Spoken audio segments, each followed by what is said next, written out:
Hello guys, welcome to tonight's stream. So today we're going to be trying to push more score. I've been doing some off-stream pushing and also playing like Pandaria and Cataclysm, so there hasn't been streams lately, but we got pretty good score, you know, the 33.55, I think it's pretty decent. The thing we have to do this week is get every 16 done. That's going to give us around 30 points, and if we get like one more 17 of these 15s done, we get like the full 3400 this week. So that would be great because even though you don't think as much of it, like getting that 3400 mark makes people want to invite you more often, you know, to their keys, and that kind of opens our way to doing all 17s and all that. So we probably are going to have to be doing our own key this tonight because there are not many keys in LFG. Let's check how many there are. There's two. There's two 6. Oh, it's one. This one is the 14. I don't know why is it here. You know, there's one key that we can do. We could try to join that for a second. So what we're going to do also is the music is going to be on while we are in queue. But when I'm in the key, I'm gonna turn it off because I do use a lot of audio cues that the dungeon gives me. So sometimes I can't listen to them on top of the music. Okay, so what's going to be our build for tonight? This is basically what I'm going to be using for most of my keys, with a very small exception in, I think, Bracken High Hall. Even in Bracken High Hall, I think I'm gonna use this and just lose the damage because we need to kill those totems at the end if I do one. This gives us just a solid amount of priority damage and also conserves our Divine Purpose. I don't want to use Vengeful. I don't like that talent at all. I prefer to use Divine Purpose. Also, the difference between the two of them is like so small it doesn't really matter now. Okay, so other than that, this is the gear I'm using. When I have my rune, I have 37% critical strike, 35 crit, 37 mastery, 26 versatility. Actually, that's 30 burst when I use my flask. Yeah, 30 burst. Stats are pretty balanced. We have some nice tertiaries, 3% leech, 10% avoidance, and 14% speed. We got a lot of speed. Okay, so let's keep looking for a key to do. Let's queue up here. Maybe they'll take us. Probably not though, because they don't have lust and it's tyrannical week. So you always want to get a lust, a real one. I would love Blizzard to unnerf drums, so we don't have to depend on Lust classes. We could just take whoever we want and go to a dungeon. In the same vein, I want scrolls to be back. I don't know why they removed them in the first place. Scrolls were fine, you know, you got a buff from any class that you wanted, and you didn't have to bring them, even though it was like a lesser degree. That's 1% less, but you at least had it.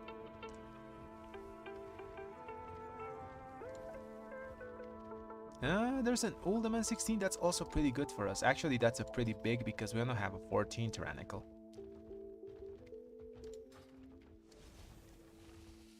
So the week's been pretty slow because, you know, there's Pandaria out and there's also Cataclysm that has come out.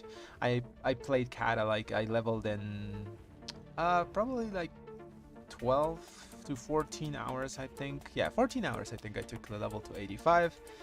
And I'm gearing up my character there as well, because Retribution Paladin Cataclysm is pretty interesting, by the way. It's the first iteration of the Holy Power Retribution Paladin, and you might not look at it now, you might not think of it, but it's pretty similar as the red that we have now, you know. A lot of the cooldowns that we had back then, we still have them today, just with other names. For example, Zealotry is basically the Final Reckoning, but I think Zealotry is better than Final Reckoning. I would love Zealotry to come back and replace Final Reckoning, because what Zealotry does in Cata is gives you a buff that makes you deal 30% more damage with all your Holy Power spending abilities, where, well, back then it's only like Templar's Verdict, you know, but still, it's really good. Actually, no, it gives 30% more damage to everything that's holy, but basically they can make it a buff, you know. That's what I want to Final Reckoning to happen.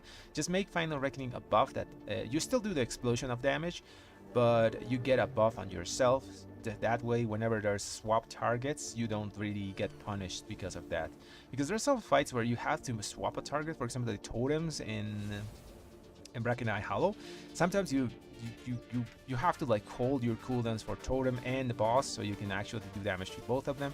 But if we could like get the Final Reckoning to be a buff on ourselves instead of the targets, a debuff on the targets, that wouldn't be a problem because we could just pull it on boss and the totem appears. We still have some of the buff and use it on the totem. So yeah, I think that would be really good. Anyways, yeah, that's one of the things that we have there. We don't have Guardians of Ancient Kings anymore, but I think that's one of the cooldowns that was really good to be pruned from Cataclysm. I don't think it feels good. Other than that, we still have Wings and we have Inquisition. Inquisition could be we still had it until a few expansions ago, and I think people don't like keep up buffs, you know, that you have to like press constantly. But I found the interaction pretty fun to play with. Anyways, Cata Red is pretty fun, and I encourage you guys to try Cata because I'm having a blast there as well. But I do want to push keys a lot because there is no way to enjoy dungeons as well in old versions of WoW, because the dungeons just are fall over, you know, there's no challenge in them. They're pretty easy. Even heroics and cataclysms are super easy. So yeah, I had an itch to go back to doing my pushing and keys because I really enjoy this a lot. So no, we didn't get into that. There's a Halls of Infusion, maybe we get into that. So yeah, let's put a timer here. I'm gonna put a timer, and if we don't get into a key in 3 minutes, I'm just gonna use my own stone, which is not bad. It's a Niltaros 16. Actually, it's kind of bad. Niltaros is still buggy. The chain boss can still sometimes spawn no chains, and it's just pretty rough key to do. And all the bosses there hurt a lot.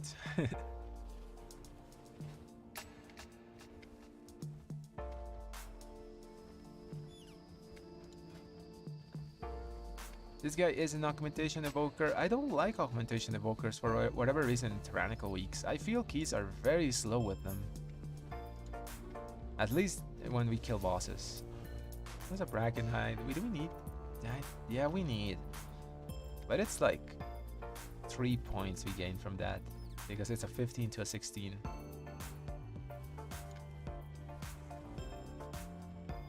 Let's wait for the... Actually, let's join this. You know, it's a good warm-up key. If we get in, you know, that's the thing.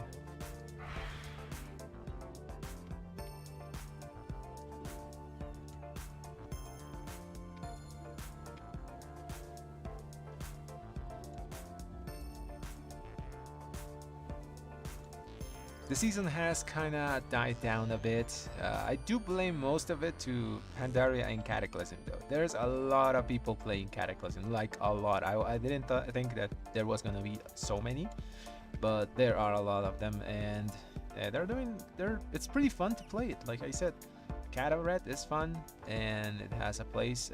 Pandaria I think also has died down a bit. There's still a lot of people playing it because it has a lot of nice cosmetic rewards and people like cosmetics, but the frog controversy kind of soured the taste a bit, because now there's people that are super overpowered just one-shotting stuff, and yeah, I don't think it's fun to get... Well, I guess for some people it's fun to just get carried in heroic fights. But you want to do something to them, you know? I think it was too early for people to be that strong. So Halls of Infusion here, let's get into that. Maybe we get in. Azure Bolts, we already have Azure Bolts, so we don't really need it. It's about to be 3 minutes, and I'm gonna just post my key.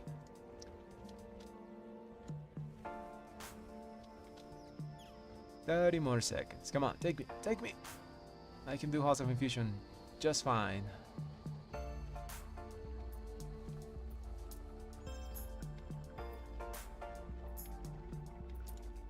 Halls of Infusion basically this week is if you can survive the last boss, maybe, you know, get to there with enough time.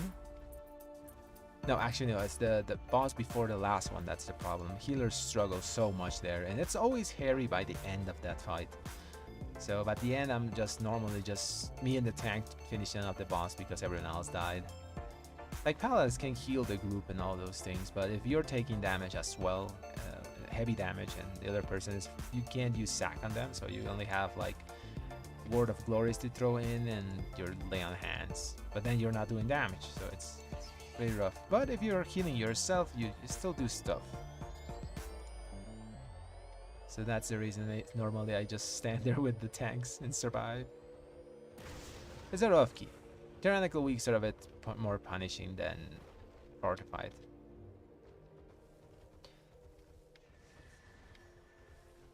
And almost 4 minutes. Okay, let's do Arky. Altara 16, let's throw it out there.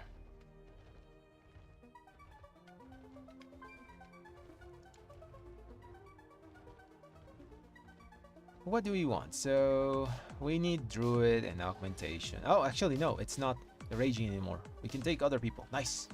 We can take people that actually do other stuff. That looks like a good tank. Let's wait for the list to fill a bit. We obviously want a Demon Hunter tank because they are just so meta over the rest that there's no point in not taking them. I don't think other tanks have like really good tech and Eltaris to even consider taking another tank. This guy puts Lego like everyone has Lego. Everyone has legendary now. It's actually, if you don't have a Lego, you don't get him. But if you're a red pally, that's the main problem. If you just join the season, people will see you without your legendary and will kick you out of keys. It's unfortunate, but I think Blizzard should just make the thing drop really easily this season. Okay, so we're gonna take this tank. We're gonna take one of the Shadow Priests. There's a lot of them. Which one is the best one? This guy has done 15s. This guy has not. And this guy is... Nah, the other guy is better. This one is Gaunt. Let's take that.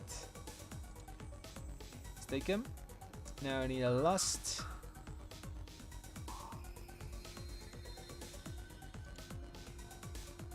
And a Druid. That's a Druid. Let's take Druid. And we take Mage for our Lust. Let's check this guy. He's done Eltaris 15, so he should do the work. Or this guy. This guy's also good. 3360 versus 3326.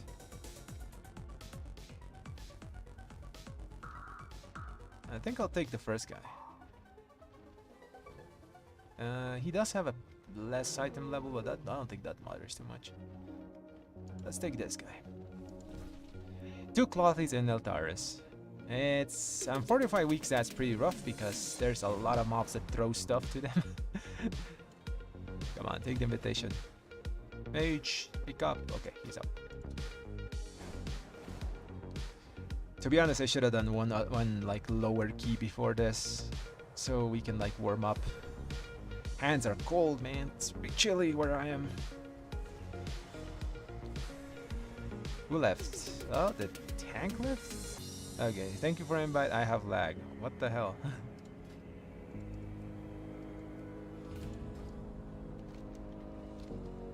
It's okay. We can find a Demon Hunter tank. It's not like there's only one of them out there. So many DH tanks. Just gotta find one good, like a good one. I have like 15 Demon Hunters like in my ignore list because they're just dumb. And killed keys like I think on purpose because some of them we had them. We had so many we had so much time before to finish keys, and they just did like really very risky stuff that was not necessary. Dragonflight welcomes your help in repelling these attackers. Though I have been, perhaps. Also, some of them are like very, I don't know, they act like dicks.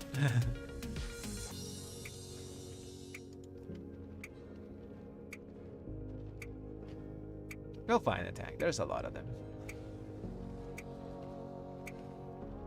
Would have been nice that he just didn't join because we had options before.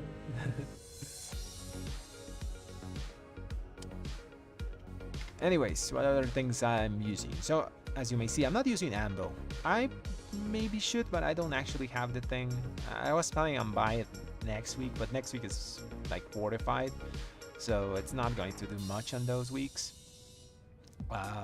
And I didn't do the raid this week because I've been playing, like I said, Cata and Pandaria. So I'm just gonna use my normal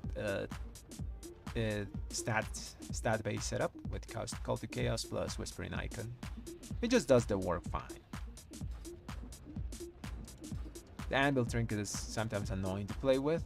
There is some like little critters you can play in Eltaris to keep your buff up all the time. Or you can like drop the little toy thingy. But it's an annoying trinket, so I'm not gonna play with that.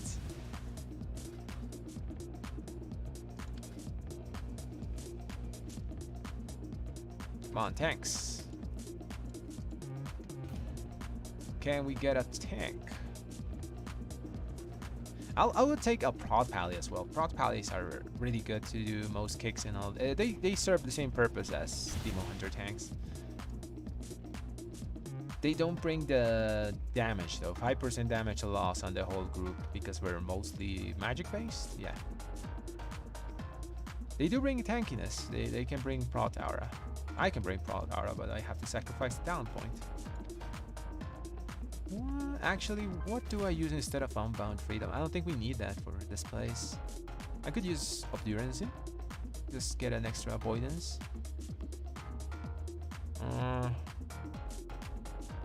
What's the affixes?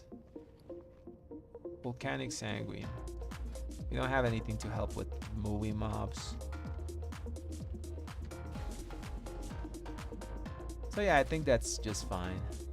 There's nothing I can actually like read them in this place, if I recall correctly. We don't also need Cleanse Toxin, so let's put it on 2 stuns just to have that thing more often. We could go with Light Source Blessing as well. There's no AoE boss fights here, so we're not gonna proc it on boss fights.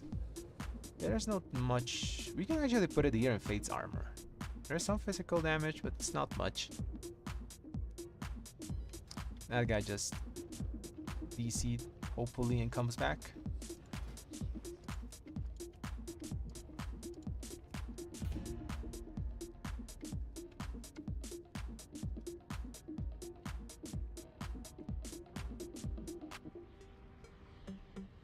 I guess all the tanks went to play Cata.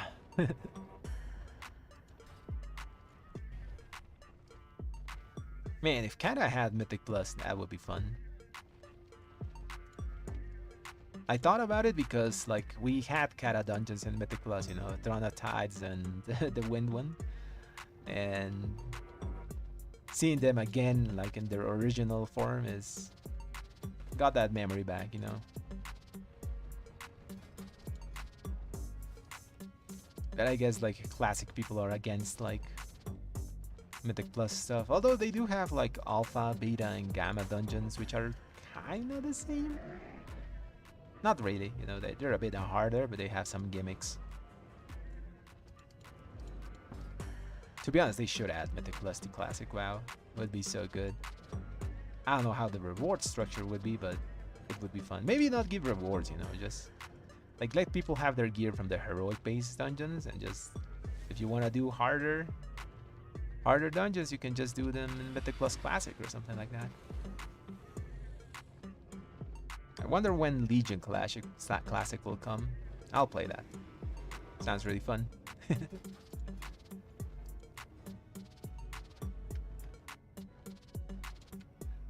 And I think I would play like a Legion Classic, not a Legion Remix type, you know.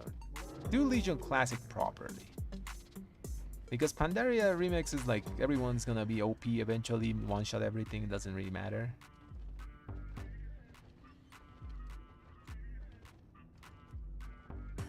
Classic Legion, that's something people wanna play, I guess. There's no tanks, what the hell? There was like 2 before, well, I think 2 or 3 were in the list.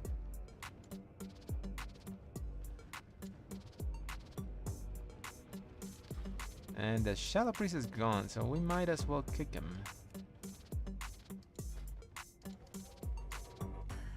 Maybe there's a tank with his friend that wants to join, and since we have an extra guy there, that will do it. Damn it! Decline invite. Rogue. Evoker. Devastation. The problem is that if I take the Evoker, there's a ret and a... There's a ret and a tank here. We could take these guys. Double ret. We have lust. We have lust. Yeah, let's take them. I'm willing to take double ret with a tank. We have lust, and reds are pretty good surviving. Let's go.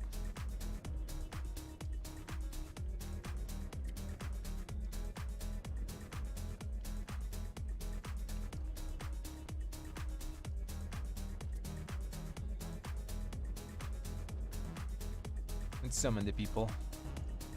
Where's the tank? Summon him.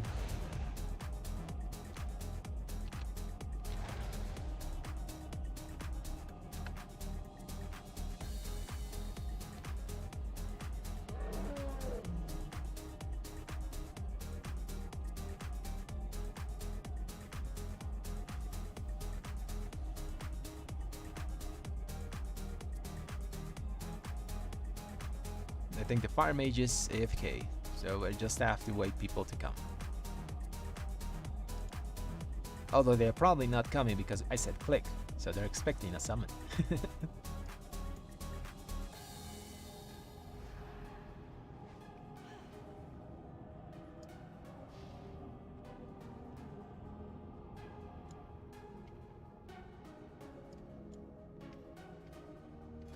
Man, I have to upgrade some stuff. Like, I still haven't used my crest of this week. Like, a single one. I have so many of them.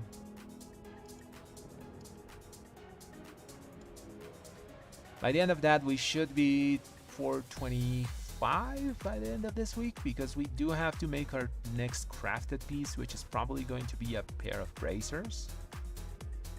It's not a huge upgrade, but it's an upgrade. Like a 10 item level upgrade.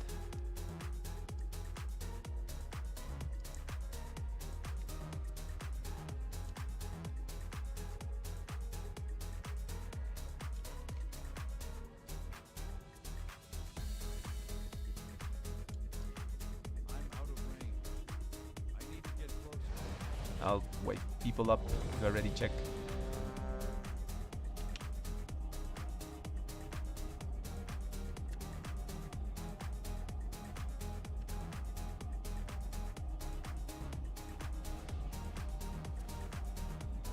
Dazzler, sure.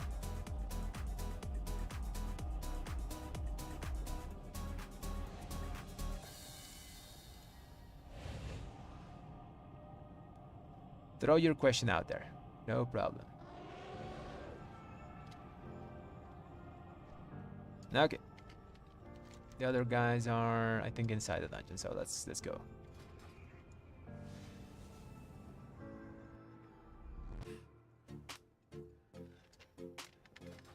Let's get consumables. What are we missing? Food buff.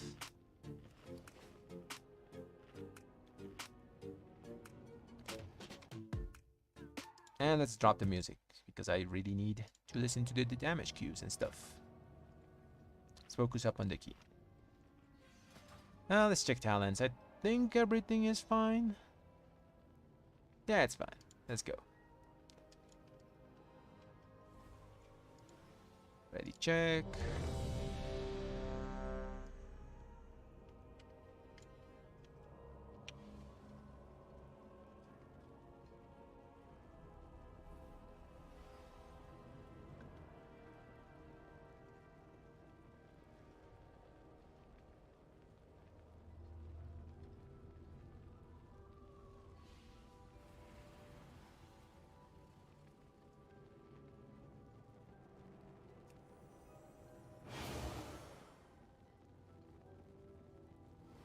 Okay, everyone's ready?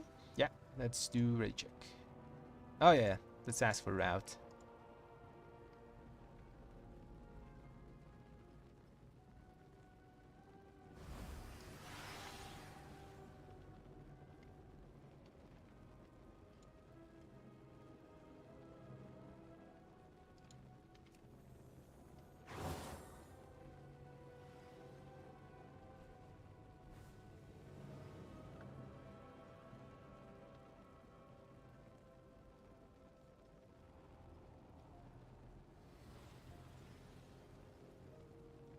Yeah, I'm for sure they should they dropped.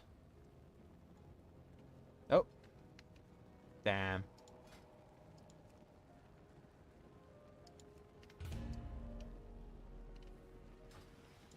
Yeah, those guys just left because the mage said like the weird was a bit weird, like the comp was a bit weird. But I'm yeah, about your question, yeah, I'm sure they should like up it. Because it's a short season, you know, so they should buff the drop rate on legendary weapon for the new paladins that get in. Because if you don't have it at the moment, like I said, if you want to push like a bit higher than let's say 14s, 15s, you're kind of screwed. People are gonna not invite you. You can make buy with Ashkendur, but it doesn't feel great. You're giving up like 6%, 6 to 8% of your damage. I'm on the ball that they should put like the thing on just the vendor and let people get the legendary. Obviously, make them do the quest line, but legendary should be like a given this season. Okay, who do we take? We got a demon hunter here, but it's not a tank. This guy has done an Eltharian's 15. Yeah, we can take him.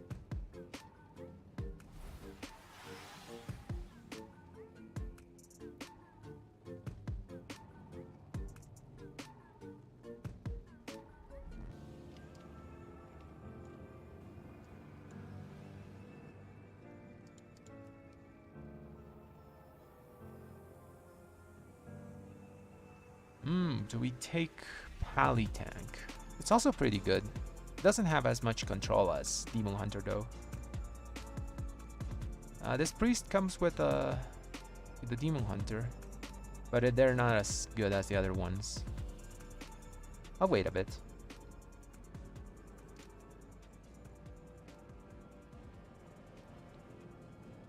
Gotta put the music back on.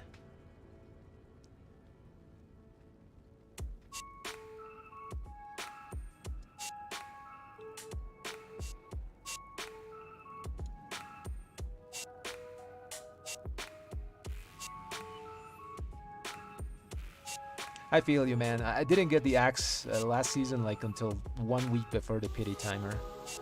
So I technically got it by luck, but it didn't feel well. And people shouldn't suffer the same this season, I think. Just put the thing on the bender. Let people waste their bullions on it, but don't make them like have to do the raids all over again. Oh, this little red. It's 130 eye level. Oh, I mean IO.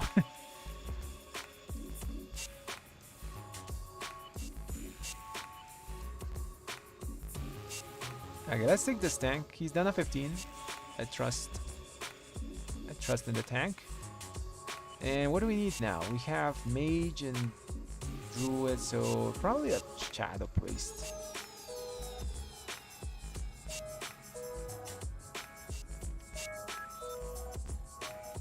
Demon hunter is not bad. You already have the tank though. Yeah, so it's shadow priest. This guy hasn't done a 14. I mean a 15.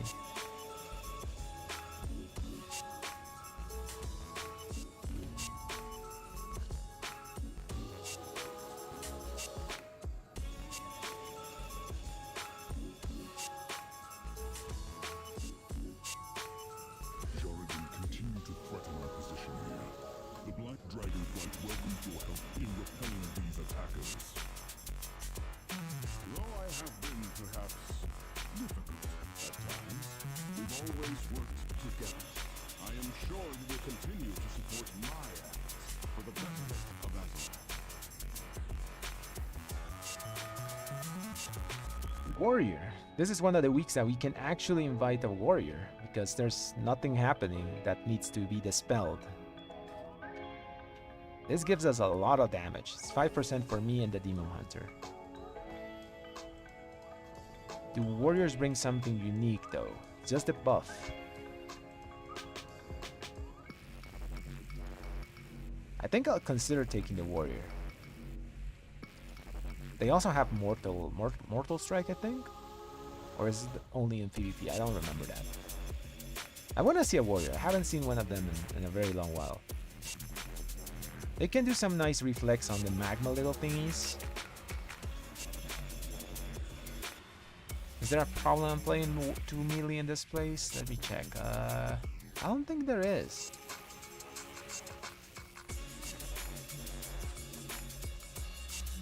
Let's give it one more minute. If there's no Shadow Priest, I'll take the Warrior.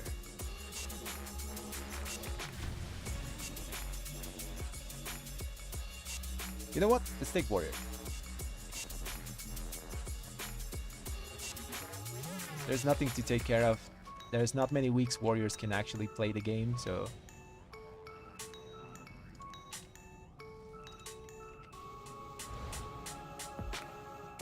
I want to see what Warriors can do.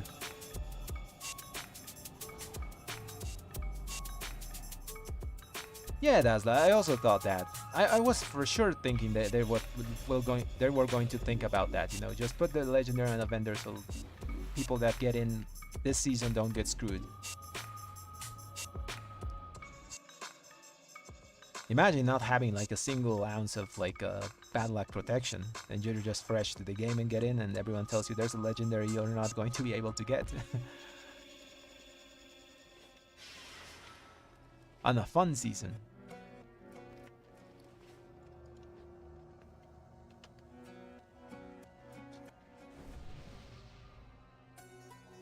Let's ask for route, just to know what he's gonna do. To be honest, it doesn't really matter. We're gonna die to... If we die to something this week, we're gonna die to bosses. Let's see. Looks like the standard pull everything start. Change. Looks good. Let's do it. What are we missing?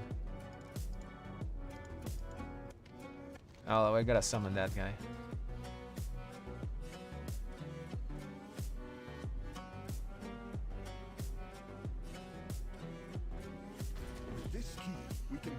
Takes so long to form up keys. And I try to make them like fast.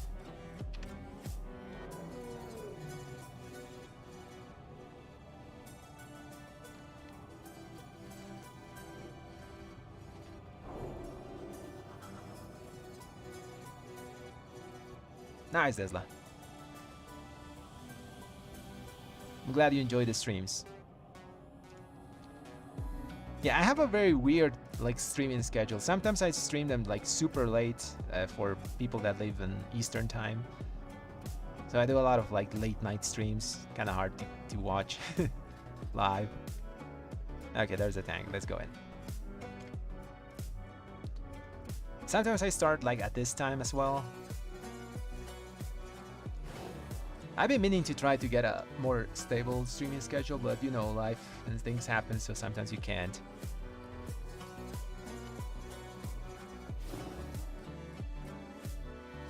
Sergio, for you it's morning. For me it's 8:30 in the night, 8:30 p.m.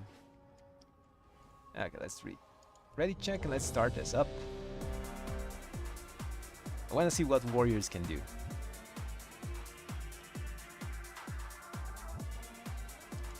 This guy is Arms, yeah. Arms is the one that's kind of uncapped because of the Roar and Bleed. I found out about that.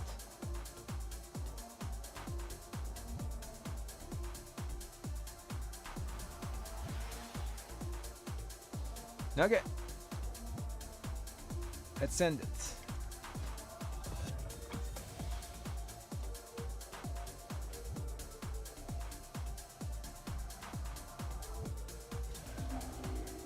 Oh yeah, music has to go. Let's focus on the key now. Music will come back when we either wipe to this and have to find another group. Or time it, you know? Whatever comes first.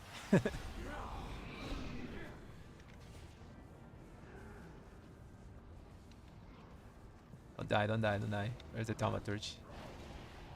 There's a thaumaturge. Oh, frontal. Big frontal. Don't die, please. Line here.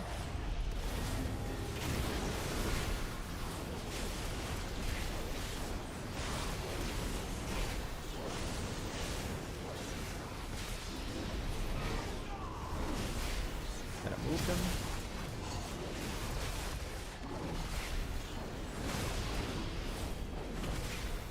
another thaumaturge. I gotta throw my legendary somewhere. Stunt. I think it's good to throw it here. Nice. It's dead. So we can now focus on the rest of the pack. That's just easy.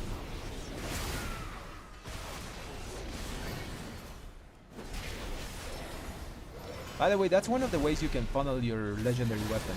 Like I did there, you know? You hit everything in the pack. And if you want to kill with just one thing, turn your back on that pack.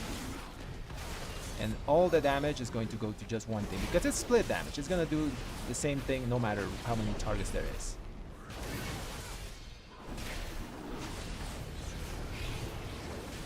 I think he cheated there. He has the move. There's another thaumaturge here, okay, I think. There he is. Cooldowns. Gotta move him.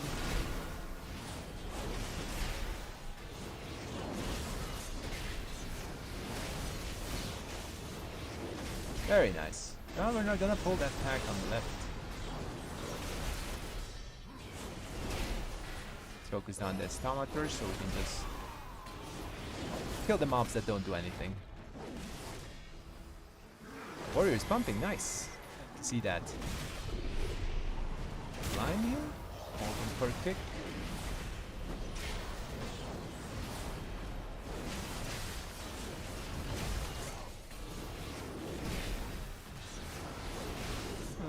Little lay on hands on the tank there. Just don't die. Little kick there.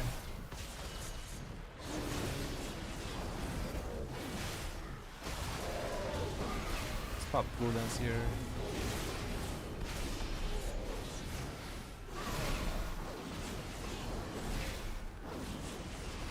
Does healer need mana? I don't know. I don't have like power bars. But we've been pulling non-stop, so maybe we should give him a small breather before boss.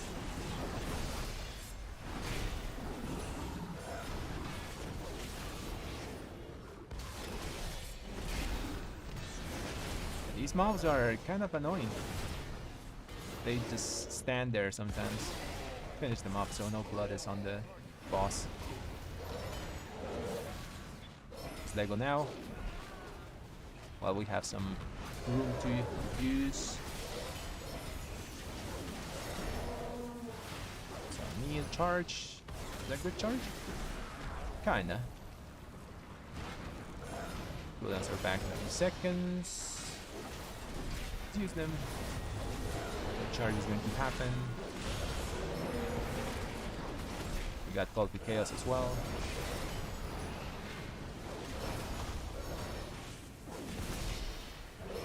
Charge again.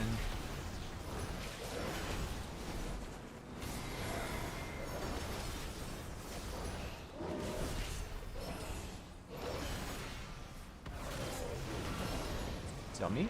His shield. It explodes. Come on, explode. So big damage.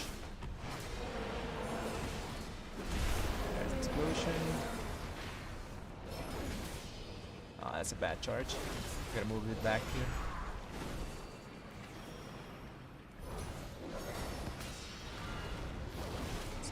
Defensive. Ought. That hurt a bit. If I didn't press anything, I died. Cooldowns are back.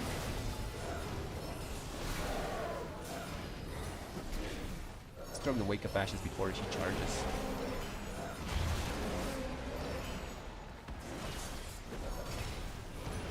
Gonna heal here.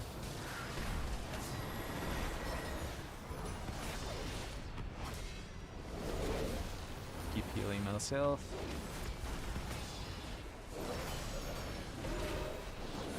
This is one of the harder bosses in this place. Just does so much damage.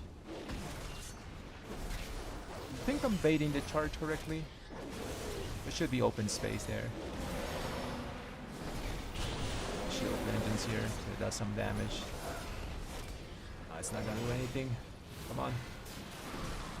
Yeah, it's a good charge. Shield didn't do anything though. I think think it's a good moment to do legendary. And have to heal myself a bit. Next explosion, I'm just gonna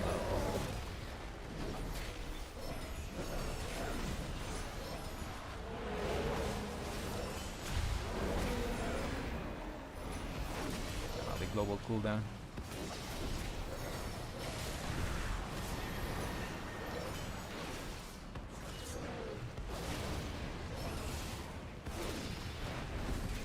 Boss almost dead.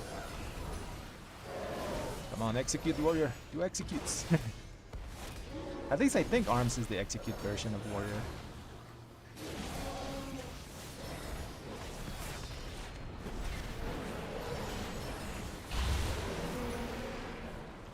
There's very room here. Very little room.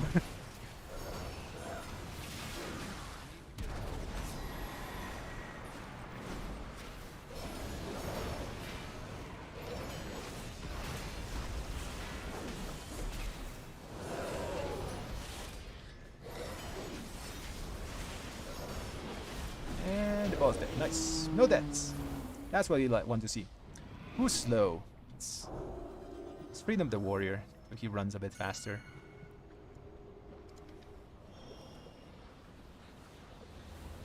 Oh, we have our parasol. I was gonna use my little umbrella thingy. This. But we do have a slow fall.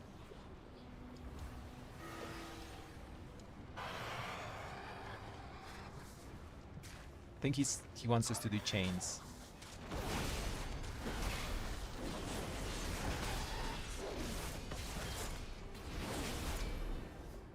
You gotta understand what the tank wants to do, sometimes with just pings.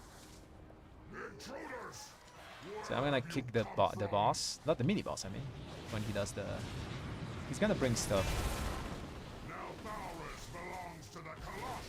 I don't want to put too much down. Oh, he's gonna do it down there, okay.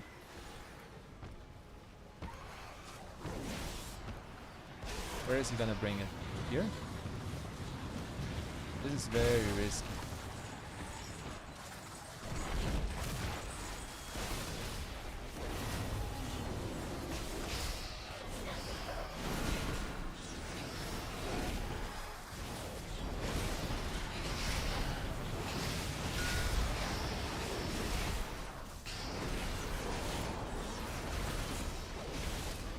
Okay, hopefully someone does it after me.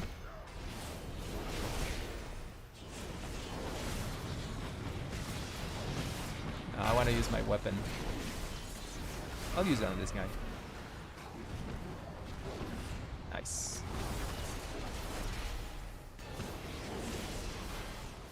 We should kill him here. I'm just gonna leave more blood.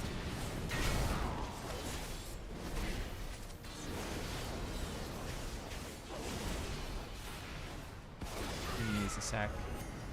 He has it. Someone has to do the chains now. Already did. I'm on cooldown. Did my job.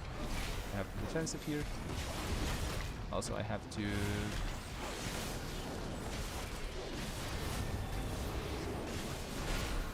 use cooldowns. Gotta move the mobs.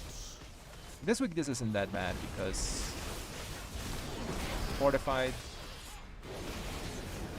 These like hunters don't do so much damage, but I should be focusing on hunter here. Let's do that. We got so much control. Small defensive here. Okay, now bob myself. 2 charges of the bleed on me.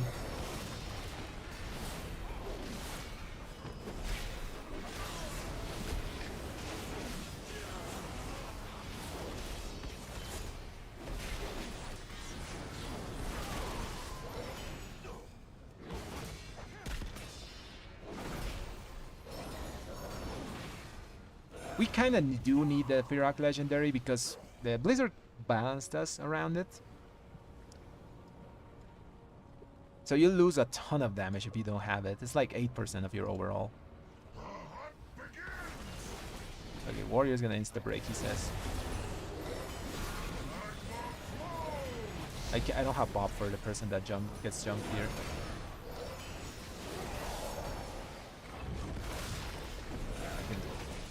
can sack him next time.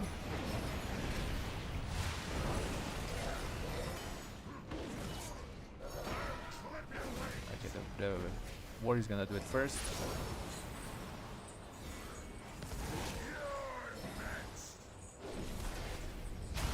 They're gonna do it second, and I'm gonna be the third. This weapon here.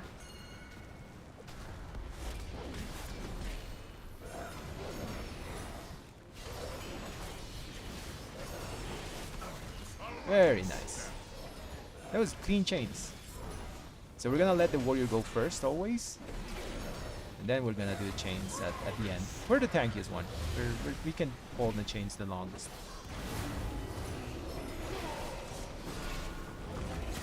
Gonna sack the mage there so he doesn't take too much damage from that nasty lead.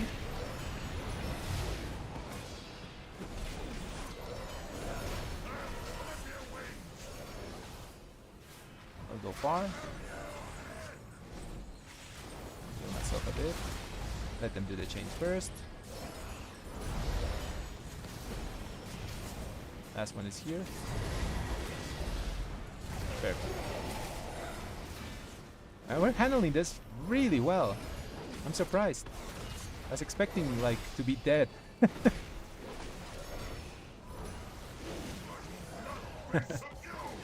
The Taurus is one of the harder keys.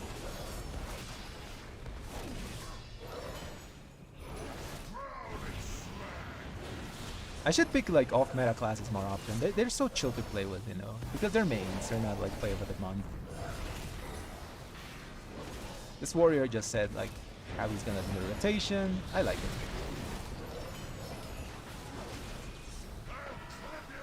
Again, I'll run away a bit far. This is more defensive here. Pot. Let the mage do it second. And I'll do it third here.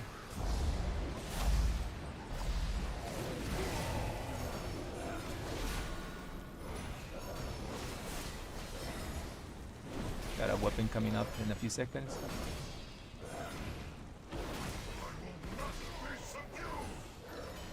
I'll use it after my cooldowns are done.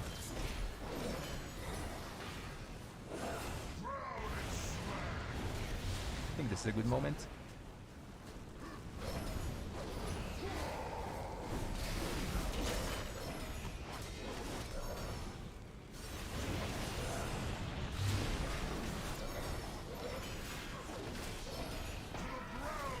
Sure, at the end of the key I'll show you guys the damage distribution. Should just kill the boss now.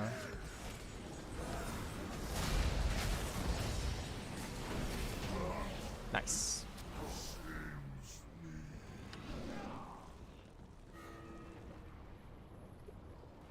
I'm glad you're enjoying the stream, man. Oh, we're not gonna pull that guy. Interesting. We're doing pretty good on time. We don't need to rush too much. It's gonna bring everything to the other chain, okay.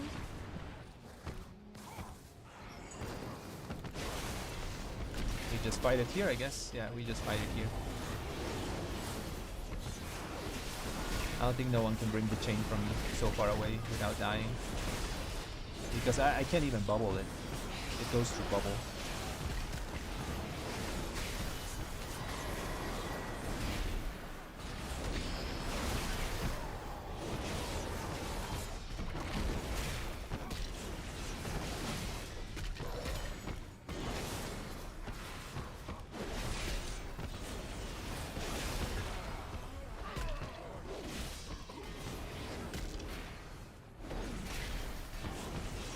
On this guy.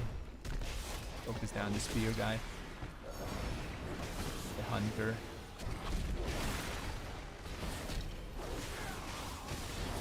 Ooh, dead. He got hit by, I think, a spear. Or maybe it was just the bleed. Keep the mending.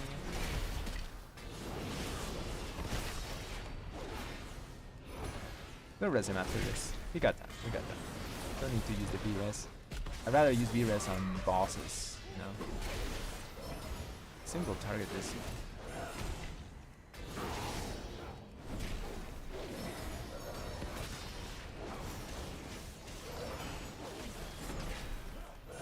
These mobs like don't like to move a lot because of that bone toss.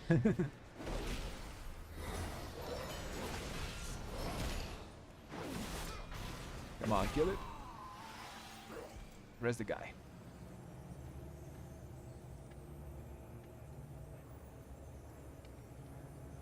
Now he's back up.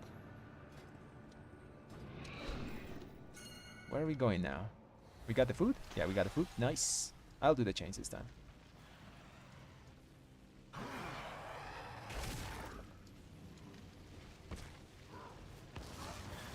Blind so I don't get killed instantly.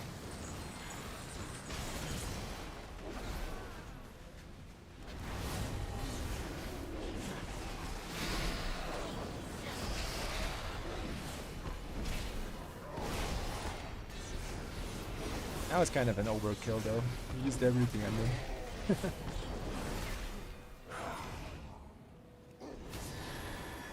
Let's use the food. Are we gonna kill that guy? No. I always like to see who the people that kill that guy or don't. Most tanks are like, don't choose violence and just let him live. I'm personally on the boat to just letting the guy sleep. Although he's gonna wake up to a horrible, horrible sight. You know, everyone in this place is dead. He's the only guy alive. Gonna focus down one of these lava flares. Kick the melts. Stun one.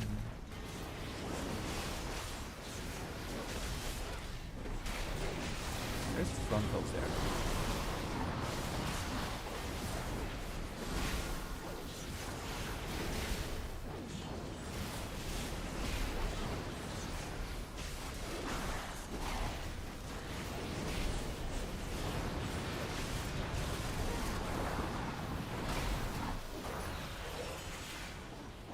Something hit me really hard because my emergency word of glory popped up.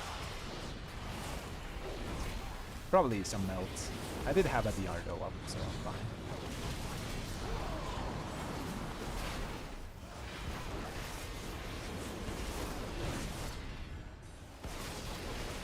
Let's go to the Divine Arbiter there. Nice, we killed the lava there last. This is good because this guy like denies so much area on top of Sanguine. Like he drops the cauldron and puts a bunch of like magma everywhere. Probably gonna skip that back. As per usual. Now we're gonna focus down the little ads again. Like these lava flares are the most dangerous ad in this place. Mostly because they can like single out one person and just nuke them down, you know.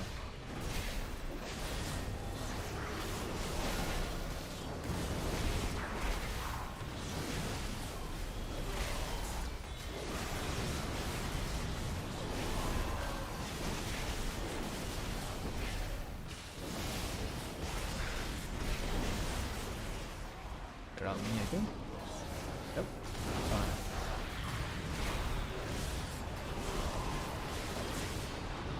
Oh, that red.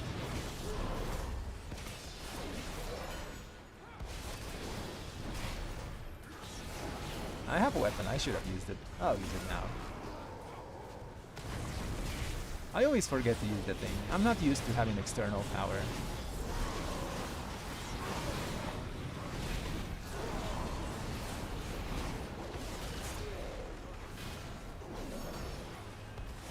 Got our cooldowns back for next pack. Now these keys are so much easier with double melee. I don't know why. There's more kicks, there's more stops. So many benefits that double melee bring. Like when you have a Shadow Priest here, it's always rough because you have like one less kick.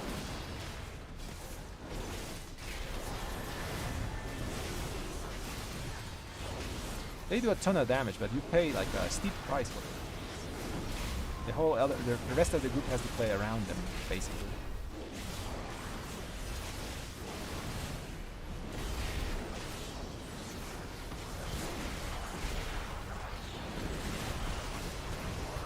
Oh, the fire on the ground.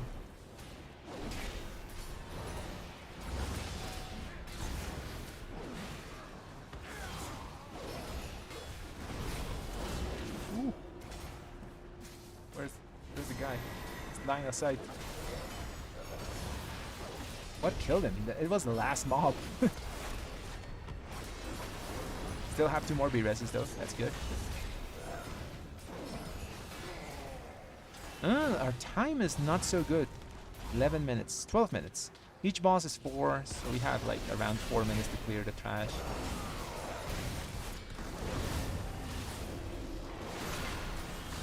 Probably gonna do like this boss on this side, not clear the other side.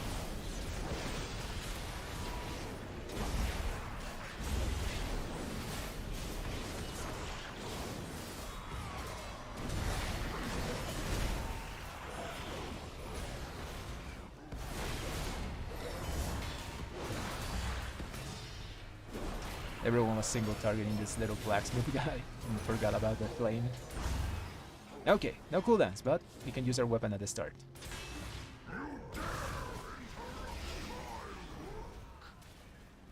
And Shield of Vengeance. This is gonna hurt a lot. We're fine. I can move here.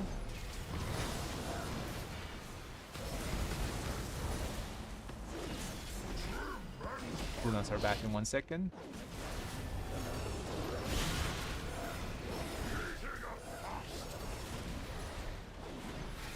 Dodge the swirlies, don't die to that. That would be done.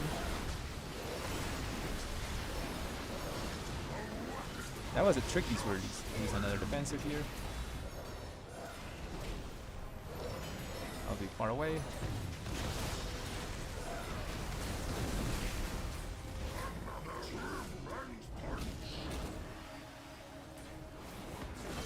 He's up.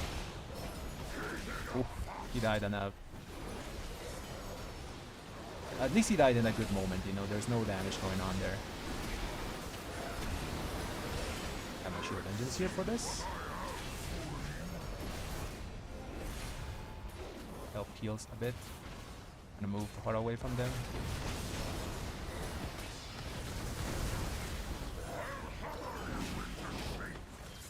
Got cooldowns back. Need a judgment on the boss, and we can throw them. Focus Chaos is up as well.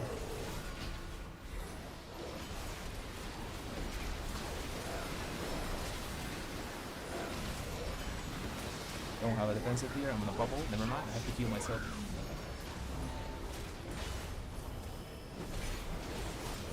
Gotta move away from them. I think I'm in a good spot. Oh, we dodged the thing. Nice.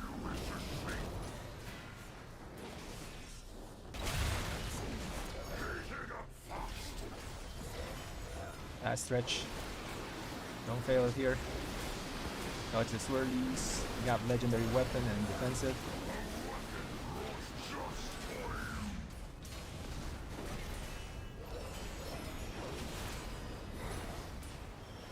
So far.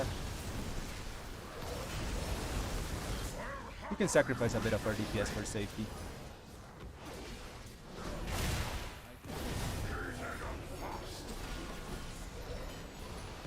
Remember, red is more of a like a mid-range melee DPS. Shield of Vengeance. You should always have one defensive for this, guys. One of your 1 minute defensive. Go far again. What the? Okay, I died, but I wanted to pick the shield.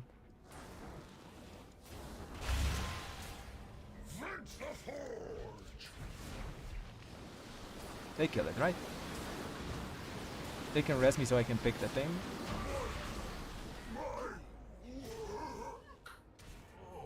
I want to pick the shield. That's big damage.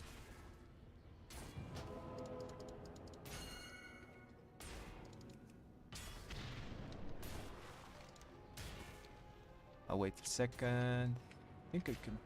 No, I can't. No, I can't.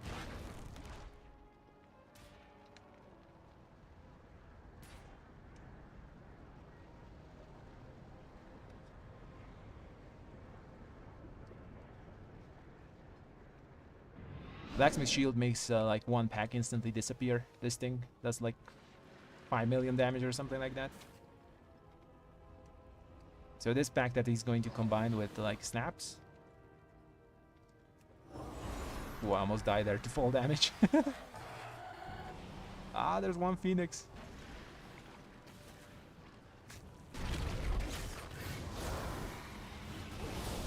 Ooh, that was bad.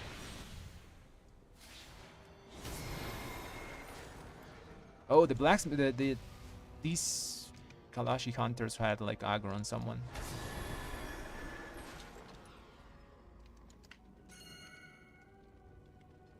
You can't go that way. Have to go this way.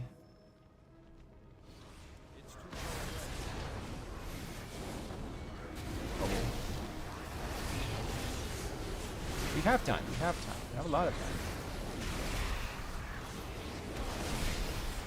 I'll throw shield.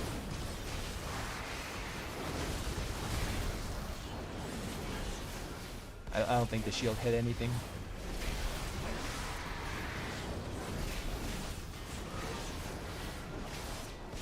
The bird. Bird is dead. There's a lot of crap on the ground.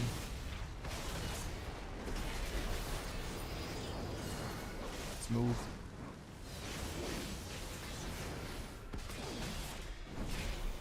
Boss is 4 minutes, so we still have 1 minute to do trash.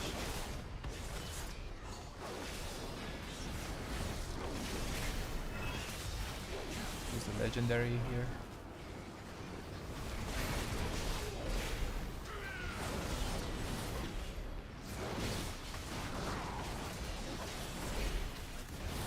A lot of trash though.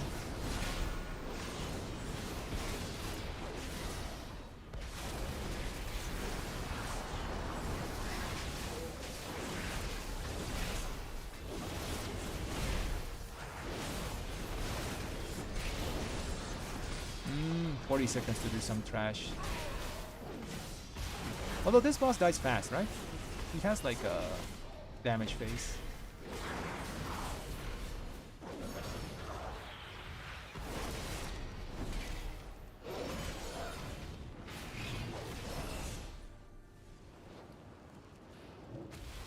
Combat repair. I dropped little thing. I think his gear broke. Leading Hunter's gear broke. Kill the stupid bird. Oh, that guy just died in the blood. That's bad.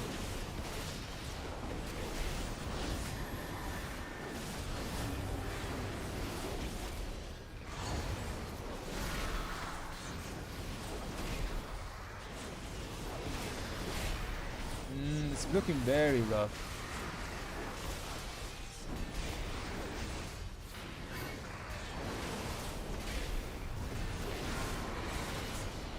Oh, he pulled the rest?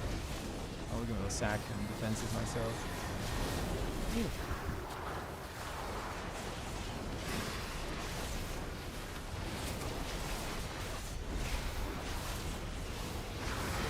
That's key. Ooh. Man, it was going so fine.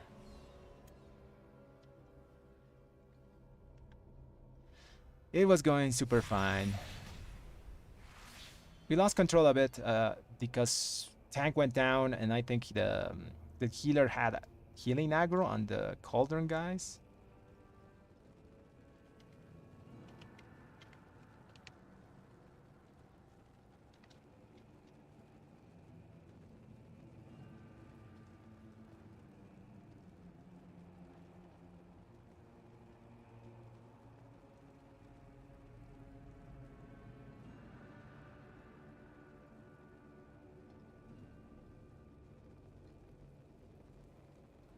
We did miss trash, right? Yeah, 64% trash there. I don't think that was going to be enough. So maybe the key was dead, like.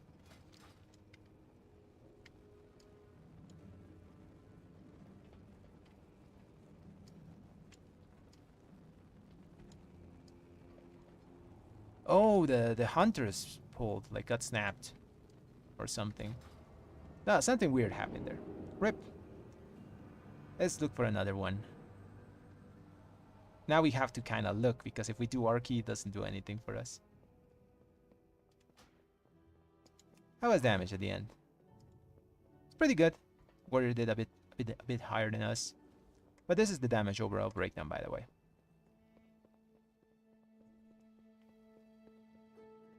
It's mostly normal. My Divine Storm did a bit less than normal. It does like 24%. Blade of Justice regularly does 10. I guess because this week is not fortified, we're doing less Divine Storming. There's more final verdicting.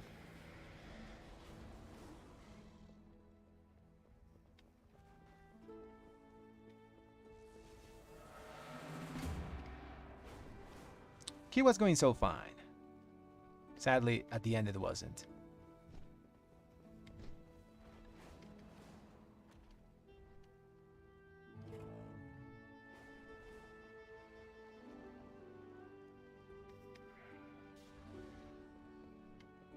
It is pretty high, 7.1 for the axe. Normally it's around 8, by the way. 8 is the like average that I have on most keys. This one didn't finish, so it didn't do more damage.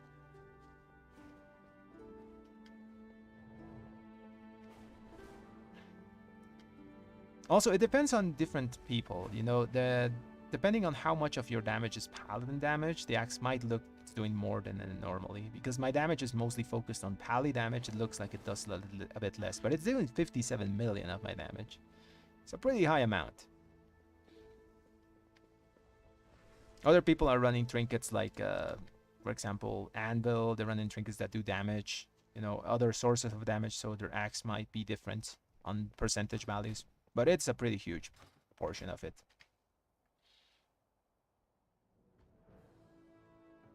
Yeah, axe is a must. Axe is a must. Sadly, it's really hard to get if you're new and coming into the season. Oh yeah, let's put music back on. Let's look for a key. Maybe we get into something. There's only 2 keys, so I think we just have to do our own 15. I'll give it 5 minutes. Stop the clock. Let's give it 5 minutes. If we don't find anything in 5 minutes, I'll just throw my 15, I guess.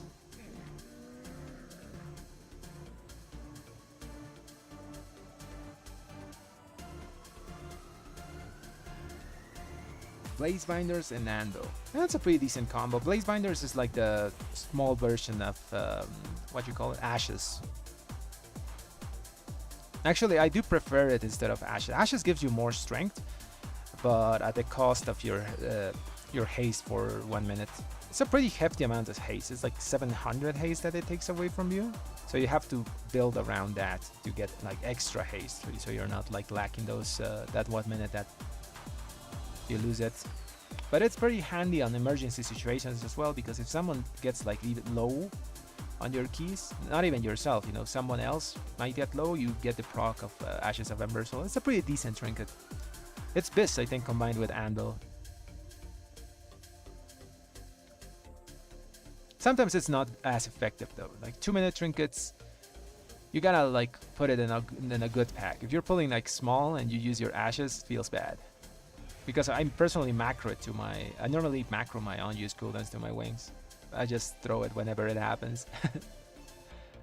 The only things I don't macro is if I ever use a 3-minute trinket that I use separately.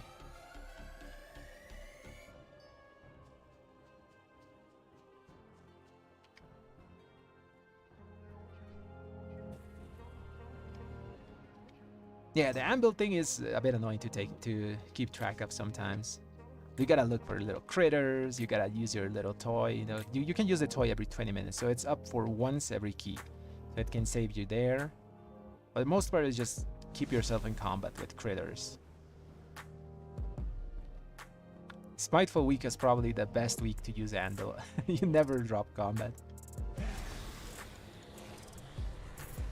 Algatar Academy 16, actually points. Let's see if we get in.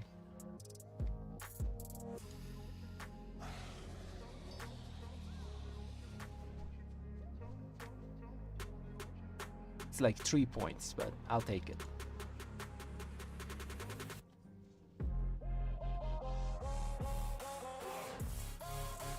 Yeah, it gives haste and takes haste.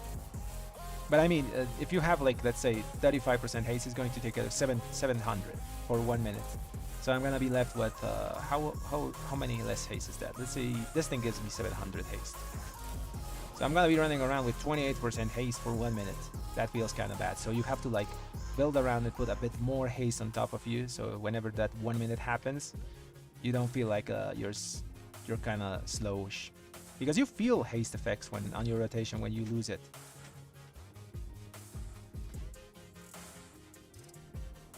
Yeah, it's something that you pull around the tank. If the tank knows that you have ambush, he's probably going to try to go a bit faster.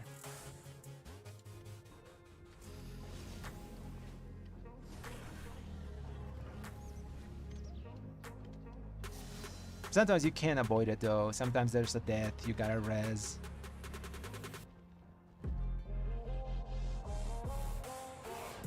So there's a lot of factors to take in consideration, but it's a great trinket. I would use it if it didn't annoy me so much. Dropping the stacks feels so bad.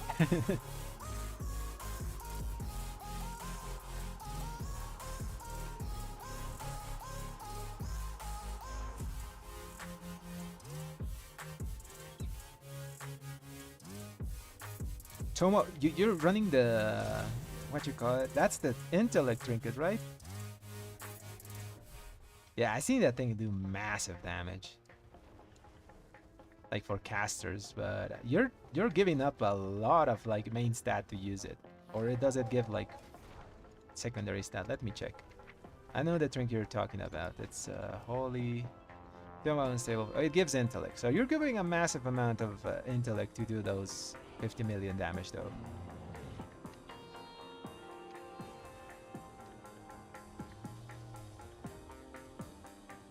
Yeah, your harmful spells have a chance to create. So spells is like mostly magic things. Red has a lot of that. Your consecration is considered a spell.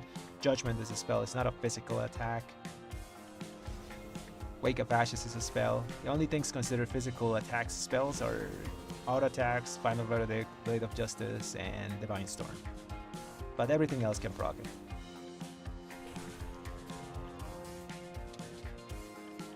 I don't think it's worth using, but yeah, it's pretty funny if it works. 60 million damage, yeah, that thing is busted. It used to be uncapped, I remember. They did nerf it a lot. But let's say you drop, if you have it max level, it should have like some similar strength to this thing. So dropping 1000 strength, how much damage should I lose? So if I don't have a strength, my Wake of Ashes does 141k, with the strength does 150. So you're losing about 7 to 8% of your overall damage. So how much of my overall damage here, how much would be like 8% of my damage?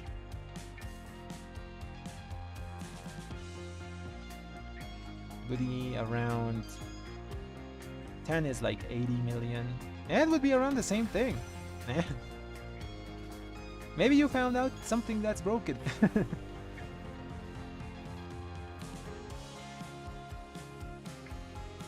I don't have alpha. But I would love to have alpha to see the changes, but mostly I'm just getting informed through, what you call it, Wowhead. Okay, there's no keys, we gotta do ours. And, no, Taurus 15, there we go. We were doing really okay there. I don't know what slowed us down so much.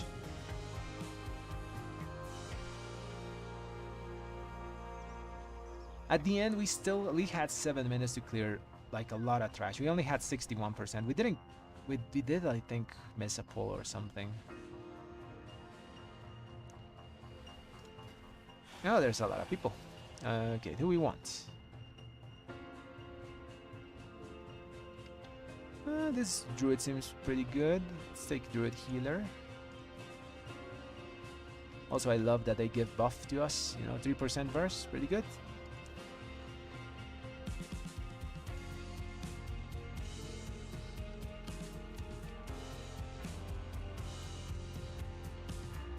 Oh, this Shadow Priest is actually pretty good as well. Okay, let's take this because the druid says he's fine. So let's take this Shadow Priest. I trust the healer. Now let's get a tank. Probably DH, so we can buff the Shadow Priest. And ourselves as well. They're 90% magic damage. Actually, now we're 100% magic damage. Everything's Holy Strike as well.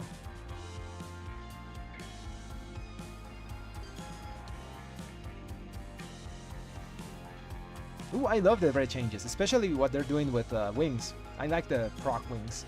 I was a fan of Visions of Perfection in the past, so I'm really happy they're bringing something of that back. I was surprised that when they brought like Awakening to Holy Pallies, they didn't think about red. Because of Visions of Perfection. That was mostly used for reds. Oh, actually no, it was used mostly for Holy, but really felt well to use it on red because you had like crazy wing extensions sometimes. I remember the longest wings I had in BFA was like, what? 1 minute wings or something, where I had perma wings on because of procs. Was pretty fun to play with. Some people don't like it, you know, don't like random procs of wings because they say we're gonna get balanced around. Obviously, we're gonna get balanced around that, but that doesn't like remove the fun of getting procs of wings. You know? And you get it, you feel strong. On the hero talent department, I'm also really happy of Herald of the Sun, which has the most synergy with the random procs of wings. Whenever you proc wings, you're going to get the sunspots. Well, they will call sunspots. Now they're downlights on your targets, and you're going to get a burst of haste as well. So it has really good synergy with that specific talent. With Templar, not so much, but there's wings. Free wings are always good for any version of Pallies. Also, I'm 90% sure that Herald of the Sun is going to be the Mythic Plus build because it just has so much damn AoE, while Templars has Cleave, which is useful. Mostly, I think in tyrannical weeks is going to be the case because it has a bit more stronger single target. But both of the talents look really fine. Also, I love our new mastery. You know, we got new mastery. That's going to make like verse stonks go down and mastery stonks go up. An excellent choice. Daki, thanks for the sub, man. Really appreciate it.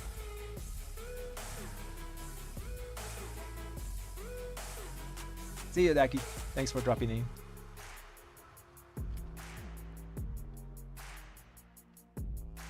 Yeah, I got the axe on my alt. He did 1 LFR and got it, and I was pretty salty about that.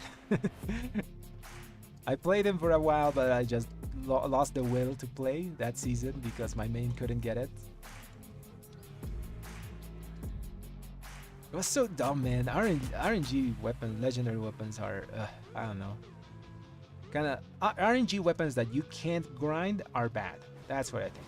You know, legendary weapons were, legendary legendaries were annoying, but at least you had a slim chance to get them after they hotfixed it the first time. You know, the first time was horrible because you got 2 and then you never got anything else. So if you got the wrong ones, you were screwed. But after that, if you did enough content, you could still get one, you know? Still had to be lucky, but you at least could like grind. Okay, healers. Okay, this guy has pretty good score.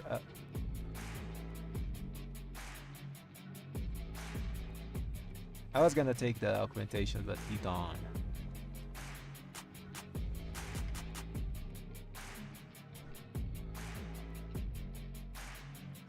Yeah, it's kind of bad for an item like that. A lot of people say that like maybe they should bring back the Wrath of the Lich King type legendaries, you know, or like where you do quest to get your legendary.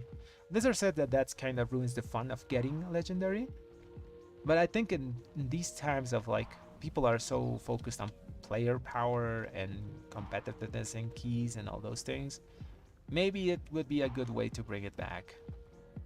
I personally, I made a video that talks about a way to keep it at random, but make it possible so people can grind the hell out of it if they want it really, really badly, you know?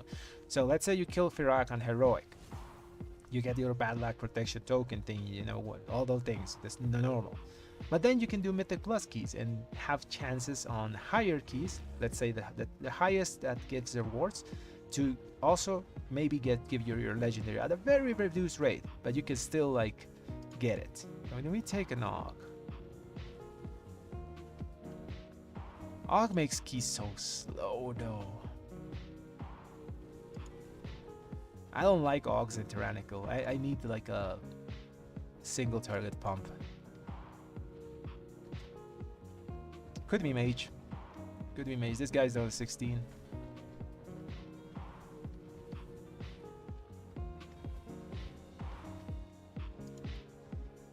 But yeah, I think legendaries dropping from both types of content would be nice. Like very reduced rate in Mythic Plus, but let people grind the hell out of it if they wanted to, you know, and bad luck protection also helps that.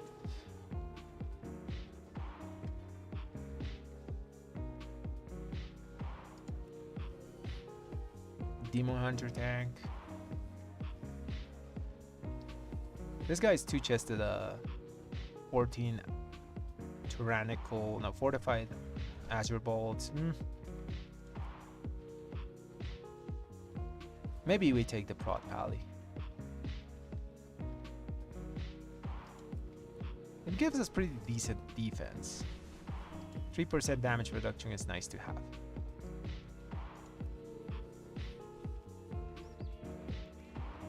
If you go like full defense, it could be, you could go like, okay, never mind, we take this guy.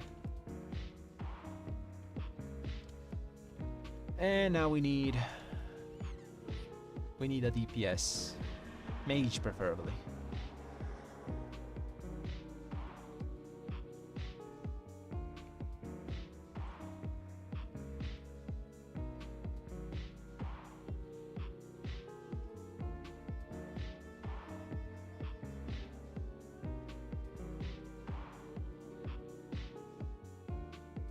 Yasuo, yeah man, it feels really bad not to having the thing.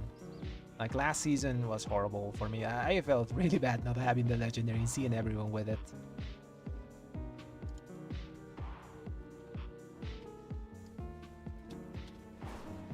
Kinda takes away the fun, you know. They promised you that your character would have its most powerful items, you know, but they didn't think about putting the legendaries in the benders. I know they want you to do the raids, but I think that's a bit too much. Because you still need to do, if you didn't do anything on Season 3, you gotta still do 15 weeks of Heroic Virak to guarantee it to drop. If you do normal, you're pretty much out of luck. Because it's like 30% in 15 weeks, so you gotta pray every time. Some people are lucky though. I saw a stream of Guzu, and he got it like on his second week. And I was like, I got it like 14 weeks in. What the hell? Some people are just super lucky, I guess.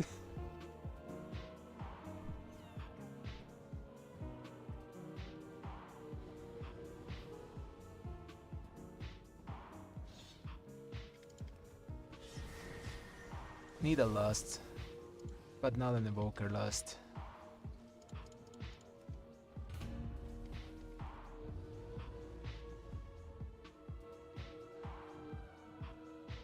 He has it on both? What the hell?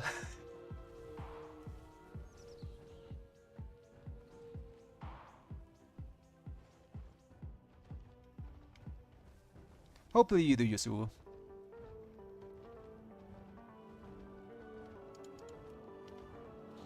Yeah, some people have more luck than others, I guess. RNG is RNG.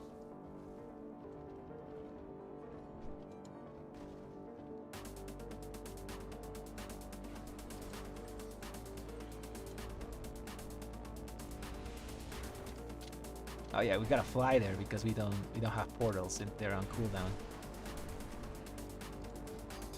Okay, that's a mage. Let's take him. His name is Fuzzy Pyre. Nice name.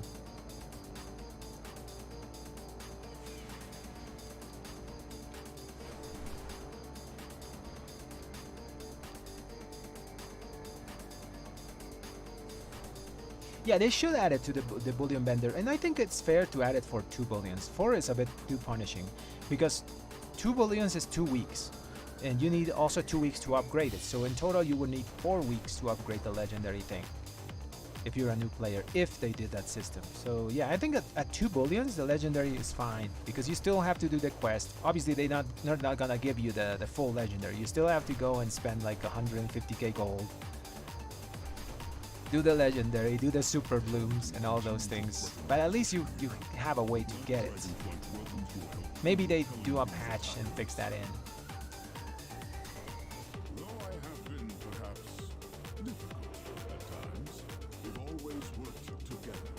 I am sure you will continue to support my efforts for the betterment of Azeroth.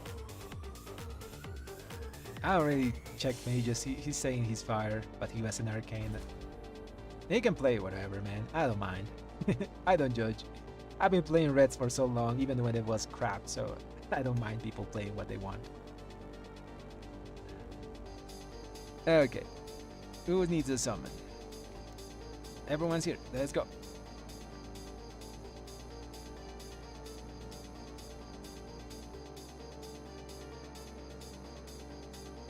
Yeah, 14 kills is too much for this season, man. It's a short season. You can see it as already like dying down a bit, mostly because of Cata and Mists.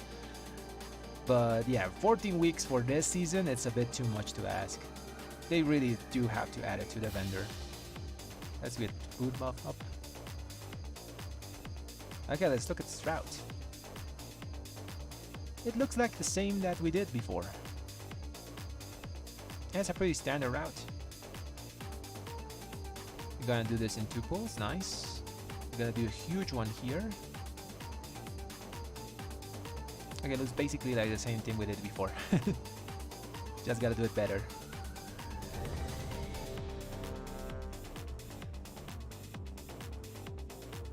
Yeah, I think Bliss doesn't like fun with how they nerfed a lot of things, and they're nerfing all the bronze farms in Pandaria now. I would love to hear their definition of fun. They promised people overpoweredness. I guess they didn't expect people to be so overpowered in Pandaria. In live, like, they should really just let people get their legendaries. Up the drop rate.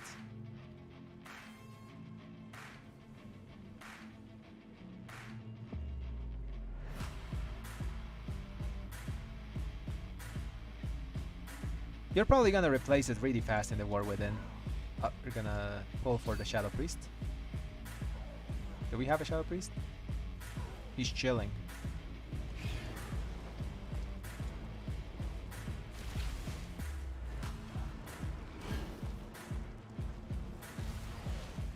He's gonna stack his Tearsid or something.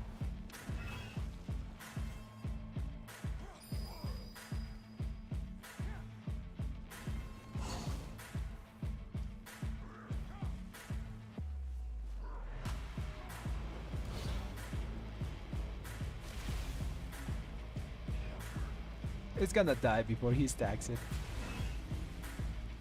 Just kill the mobs then. Yeah, you're probably gonna like replace the legendary really fast with some blue from a dungeon. They never let legendaries be strong like past expansion they are. At least in modern games, so you don't have to worry about that too much if you're planning on playing the War Within. We'll already check again just in case. Everyone seems like they're sleeping.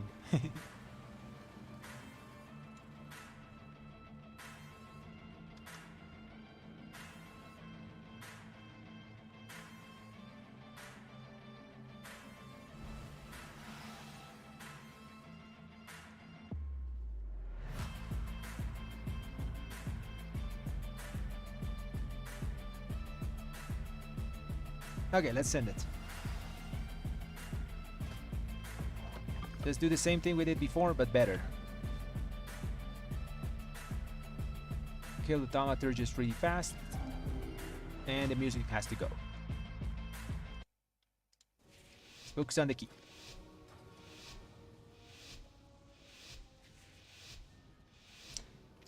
Yeah, with Ashkander you're just fine doing tans, man. Don't worry too much about it.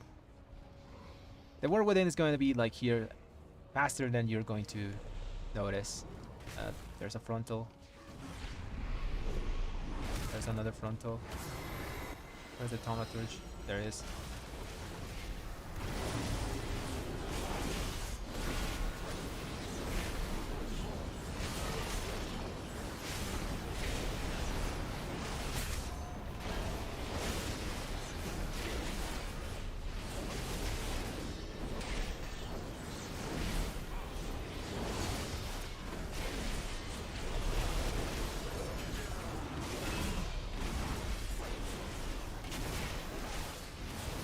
Frontal. Oh, here got smacked. I'll use legendary here.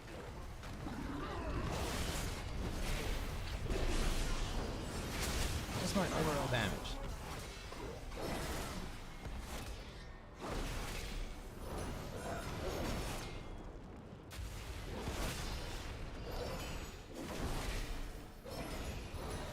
Finish this guy off just before we do the next pack. We don't want the blood. Nice. Where's the thaumaturge? There is one. There's two here, so...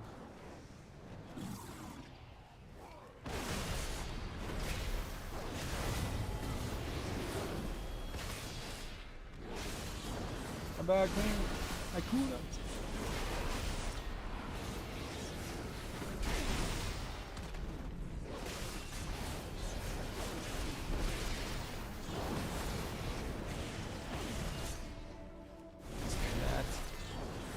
Pull got messy.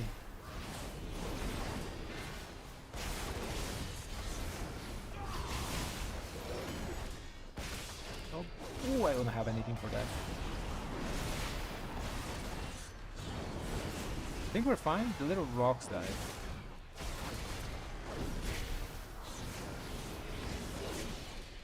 That keeps dragging it. Like, let us kill the mobs.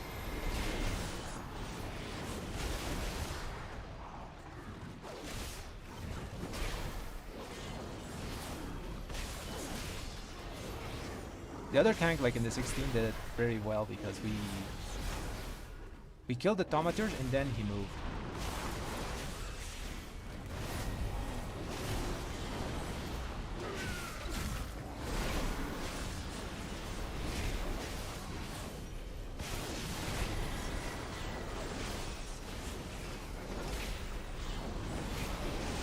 Stun this one.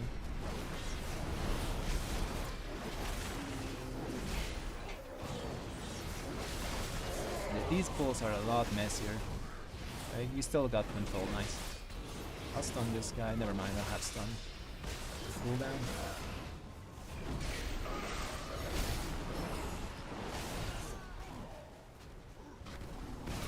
I think my legendary hit nothing.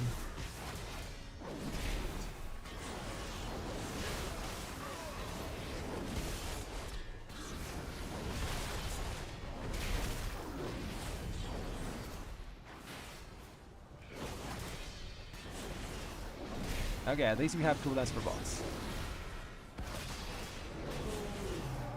I'm out of range.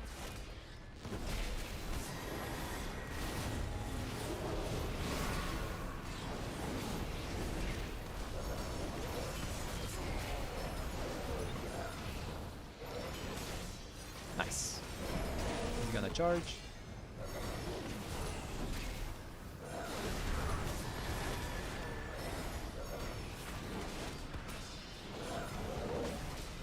Okay, we're back in control. Those first pulls were really messy to do. Like the first tank and the last key used like wait us for kill the thaumaturge and then like start pulling other stuff. This one just went in with the thaumaturge like still casting behind him.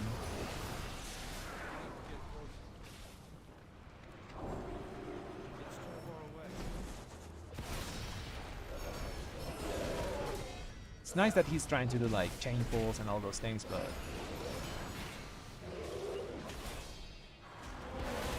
it's kind of annoying for your DPS.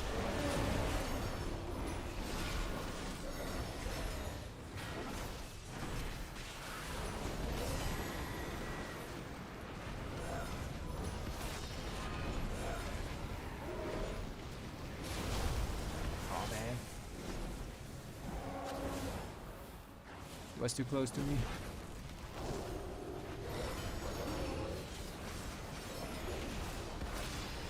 I'm gonna bait it like here.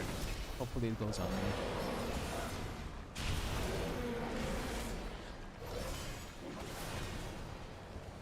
Got my legendary. Gotta find a place to use it now.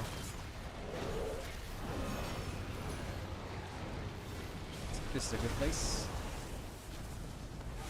Just before my cooldowns come back.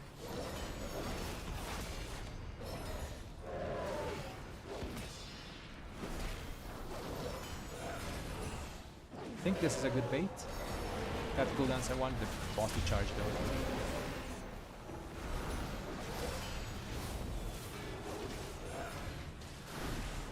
No res. Everyone has to survive.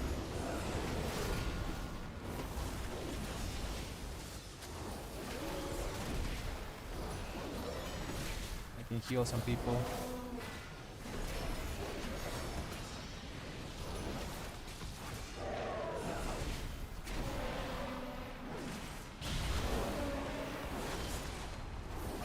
Why am I tanking the boss?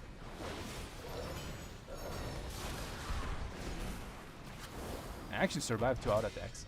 Oh, never mind, I'm dead.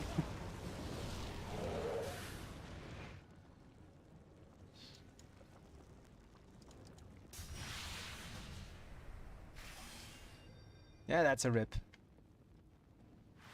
I don't like Notaris.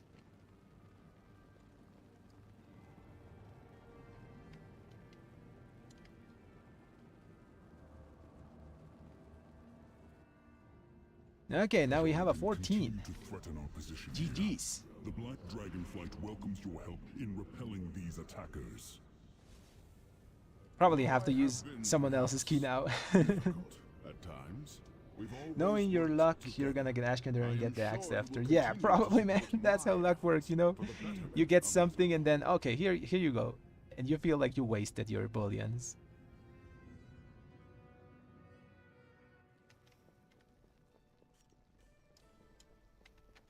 Okay, let's put the music back on. And look for a key.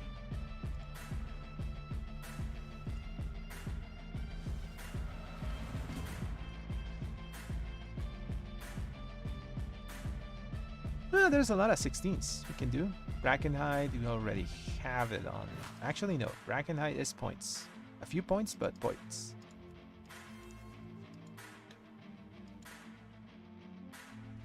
Also, Infusion is also good. Oh, that's a not good. Okay, now we wait.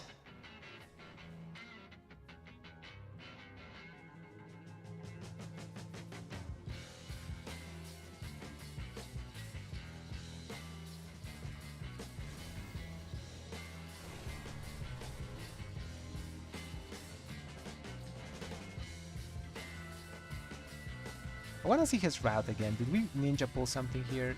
Or did he not meant to pull it? So we start, we do this pull, we drag these mobs there. Oh, he didn't want to pull this pack. But instead of doing this pack, you know, the ones here, do these. They're so much easier to get to the other position, you know. Like, this pull was horrible. Do it like this, you know.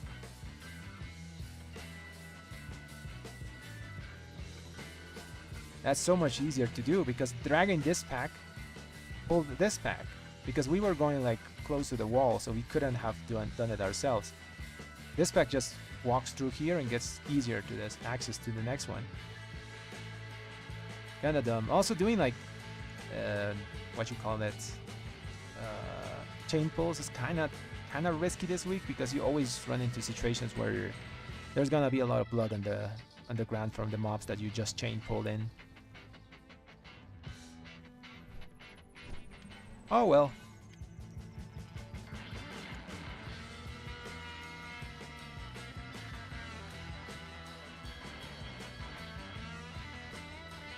There's an Eltaris here. Double red, maybe? Algatar Academy is points, but it's full. There's not many options. Yeah, no luck with keys, man. Sometimes it'd be like that. If I know I see sometimes a stream one Azureth TV. I don't know if you guys see him. He's a DK tank. He has a little sheet where he puts like an Excel sheet where he puts all his like completed times and all his missed runs. If I did mine, like mine would be super long, like long, because I do a lot of keys. There's a lot of disbands that happen.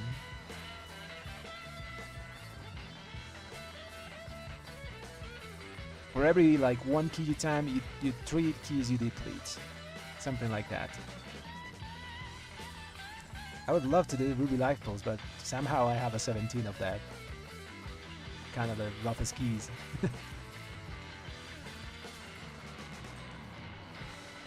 When I did that 17 Ruby Life Pulls, I wish I would have like recorded because the tank did some whack pulls, but it worked out. Like we pulled a dragon into a flame pack, you know, the red dragon into what you call let me show you here. Like that pull was crazy. I thought we wiped. I thought he didn't meant to do it, you know. So we pulled the red dragon. Where is he? This dragon into this Blazebound Destroyer and these 3 mobs. And I was like, okay, I think we wipe here. No, we killed him. We killed it. I don't know how. Healer was a god. Kept us alive all the way through. Felipe, I'm using this combo at the moment. And Atarian's Cult to Chaos plus Whispering Kiner Icon. I just like stats that are really reliable, so I use this.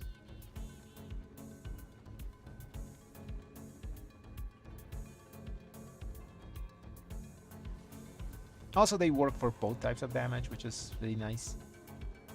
AoE and single target.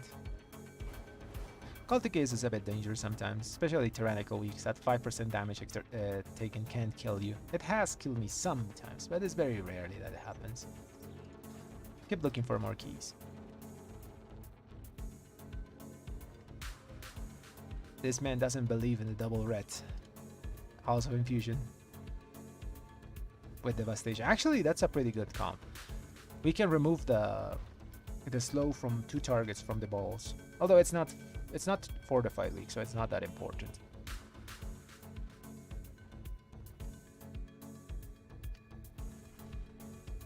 Now we have a 14 Naltaris that I really don't want to do that.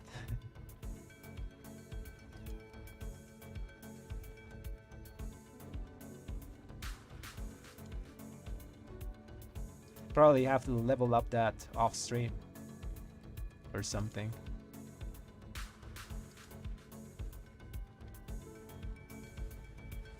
It's cool. We can chat here and just wait for keys to appear in Group Finder.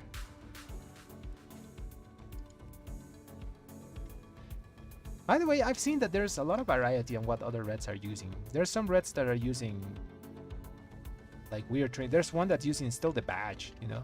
This little badge, there's a guy that's still using that in combination with Anvil.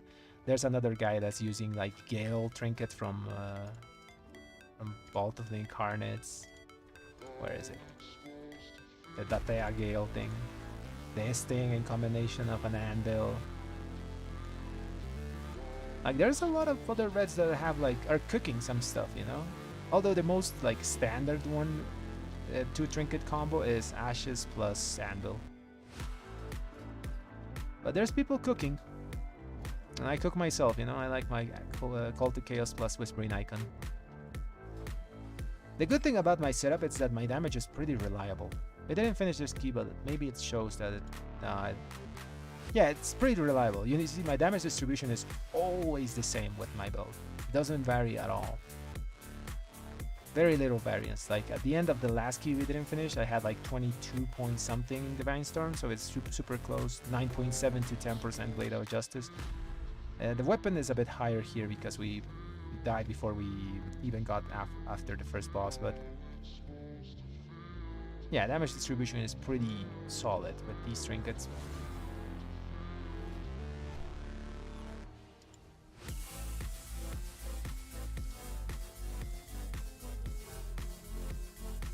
There's a House Infusion 16. Maybe we get in. Hey Rashid, what's up, man? Welcome to the stream. Just looking for keys. It's not been a good day. It's not been a good day. Got a rocky start to the stream. Our 2 keys went down the drain.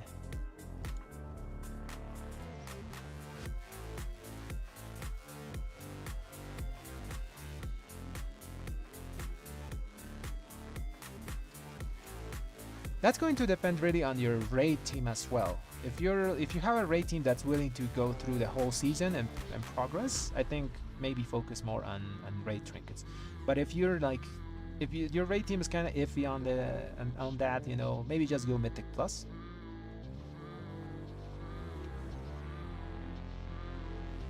Because for example, my raid like stopped raiding like 1 week ago. Yeah, 1 week ago. And I've heard like a lot of other guilds like stop raiding altogether this season because it's like a chill season, you know. Season 4 has always kind of been like that, and Shadowlands it was like that as well.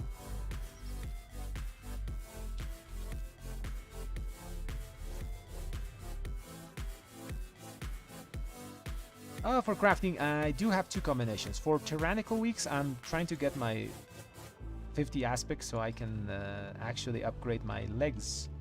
So tyrannical weeks, I like to use 2, what you call it, blue silk and linens. So the one that gives you mastery if you're over 90% health. That for tyrannical week. For fortified weeks, I rather have frostfire legwards plus a blue silk and linen, because you play more of a pack-to-pack dungeon basis there.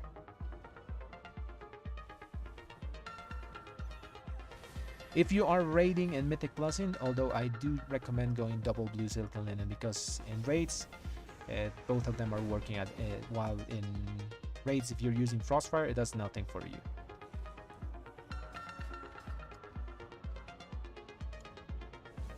It's nice to have some variance on your embellishments. You can swap them depending on the situation.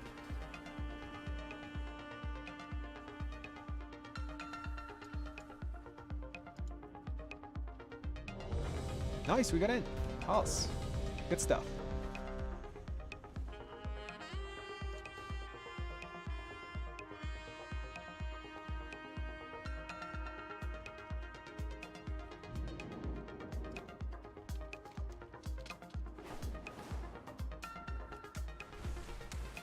Oh yeah, let's say hi.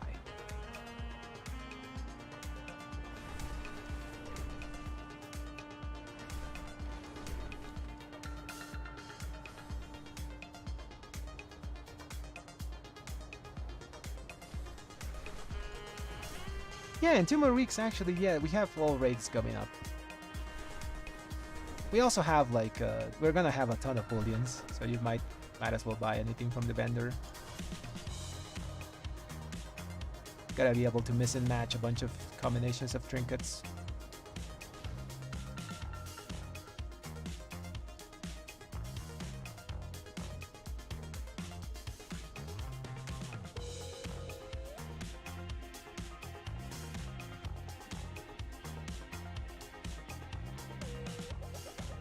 Although it's not all set in stone. I always say there's a lot of variance in Mythic Plus. Mythic Plus is not an exact science in how you do your simulations. There's a lot of things that can happen in there. So I normally take like Mythic Plus simulations with a grain of salt. I do some weird, wacky builds as well. For example, last week I was running this. Like something like this, you know? No, this actually. So this build goes incredibly well with big pulls because you extend the duration of your final reckoning. But to make this build work, you have to like play kind of perfectly.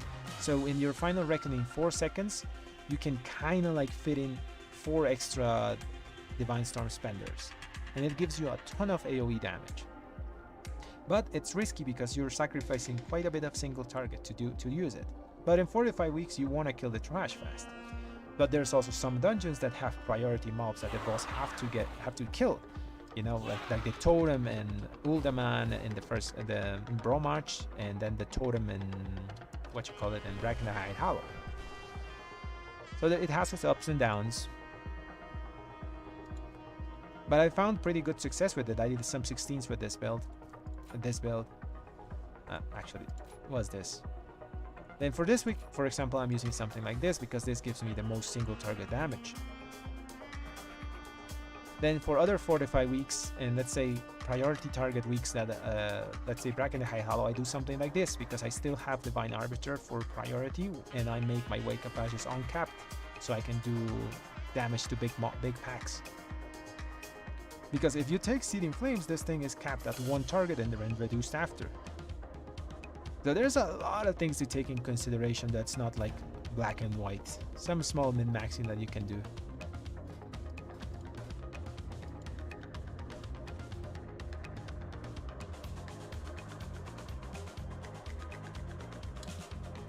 Oh yeah, man, this week my vault was bad. Actually, it was good, but it was good and bad. So I got a helm that was heroic and it had like avoidance and a socket. So it was like a perfect helm, but on heroic, you know. And I got one mythic, what you call it, one mythic vault on the raid slot. And it wasn't that, you know. Sadly, it was the heroic ones that got the socket and the avoidance. And my mythic plus slots, they didn't give me anything, so I picked two sockets. So I put one of them on my Diurnos, and the other one I'm still hanging on with. And I'm probably going to put it on a mythic helm, or when I buy the filial duty from the vendor with bullions.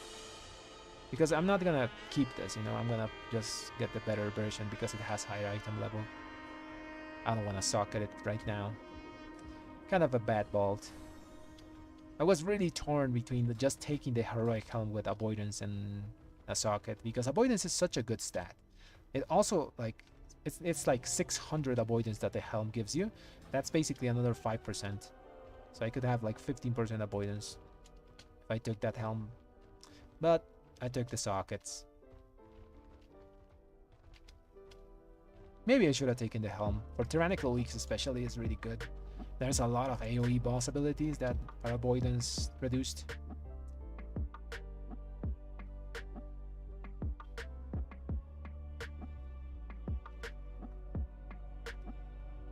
No, I don't use that. An extension of wings. Instead of that, I use Hydra's Judgment.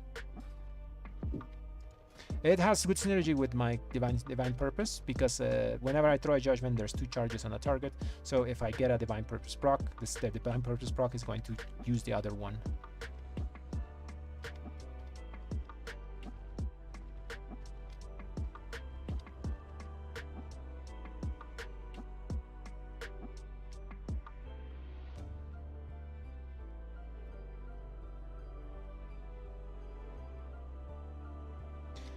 Oh, the weekly quest in Balrog, you can pick. You're gonna be able to pick what events you want to do. Probably the easier ones to do are the ones from Amir Drasil. Just have to do the Super Bloom, that's the only one that takes long. Then you have to like collect the little green orbs from the Dream Surge event. And I don't remember the other one. Oh yeah, it's plant 5 seeds or something.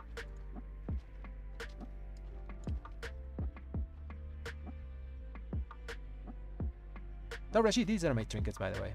Using Noctarians and Whispering Icon. Just good old stats. Also, this Noctarian Sculpted Chaos has Leech, so I had to use it. It's just good stats. Good tertiary.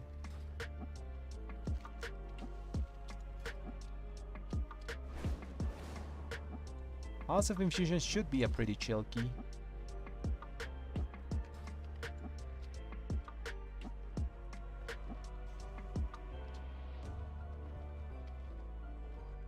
Oh, we need something special for this place. We need a cleanse for frogs if we get targeted. Do we need freedom? Probably. Yeah, we need it for for the frost dragons. We can remove the slow 1/2 people, and that removes also the debuff. So we're just gonna keep Unbound Freedom there.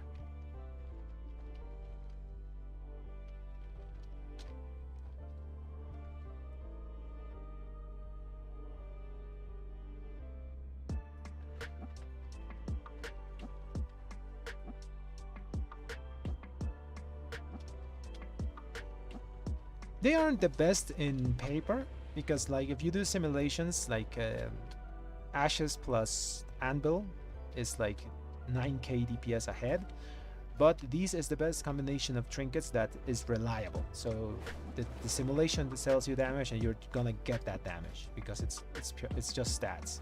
While for example with Ashes and Anvil, you have a lot of variance, and it's not in your hands all the time. You have some tricks that you can do to get full damage from it, but in my experience, I've never been able to keep all my stacks of the stupid Anvil. Something always happens.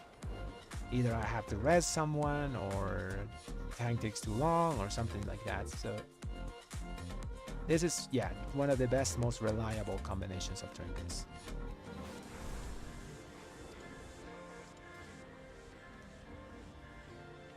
Anvil plus Ashes is numerically higher, but you have to deal with some stuff.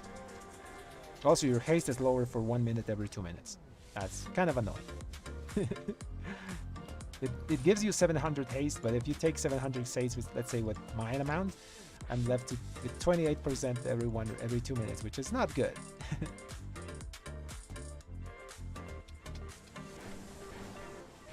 I wonder who he wants for this key. So it's a Druid Healer plus Demon Hunter tank. So probably he's gonna get Shadow Priest. Damn, there's a lot of white there.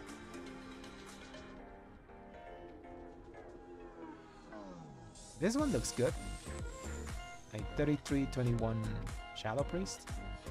I would take him. But I sometimes like break my own key a lot, so I may not be the best one to pick people. Oh, he took it. Nice. I get I get a bit impatient when I'm in streams doing my own key, because I want to do the key, you know. I don't want to have you guys waiting there in Q Simulator all the time. So I sometimes pick the wrong people. But it's all fun, you know.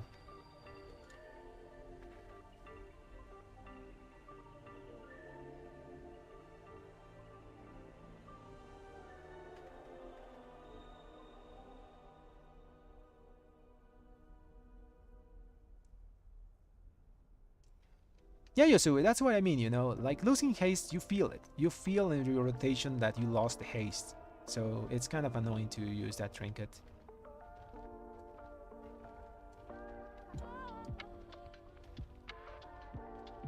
There's that little debuff that always remembers you. Okay, you have like 700 less haste, man.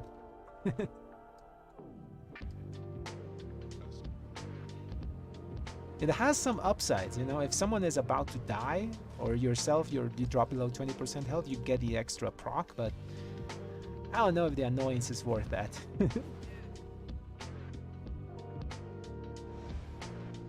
Nice, Tesla. Cultic Chaos is the best. It is a really good trinket, Rashid.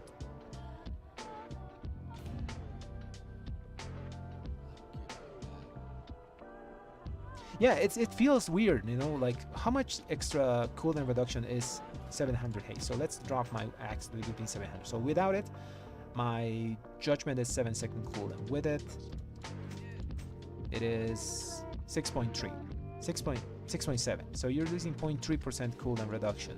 It adds up, you know, those small increments of cooldown reduction. Not only that, your auto attacks are a little bit slower, so you get less generation from your crusading strikes. I don't know. I don't like to mess with haste. You know, I've always like recommended like having 35% haste is really good because it makes the rotation feel like super smooth. You can make your you can like use your divine toll judgments really effectively because you can weave your abilities in between organically. But if you drop under that, your haste feels so off.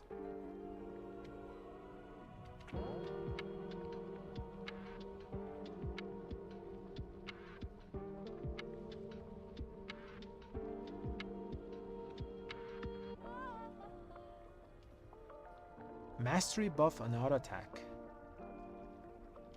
Is that an enchantment? Yeah, I feel you, Asui. It's that last judgment that you can squeeze in between your divine toll procs. You feel slow. Okay, we got a group here. Who is in the group? Shadow Priest, Evoker. Is he Devastation? Maybe? It's Augmentation. Okay. So Ki is going to be a bit slower on bosses, but we can make up time just doing huge pulls.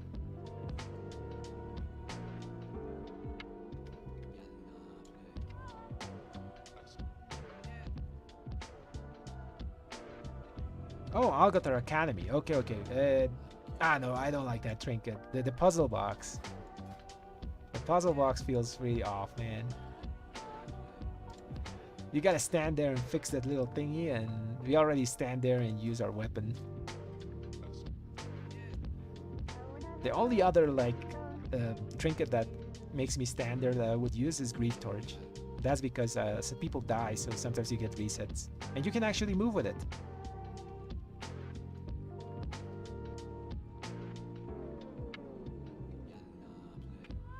Oh, okay. You're not talking about it. I take burst. I take burst all the time. It's 5% direct percent versatility, by the way. It's not like stat burst, so it's not. You don't get diminishing returns, and once you get to 16, 17s, you want to live. So getting as much damage reduction as you can is, I think, a bit better. So I take versatility all the time. I would take mastery or crit, but I want the safety. You know, it's just nice to have that. Mastery is really good. It gives you more damage, but versatility is the safe option. I kind of fear some bosses in that place. For example, Beximus still incites fear, the fear of God in me.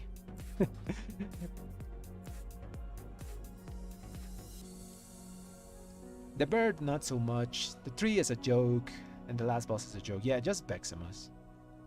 Just gives me that extra safety to survive the little circle application.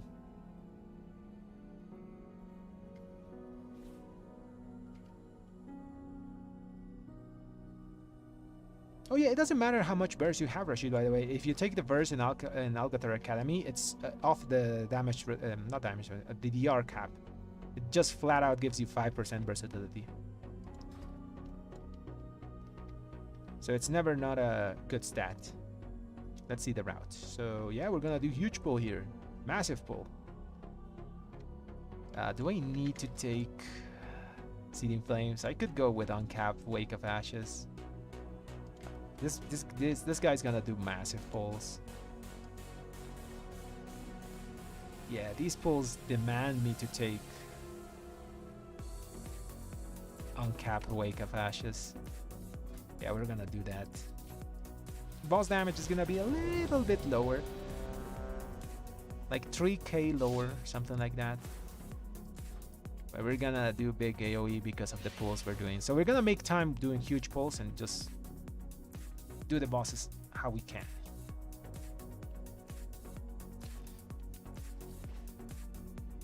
Let's get our food buff, weapon buff, refresh our flask, and I think we're set.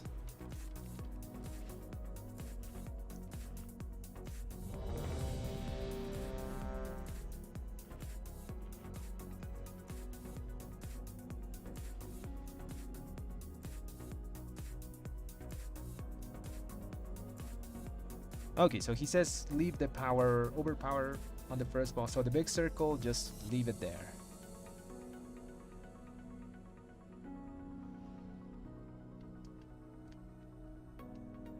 Okay, let's see how it goes. Using the uncapped AoE on Wake of Ashes feels nice. Sacrificing a bit of boss damage, but I think we're fine on that.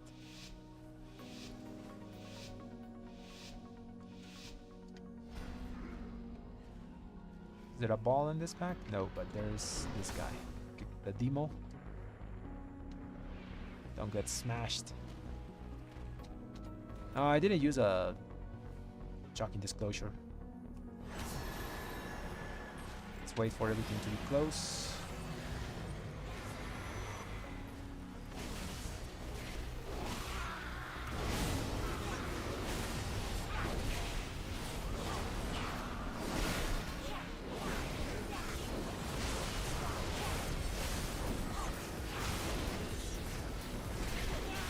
Can I even like legendary here?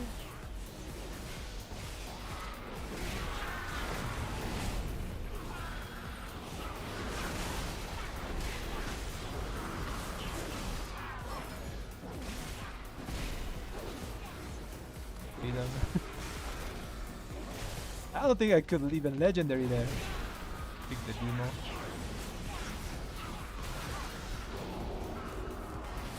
I'll use weapon here with my pop on myself.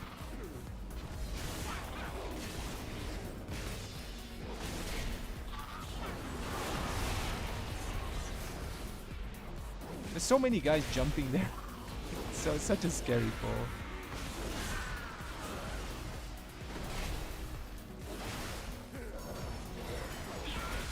That it comes.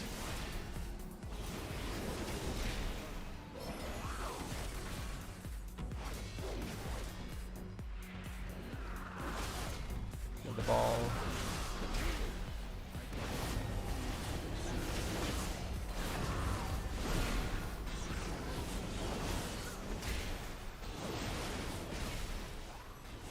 Freedom. That's why I don't get lasered.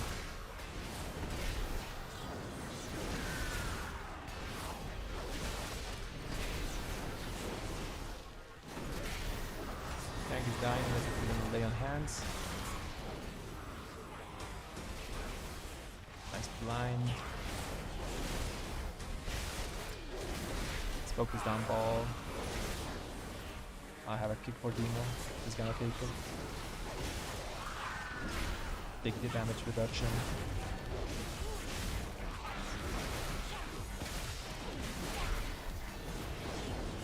Cooldown's back in 10 seconds.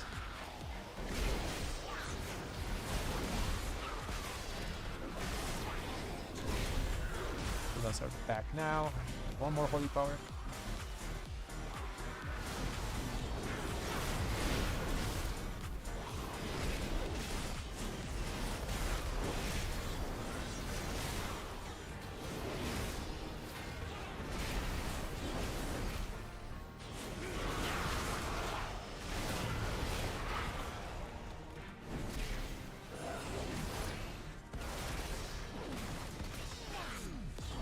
I'm so glad we took like uncapped weight of ashes.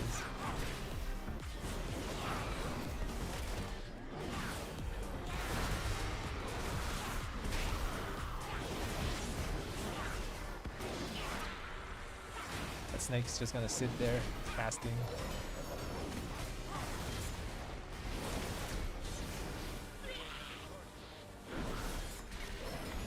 I got the big bull here. Yeah, he's gonna do it. So we're gonna wait for everything to be in place.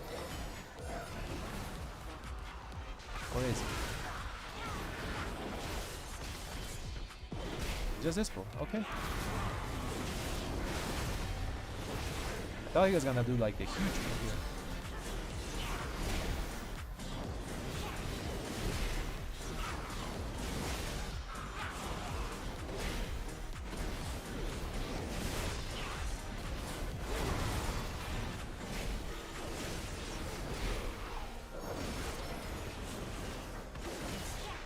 We have our weapon for next pull.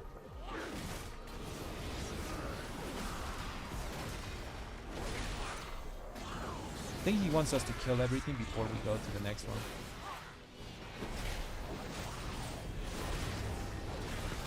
Nice. That gives us a clean pull here.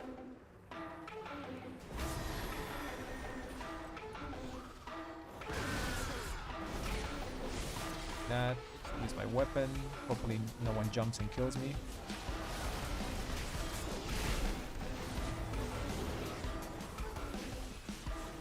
Oh, that's bad.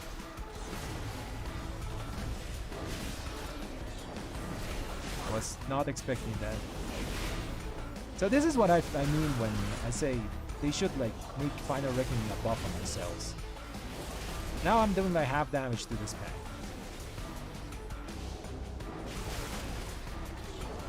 Because I didn't expect he was gonna pull the whole thing.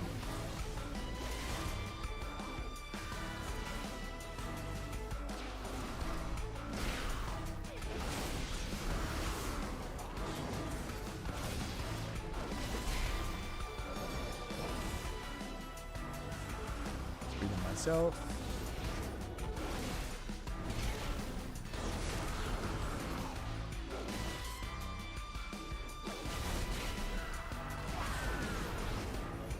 Got cooldowns back. Let's use them. Might as well use our 1-minute cooldowns. Very flexible.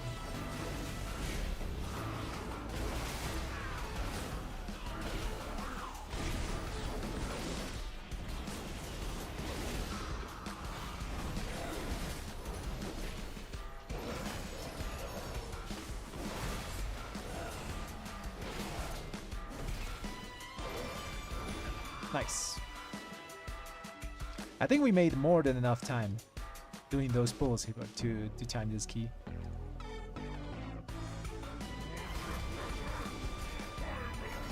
So he did not move.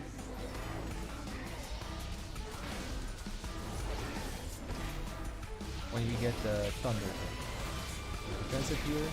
Do the vengeance. My weapon as well. Unless are back in 2 seconds.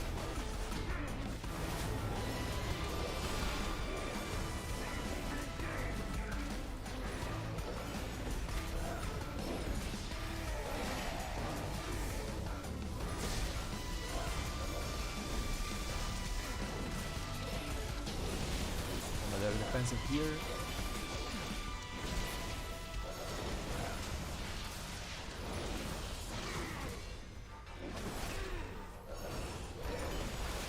Even without our...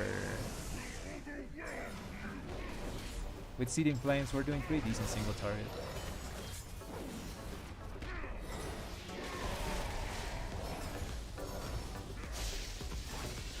Oh, the music is still on.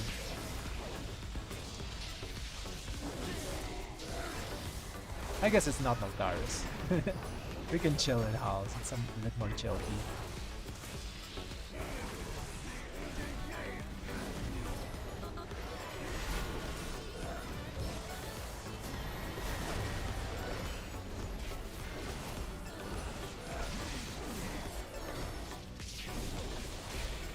Vengeance.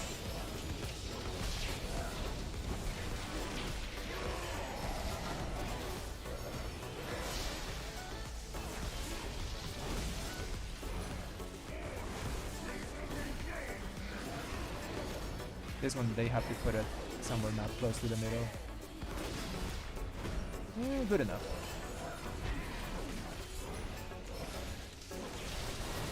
Come on, go away. 15%, go away.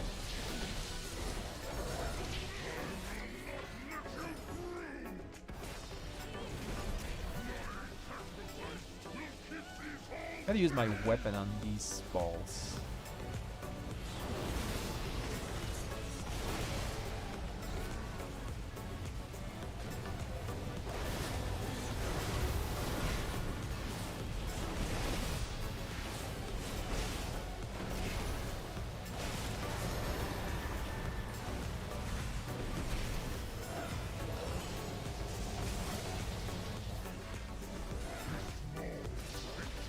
So it's good that we have range to do that. Other melee can't like do damage to those balls there.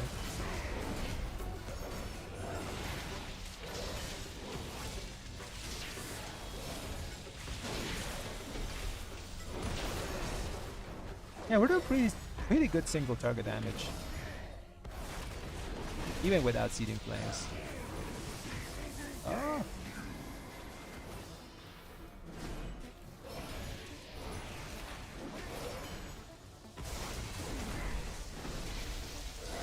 I guess we'll keep the music for this. Not defensive here.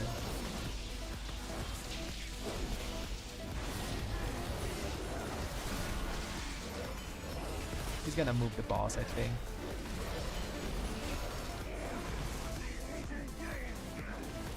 So let's get ready to move. Talk to Chaos proc when our runes were up. Perfect.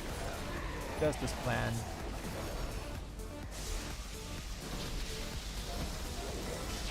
Gonna use just a normal heal to keep us up here. We didn't have a defensive. Got Shield of Vengeance now for next one, if it happens.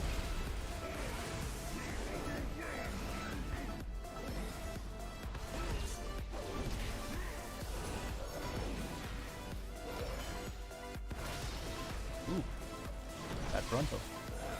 Almost dead. Oh, that's bad. Even my shield can reach it. Added damage. Nice. 3%.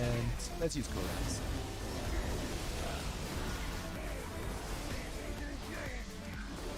Maybe we killed it before.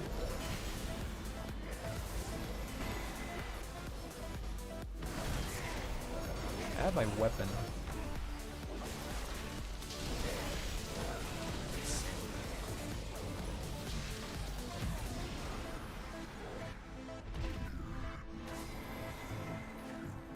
I could have saved that. I didn't expect they were going to die just at the end. We're fine. Gives this guy freedom so he's fast.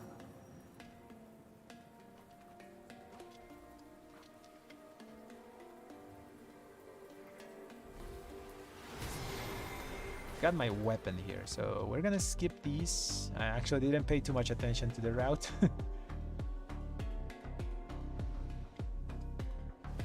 We're gonna do frogs.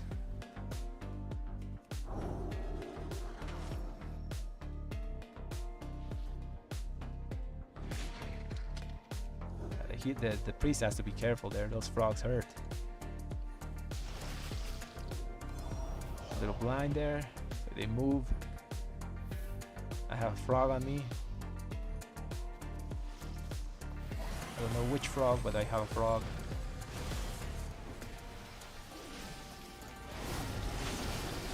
I'm just gonna bomb myself and not care about it.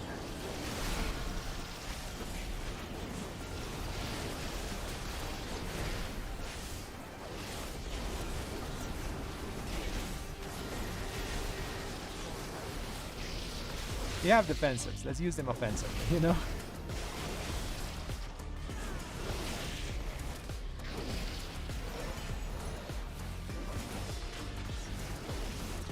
Oh, my frog's still alive.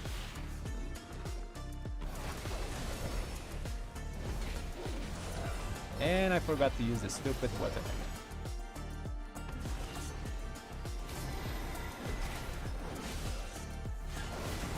We've got focus. This weapon here. You have no cooldown, so pulling the other pack is kind of risky. I think he realized that and not gonna pull it. Got cooldowns back.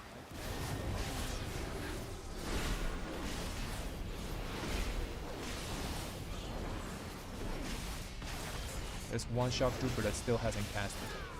There it is.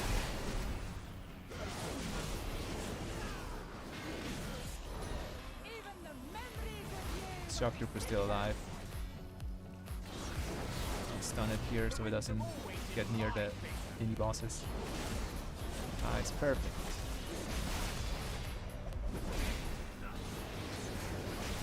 I don't have any defensive for this, but I shouldn't really need one. Myself. Quick. Hopefully someone has a kick for the heal.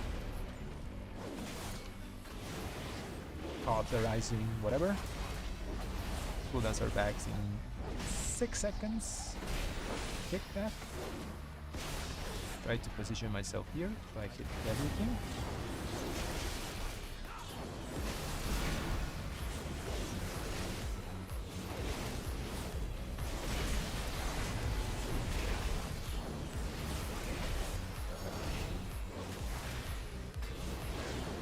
Still hit it like divine stones from here.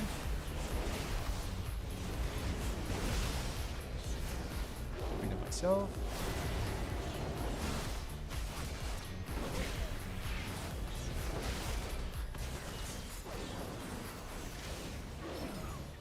Try to always hit everything with your AoE.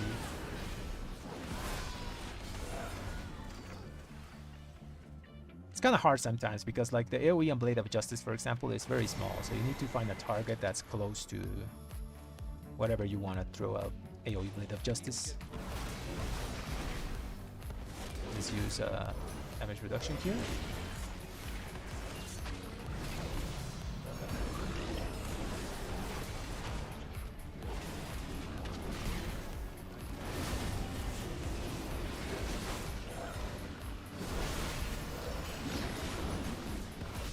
You're gonna have to like do one bubble frogs, so we can like legendary the big frog with as much stacks as we can. So this might be it.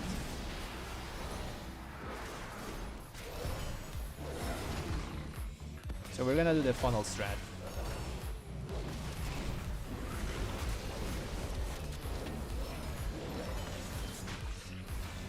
I'm gonna AoE them, and then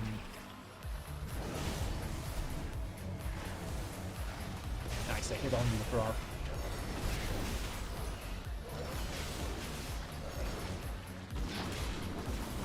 That was perfect. So the funnel damage, you hit everything with a Divine Storm.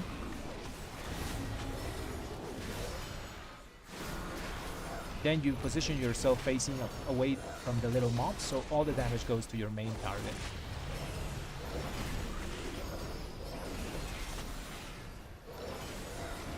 I'll res him.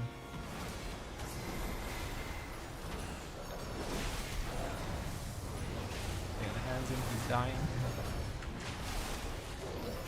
Wake up Ashes all the little frogs, so they are slowed.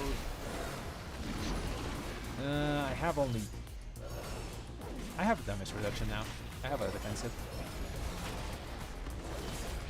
for the next big crow. I called Chaos is a bit early. Stack for the frogs. Taking so much damage.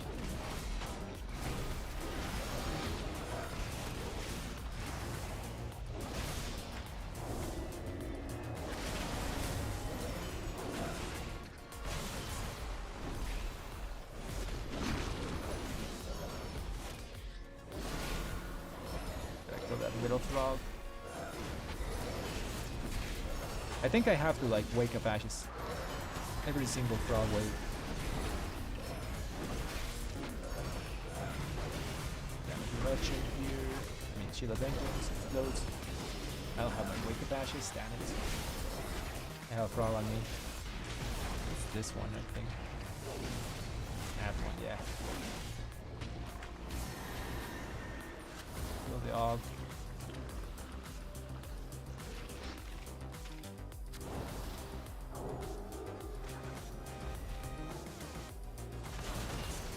Didn't get eaten.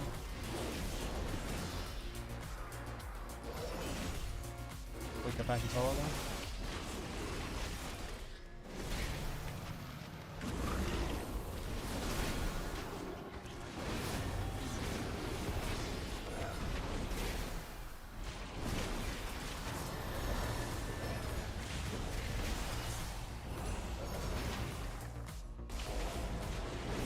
Ooh, I got all frogs on me.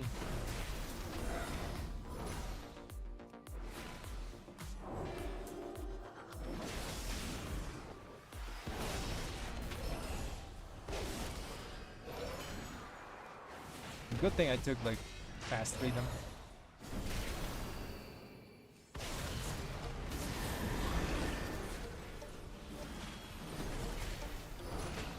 I can't use my legendary here, I'll die.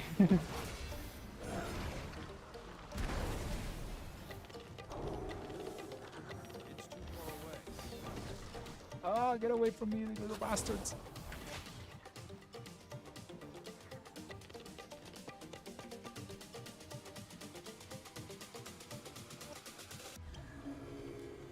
Maybe I can finish it.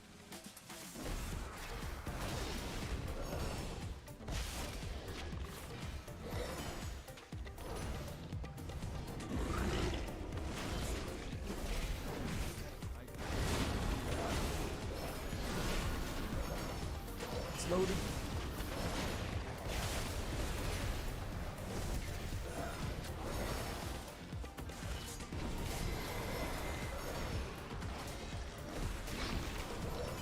Quality game.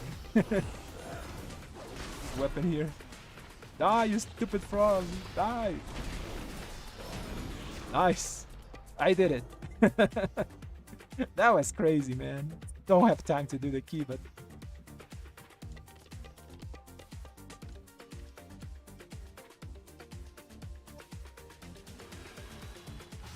might as well finish it.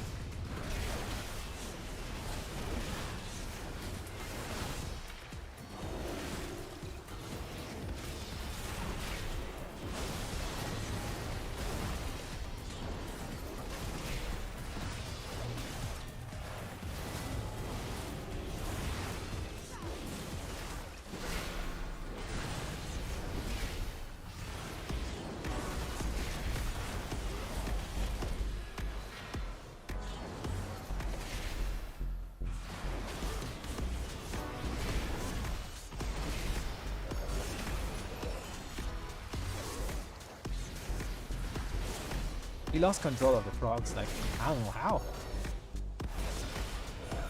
Oh yeah, the healer died and then it went to hell.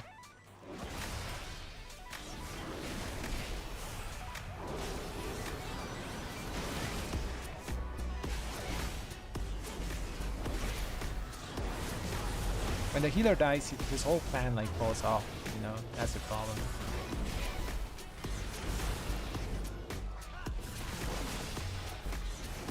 Blind here, never mind.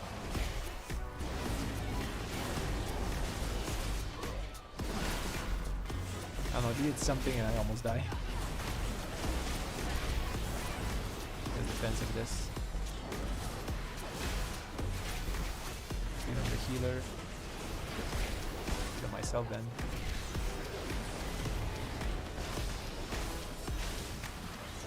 Take one of those.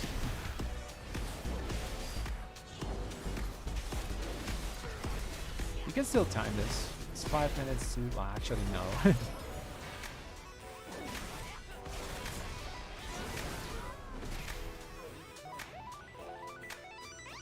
We're gonna do the little jumpy thingy.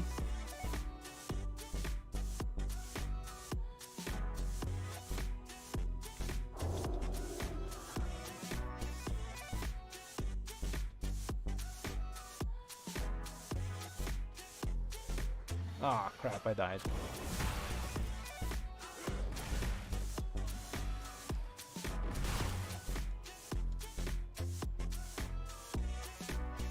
I hate doing the jumpy thingy. Sometimes I get far, sometimes I don't. It's 4 minutes per boss. If we can clear in 2 minutes of trash, I think we have it.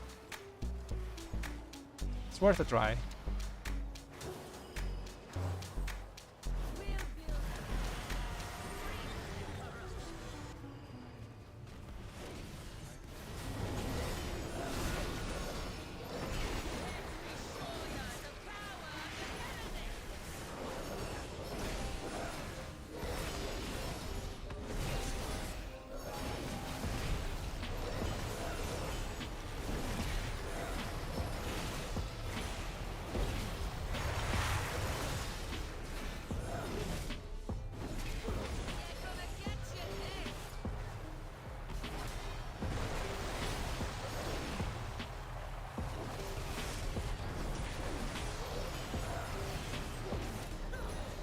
Shield of Vengeance here.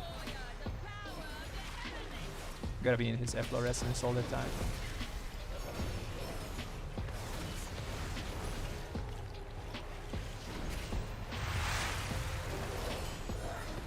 I'm gonna start helping at 50% health. But healing, but I'd have to do damage.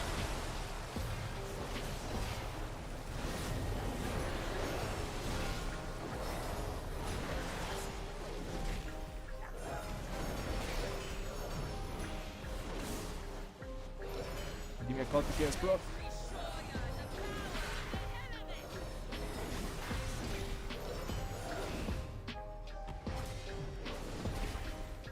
Use a pot there.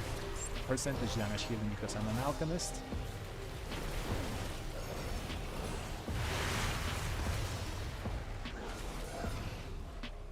Weapon is up in 20 seconds. We might still have it. That crystal was criminal. Almost murdered me.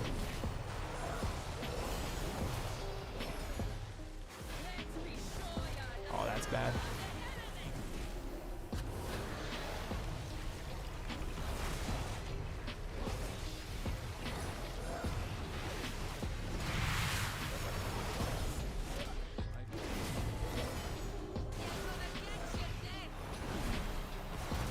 Upright defensive. That crystal is again. That crystal is out to get me, man.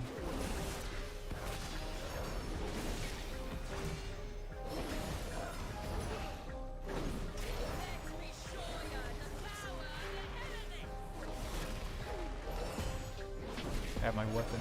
I'll use it here.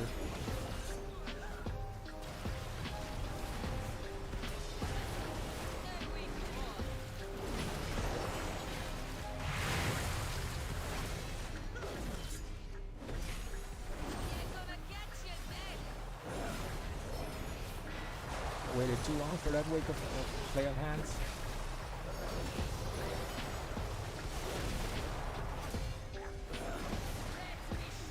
It's gonna die again because of the crystal explorer. Never mind.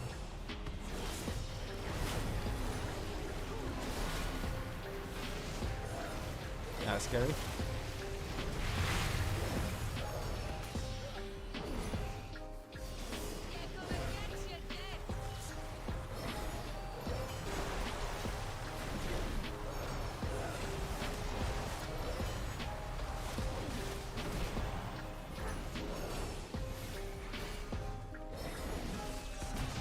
Nice. I'll res him. We have a shot. Like, it's a small one, but we have it.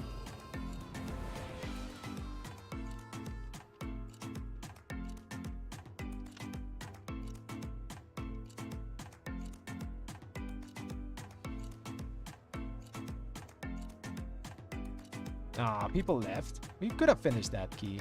Just to see how it is, you know?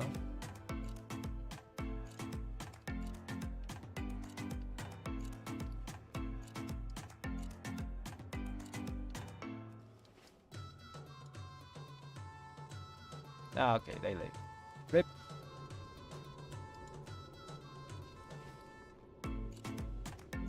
That stupid frog, man. How did we die to frog?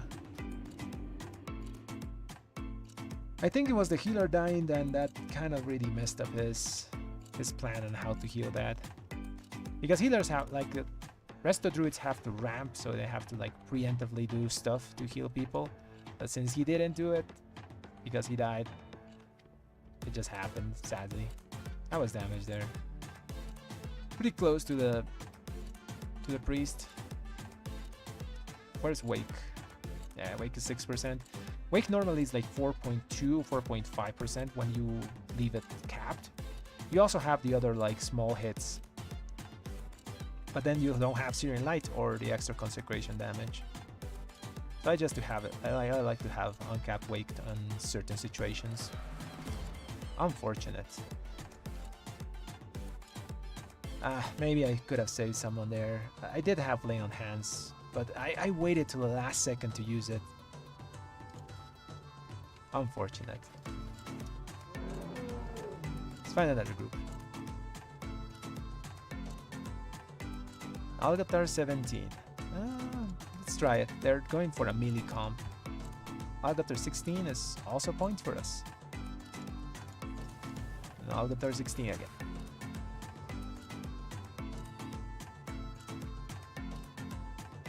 It's a rough day for keys, but sometimes it's like that.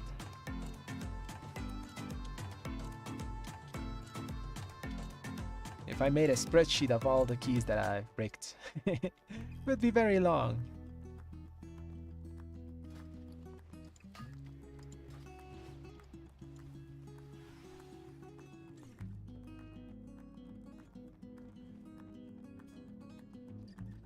How long were our boss timings? I want to check that thing. So let's see. Frog was super long. Boss. So I'm not going to take Frog in consideration. So Watcher Iridius was 5 minutes long. Ugh, that's super long. It's Evoker, man. Evoker all gives you a lot of safety, but it also slows your keys to a crawl on boss damage. I like Evokers on fortified weeks. I don't like them too much on tyrannical. Yes, they give safety, but at the cost of a lot of speed. You have to make up for it with doing huge pulls, which we did, but still. Bosses lasting too long make people die, and that's no good. We got 2 deaths at the end of Iridius. If it died faster, we wouldn't have them. The frog was took like 5 minutes as well. That should have been dead like 4:30 max. Like these are like raid boss timings. The last boss took, priest died at the end. 342. So this one was more like akin to a boss fight that almost normal, you know. It would have died 330. So I think most bosses here should be dying like the fat ones, you know. There's bosses that have more health. Those should be dying at 4 with a normal group, and this one should have been dead at 330, something like that. I wasn't planning for 5-minute bosses.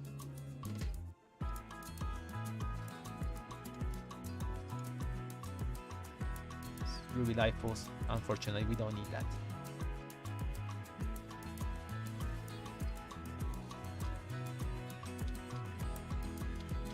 All things considered, it was a good key.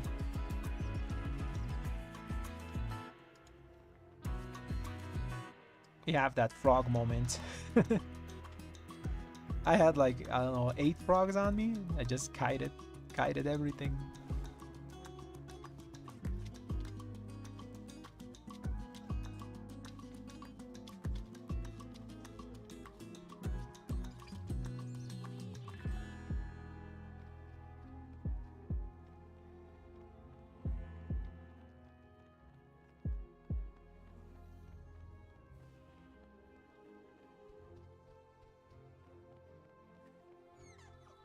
Come on, get me anything of this. Algot Karakami should be a pretty chill key. The bird is very scary for other people, but for us it's not really too scary. Oh man, I have to do like a bunch of keys to get my crest after. Because we're not completing any of these, so I'm not getting any of the awaken thingies.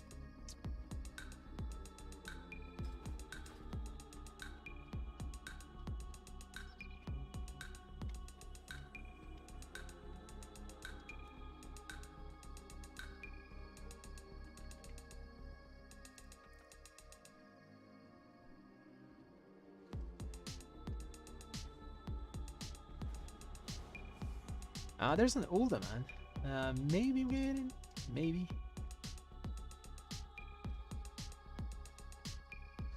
This is a really scary key. A lot of the damage that bosses do is like a full single target and not mitigatable, but by normal means, like armor, for example. Like the first boss especially is the one that does that.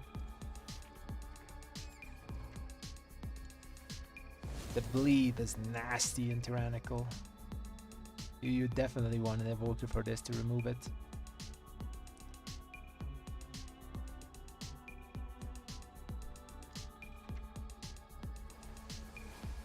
Brawl March is also sometimes annoying. I have to go like, for this specific key I have to go Seething Flames and always save my Wake of Ashes for the totem, or it's not gonna die.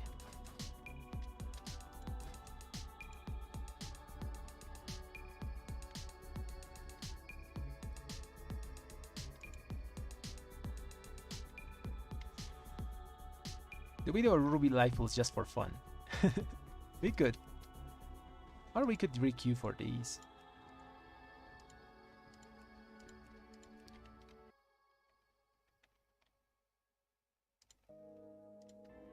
Okay, I was putting the music back on.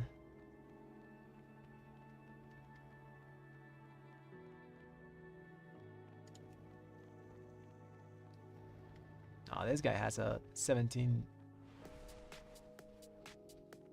vault. He is red, although it says protection. Maybe it's bugged. 16 Bracken. Oh, let's go. Let's do 16 Bracken.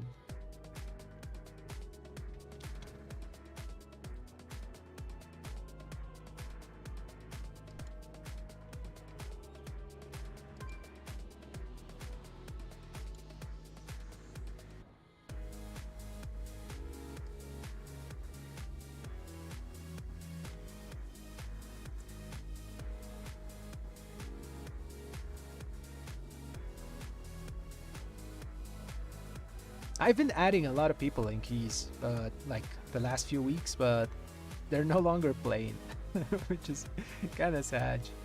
Because I was adding people on, so I joined their keys easier, and it was really working out. But since the season kind of died out a bit with Pandaria and Cataclysm, a lot of people are just taking a break or just playing other things. So I just have to remake the friends list, I guess. Oh, there's a lot of keys. This one also already has a red. Double red in Bracken is not bad. We can obliterate totems if we play it correctly at the end. And that's basically the only problem in that place. The other bosses are super chill. trees are annoying here. Like the big trees are going to soak in blood and just heal a ton.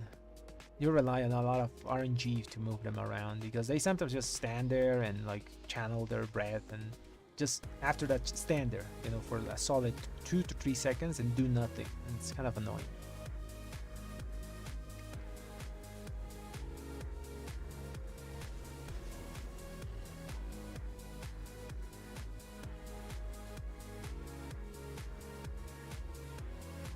Two Bracken ILs. Come on, red is really good for Bracken.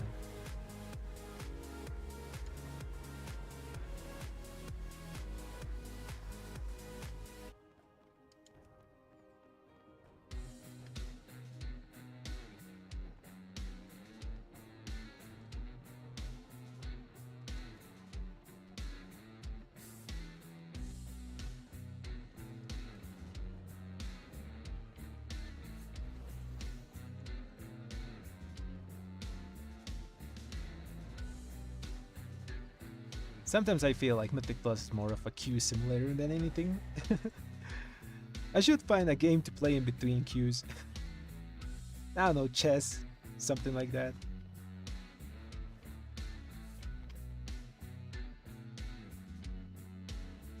When I'm not on stream, sometimes I just pop on like MTG Arena and just play rounds of Magic in between the queues. Maybe I should do that, you know, so you guys have something to see while I'm just running around laps and Blood Dragon. Maybe for next stream. I'll make a poll on it. Maybe you guys want to see me play Hearthstone. I don't think I can fit league matches in between queues. Sometimes they're too fast. But for sure card game stuff.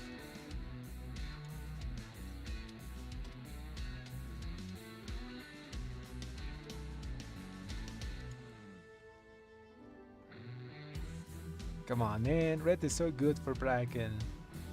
We have cleanse the spells. We have big AoE damage.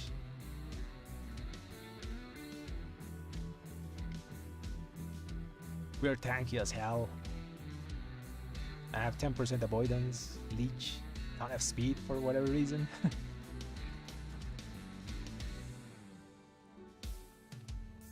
Maybe this guy is protection. Let's join.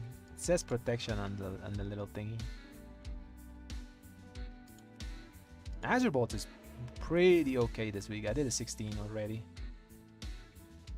Went really fine. We had to use the other build though. We had to use this for the last fight.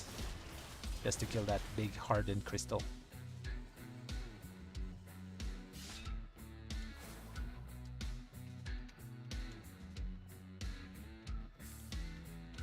Actually, I can't play League of Legends even if I wanted to. I deinstalled the thing. After Vanguard dropped, the thing was on all the time on my PC and my fans randomly didn't work.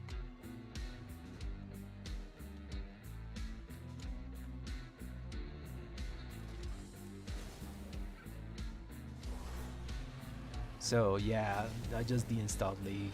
It was affecting some of my performance in WoW as well. It's mostly, I guess, because I do have some not legal software that I use maybe sometimes. I don't know.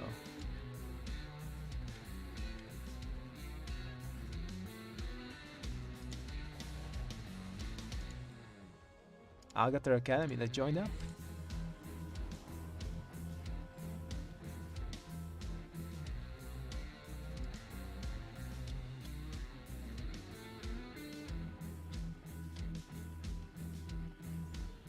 I would like to play League though. I saw the new patch and all the new items. Look pretty good. It's a good time to play like Tank Scion, which I like to play. Or even Swain. Swain's pretty fun. Those are my like two mains.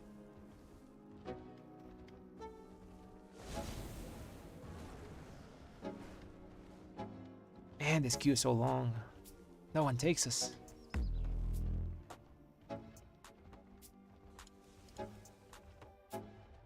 Oh, they already have a third here. Oh, this one is new. Maybe, maybe?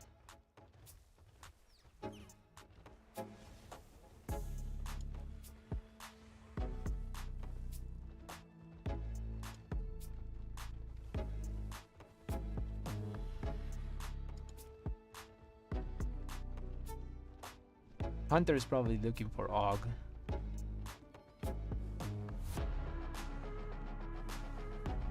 AUG and Priest probably for his key. Just triple range it.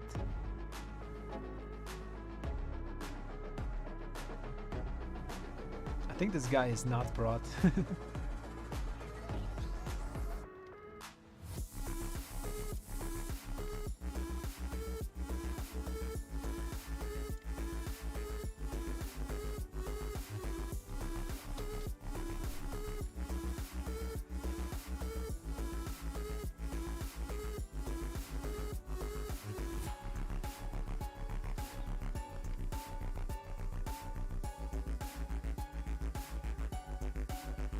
Oh, for sure. As soon as I get beta, I'll stream it. I'll do the dungeons and everything. If I had alpha now, I'd be streaming that. I love to cover like PTR content and stuff that's coming. I also want to try like Herald and Templar by myself, you know, because they sound really cool on paper, but once you try it, you're gonna you feel it, you know. You gotta feel how it works. A lot of people are going to, I think, go towards Templar because it's the easier to play red. I'm gonna say that. It sounds a bit easier to play than Herald of the Sun. Herald of the Sun seems like you need a bit more positional awareness because of the lines that appear when you use wings. You get lines, so you gotta put those lines in between you and the mobs that you're hitting. Most of the time it's going to happen naturally, but sometimes you might have to move a bit to make them hit everything.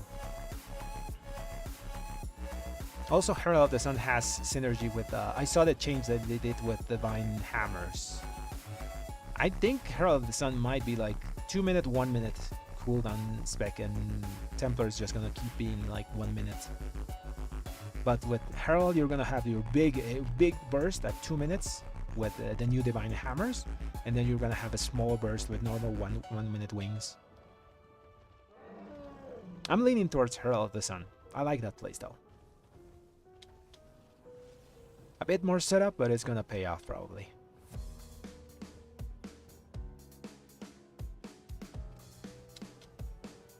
Yeah, everyone likes Templar because it's the raid spec. You know, Templar is for sure, I'm 90% sure, that is going to be the premier raid spec. Most of the Templar hero talents say that when you hit something that's, if it's alone, it takes 100% more damage or something like that. And when it's each target that adds up reduces that by 20. At 5 targets, the talent basically does 0 damage. So yeah, Templar is going to be the de facto raid setup. So a lot of people are talking about that more. Well, Herald is talked a bit less because, well, a lot of people like Mythic Plus, but I think more people like raids, and I focus more on that. But yeah, Herald is going to be the most used, I think, Mythic Plus setup, especially on fortified weeks. Templar might see some use on tyrannical weeks, depending on how much dungeon density mobs we have.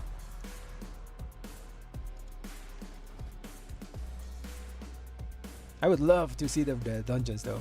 I haven't like seen many streams. I've only seen like Wowhead posts and Steam and stuff. I want to test it by myself, you know. Azure Bolts. This guy is definitely not protection. Okay, so not good. We already have 216s there. Let's go back to halls.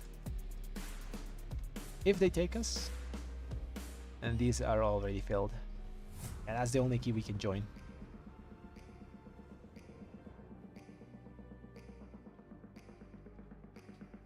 Yeah, also the beam, if you put beams on your allies, those are also going to emanate the beams towards the enemies. So you can make like you have to position yourself so all the beams that are your allies and are your enemies are going to hit the mobs. Something like that, I think. At least it sounds like that on paper. So we're going to be like a pseudo Shadow Priest if we can kill the group with those beams as well. Pretty good. I like that class fantasy. We just emanate light from the sun and heal and damage everything. Pretty cool. Uncle Ruckus, nope. It's been a bad day, Uncle Ruckus. Everything we've done has died. But it's something like, sometimes it's like that, you know. If I'd made a list of all the keys I've timed and not timed, The untimed is like 3 times longer. Like you say, you gotta break some eggs to make an omelette, and we break a lot of them.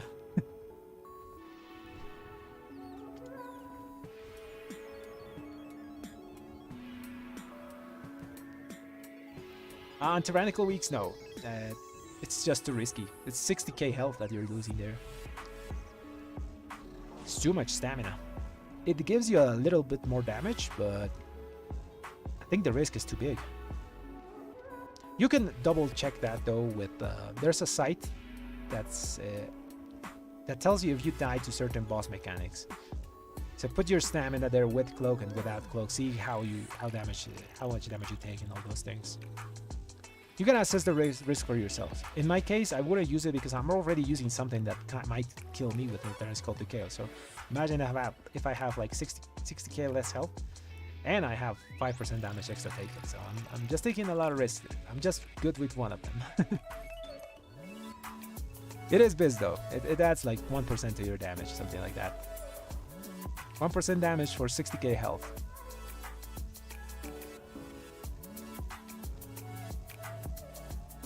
I'd probably use the cloak.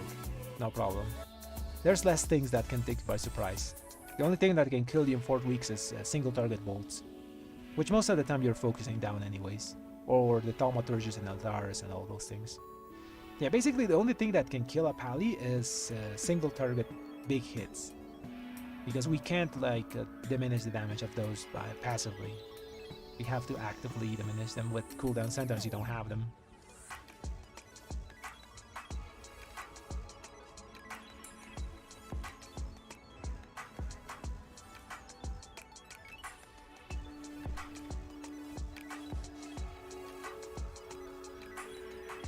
What else can we join? Everything else is full.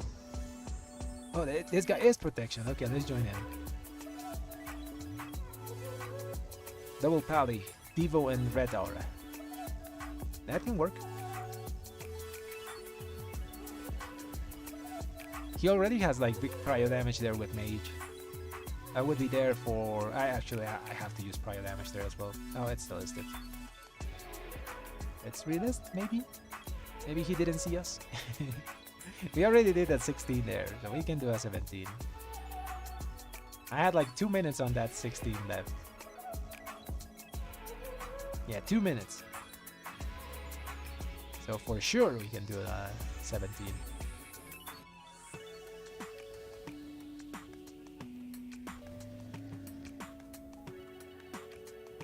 If you have Call to Chaos, you could use an anvil then. It's just a really good trinket. If you want stats, you can go for the ball and pick other stats. You know, the ball trinket, the one from Aberus. If you're looking for just stats, you know, that would be the second best thing. The Minions Chromatic Essence.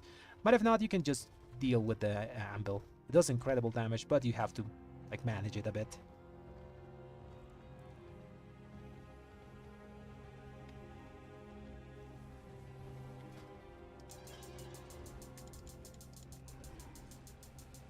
Ooh, there's a bracket here. Come on, get me in the bracket. Shadow Q from Malganis. Please invite me.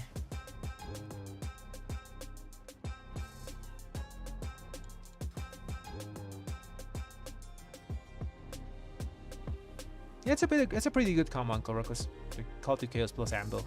It's gonna give you like a decent blend between stats and like some prio damage. You will do less damage in AoE though, because Anvil does like no damage on AoE encounters or like trash back Symmetric Plus. It's just good for prio damage and boss fights. Because the active, very rarely you're gonna use it on a pack. You're normally going to use the active, like the small AoE circle that explodes, to conserve your stacks.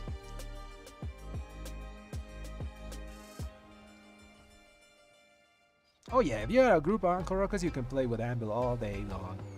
Because they play around you, you know? You say, okay, my stacks are falling down, and you pull stuff.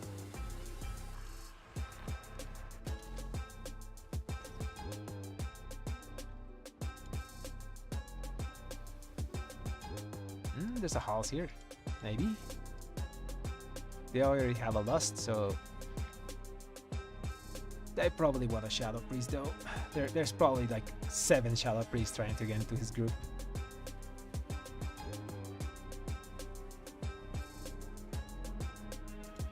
Now we wait.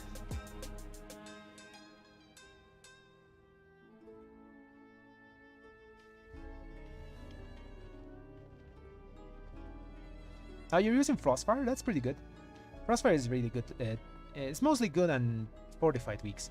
I want to swap this week for double mastery for tyrannical. It's gonna hurt a bit of my pack to pack play, but it's going to give me a bit of like 2.5% extra damage on boss fights. So it's a trade-off. You give a bit of AoE for more single target. Shouldn't be a problem this week though. But for 45 weeks, yeah, I love the Frostfire Legwards. It's just really good.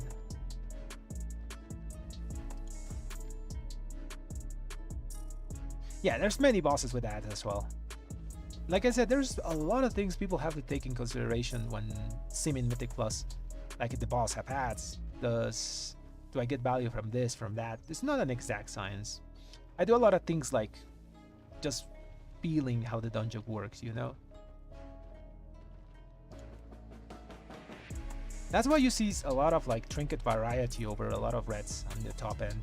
I saw some guys still using badge. I've seen guys using like weird stuff like the trinket from Datea.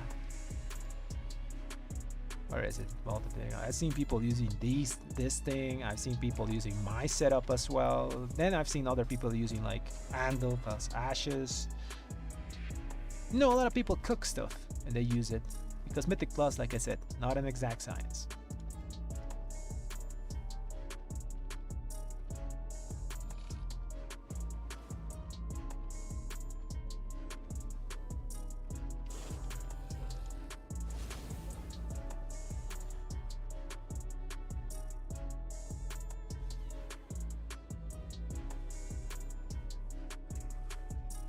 Yeah, the 2 silk is a bit unreliable. Let's see, in this key, how much uptime I had with my silk linen. So it's valuable over 60. It's valuable. No, it's better than Frostfire over 70%. It's even on 65, and it's a loss under that. Where's Auras? I have 54%, so it was like worse than Frostfire Legwards if I ran 2 of them. But fortunately, I'm running 1 of them and Frostfire Legwards, so at least I'm getting the full value of my Frostfire.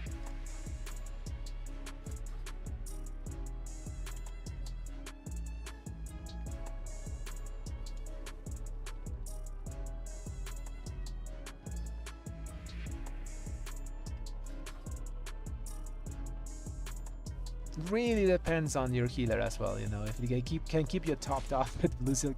But that queue that we just did was really messy, so I wouldn't take that 54%. That was super messy. I was like super low on the frog was like the whole time, because like I had like the whole group died and I had like, a bunch of little frogs following me around, and I just kited the boss.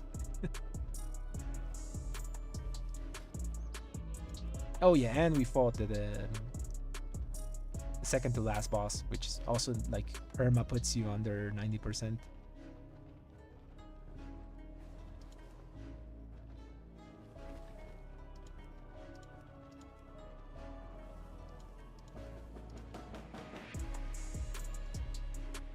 Everyone's playing the god comp, you know, it's Demon Hunter, Mage, Shadow Priest, Augmentation, and Resto Druid. Or you swap the augmentation for a lock or something. It's kind of hard to get the keys now. I can't use mine because it's a 14 now.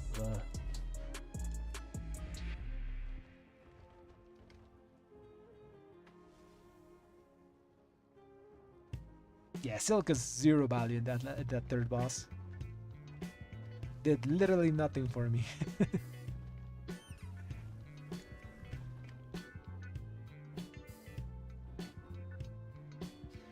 Yeah, Warlocks are just really strong on big pulls because their damage is full AoE. It doesn't get reduced after anything.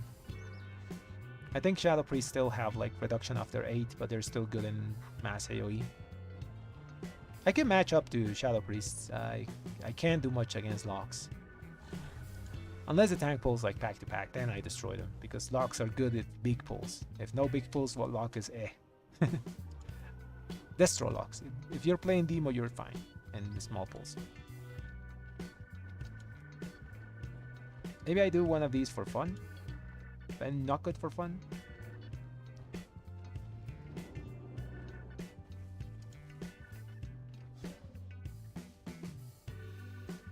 Arcane, yeah, they do a lot of damage, but they require... I think their rotation is one of the like hardest one in the game. They require a lot of setup and a group that plays around their big burst.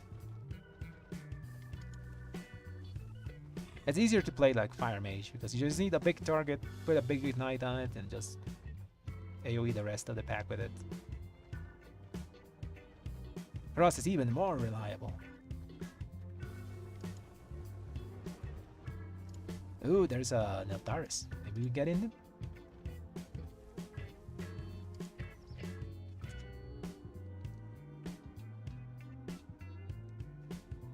Okay, if I don't get into a key and... Let's put it at 5 minutes. 5 more minutes. 5 more minutes. I'll just do my Neltaris 14, I guess. And try to push that thing up.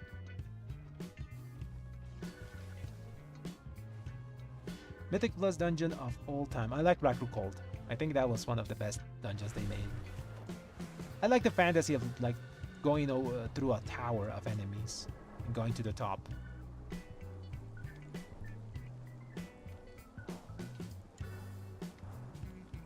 Second best would be the Karasun second part. You know, the one where you go up to a spaceship and fight a big eye monster thing. That would be my second one. But I really love Blackroot Cold.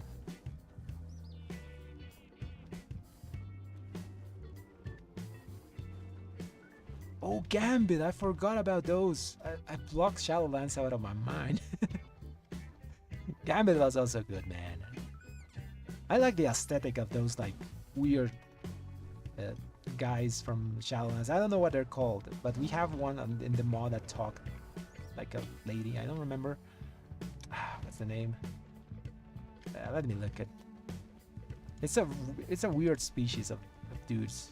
Where is it? Shadowlands.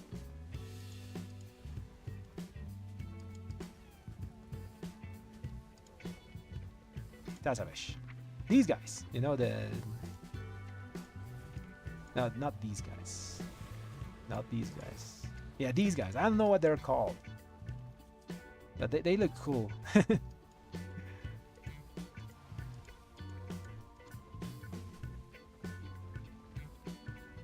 Yeah, this dungeon was really fun.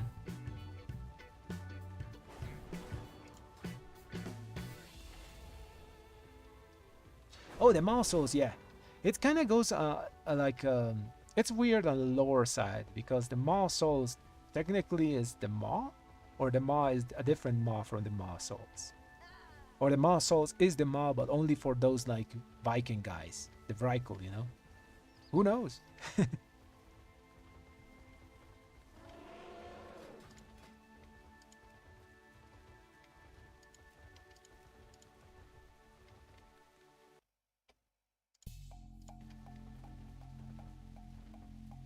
Come on, get me the Neltaris, man. I'll destroy it. 5 minutes, we said, okay? 2 more minutes.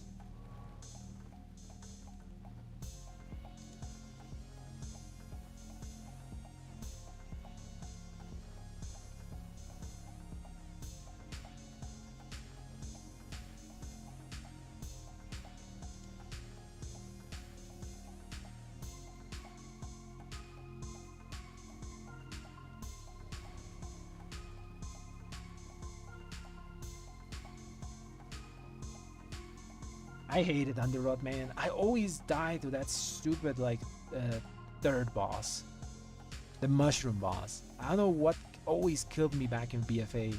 Although we were squishy as a peach, you know. So I guess it was that mostly. We didn't have so many defensives to survive a lot of the explosions. We had bubble, shield of vengeance, and then we prayed. And also we had to use bubble for to clear mushrooms sometimes, so we didn't even have that sometimes. Rough times, but still pretty fun. A lot of fun with red back in BFA. I don't like the Krogma boss there. That boss can go to hell. It took so long, and you had like so little uptime as melee. Back then we didn't have like range, so it was very annoying.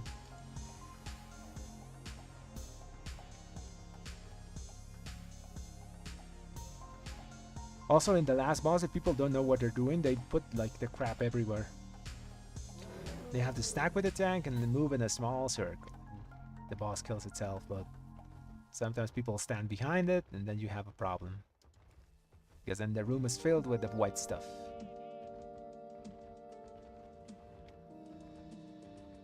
$18 ruby life pools, damn.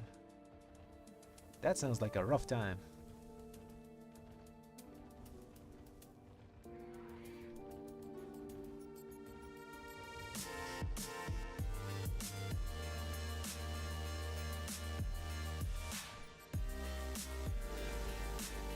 Yeah, Motherlode was also one of those dungeons that was really unforgiving, and you had very little counterplay. There were mobs that was just fixate you and throw you something that you couldn't see the cast time. It was just an instant attack, and sometimes just one-shotted you.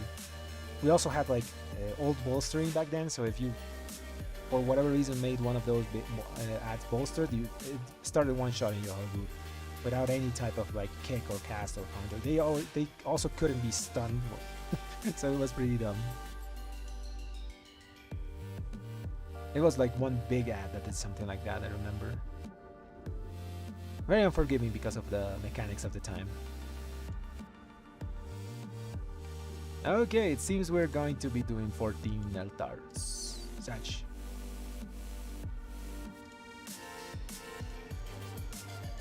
Let me check one more time.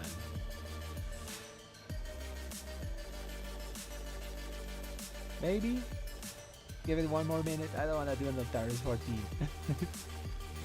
Sounds like a horrible time.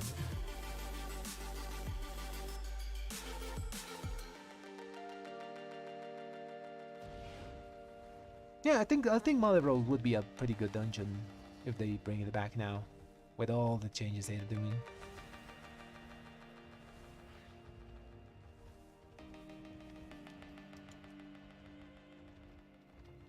It was one of those dungeons that I remember, I had a group that I played with back then.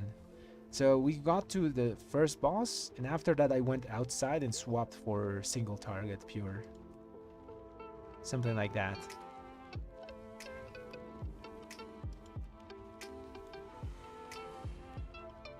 It was a weird dungeon, I remember.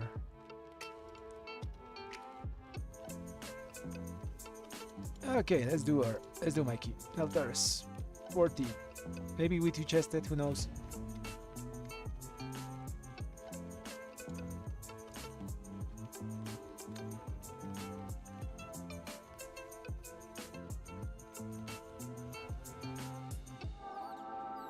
Oh yeah, Yasma after the buffs to her, it was horrible. Literally had to use this thing to survive. The file of Icy Preservation sometimes on enough high keys. Just for that 5 extra damage reduction, 6% damage reduction over 50% health. Not being able to kick the thing was horrible. It was hard to move the boss, and it did a ton of damage. There's a reason why you had to kick it. Who do we take for this now?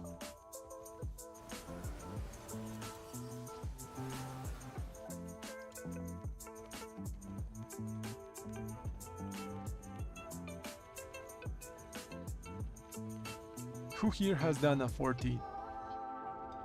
We got a Doras here. He's done a 13. We can go double red something with Lust. Probably would work.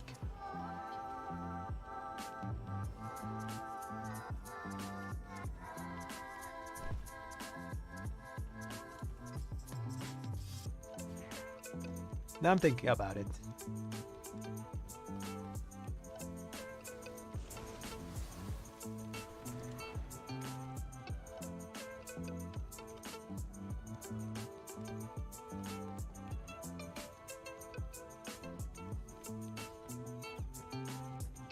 Yeah, a lot of people just took augmentation for those keys, for high Atalas, because augmentation just gave you another layer of safety. Wasn't that the era of the god comp or something like that? I don't really remember that.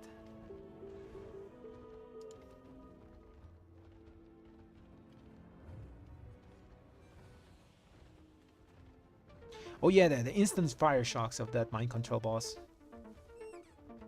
That was rough to keep up. There was a pattern though that healers had to like leave the first one, dispel the second one, and then dispel the third one, and something like that. But if you added like afflicted and all those things onto it, it was horrible because then the healer didn't have dispel, everyone had to do it. Sometimes you just got one shot. It was very unforgiving. Most of the like cata dungeons that they added to rotation were pretty nasty.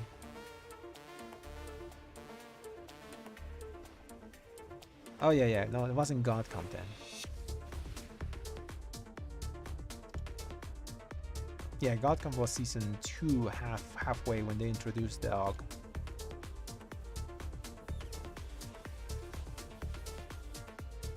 This guy has 2 chested halls of infusion.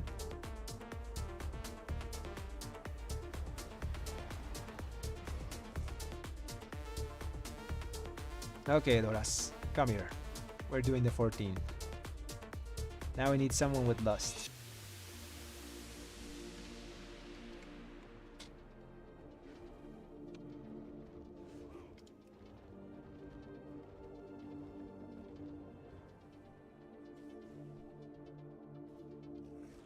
There's a bug? I haven't seen anything wrong happen to there. I've done hauls I think last week and nothing happened. What happens? Oh, that's horrible. Polo's not having a visual. Those things one shot. It might be a rare occurrence. It's like maybe like the chains and the second boss of Natara. Sometimes they don't. It doesn't do it. You just die.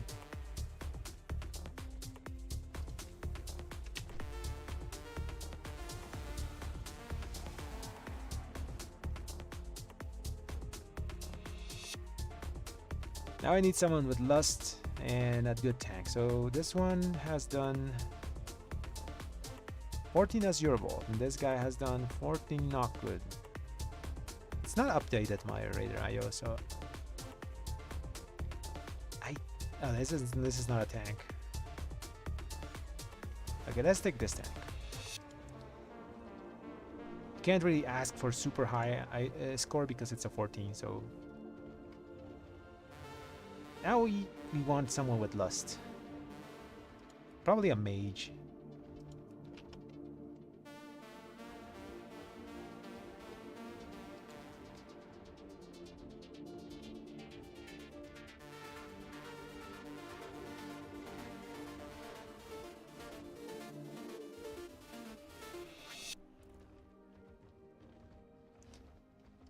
Yeah, that's a weird bug, man.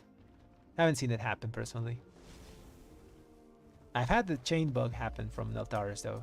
That was horrible because it was like a 15 or something and it just died there and the key was going really well.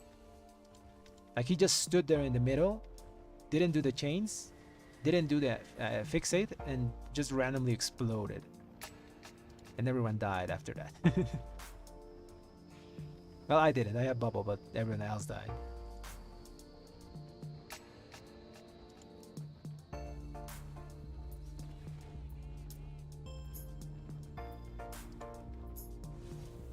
We need a lust.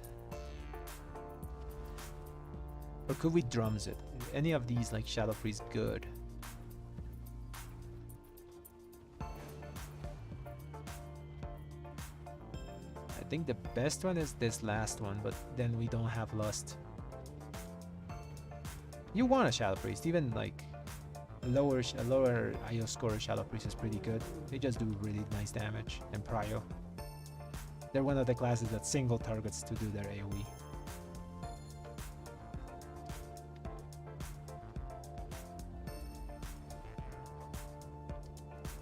Oh, he's gone.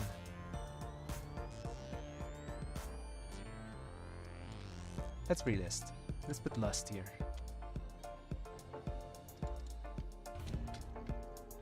Is my portal still on cooldown?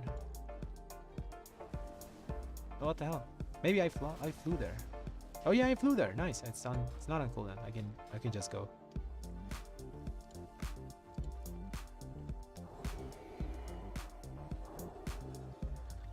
That's a Xiaomi. He's done an Altaris 13, Bracken height 14. Okay, that's good.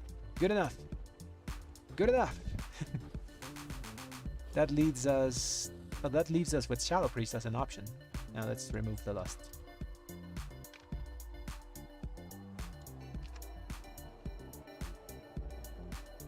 And there we get an Evoker. Do we make it super safe? It's a 14. I think with our damage combined, we should be fine. No, actually no. Better to just get one of the Shadow Priests. This guy's 2-chested Azure Bolts, plus 13 Altaris. He seems solid. 3000 score. And let's give it a minute. Let's fly there while we wait. Also the extra health from the what you call it? The priest aura. We're gonna call it that. Fortitude. Yeah, that thing. That's pretty useful.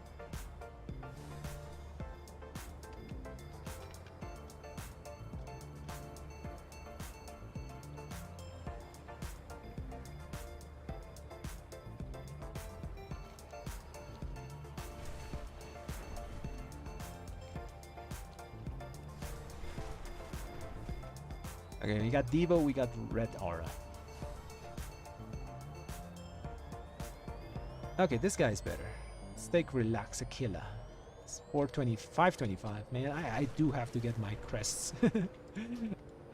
I only have 39 this week. I haven't upgraded anything. You have done good work, but danger still looms. Will you come to the aid of the forces here, champion? I haven't been able to complete. I completed like 3 keys this week. Did I DC? No, I'm fine. Oh, nice. I thought my internet went out or something.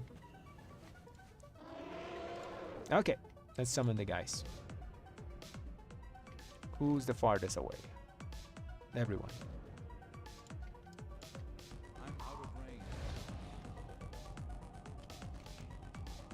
Okay, so just the priest and the...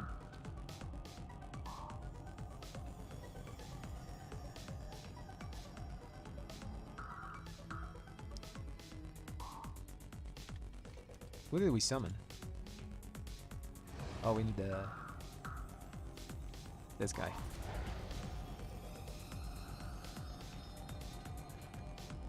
Oh, I summoned the tank, or I summoned the priest. It's fine, both need a summon. Okay, let's go. 14, that's 2-chested, hopefully.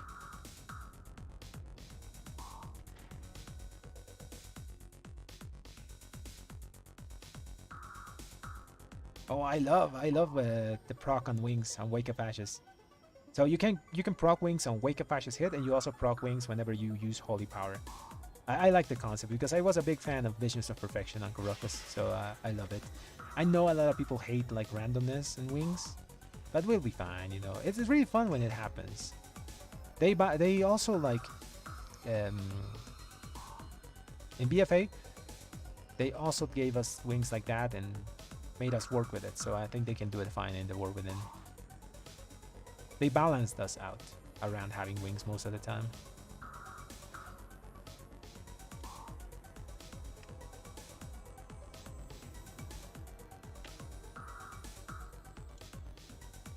At least in Mythic Plus, it's going to even out, you know, even if you get like wings at the end of the pull. Actually, no, you can control if you get the wings at the end of the pull, you know. Just don't use Holy Power Spender like when the mob is like dead, you know. Something like that. I don't know. I just like it. Even if you get like bad wings sometimes, over the course of a key that's like 30 minutes, it's going to even out. Okay, let's send it.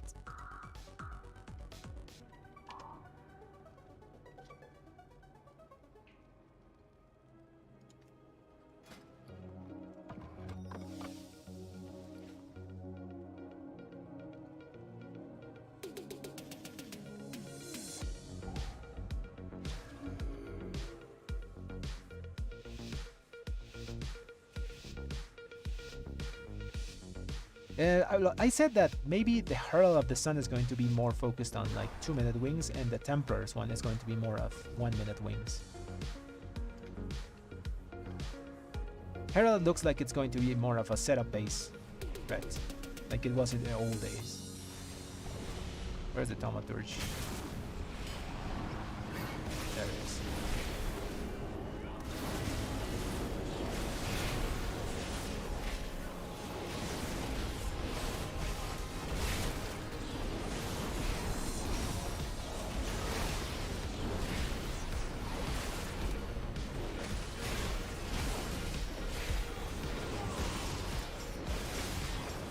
Gotta move, you wanna move?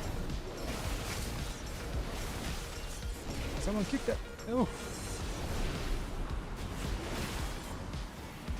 I'm gonna keep looking at this Thaumaturge and killing it. Yeah, that's why. I knew he was gonna do that. I have to use my weapon somewhere. I think it's a good moment to use it here. I don't think I die. I'm still in sanguine though. Where is the tank? Where are we going? Oh, he's doing that for. I get it now. He's gotta run with it. Ah, just pop 2 lanes. Kill the Thaumaturge.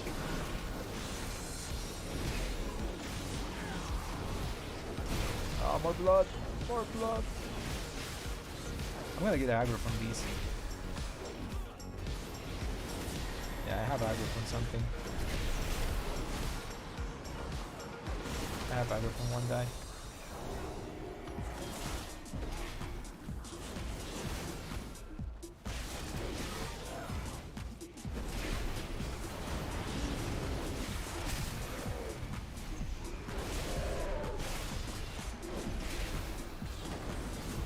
I have aggro from something.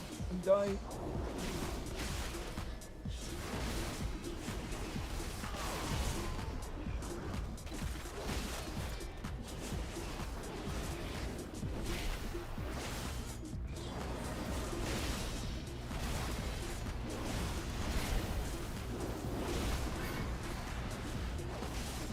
Oh, one of the things went off.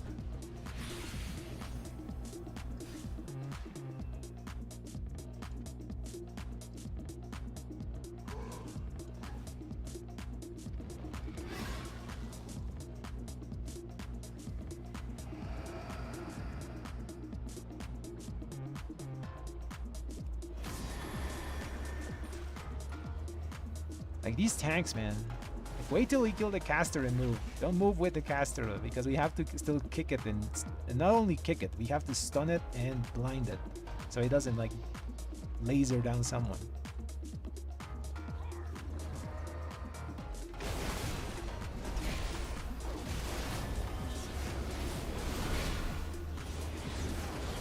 We have time, we can do this, no problem.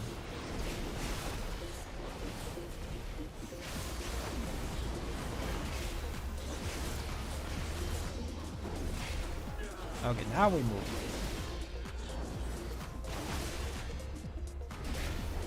So much easier this way, you know. Kill the Thaumaturge, move. Kill the Thaumaturge, move.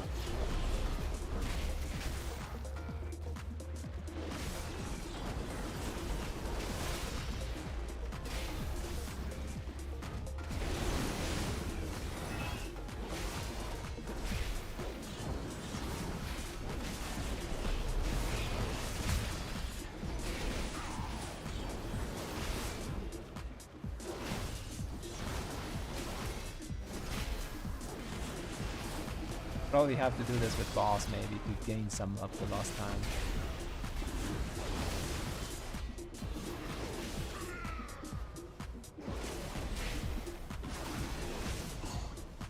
Not pulling boss? I don't know. Let's finish them out and use cooldowns on boss.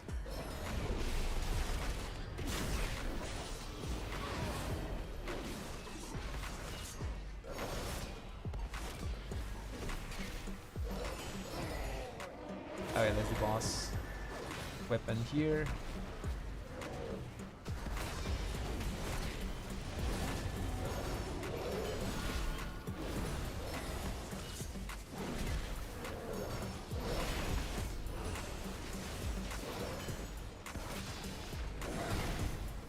gonna be close.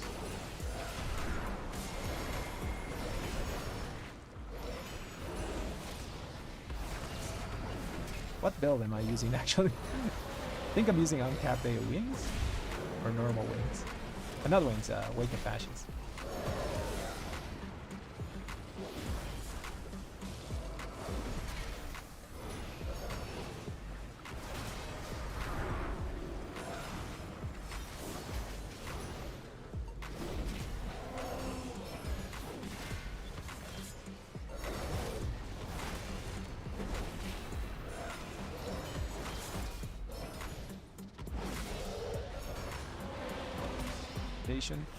That's my shield. It's cool dance. That's a good bait.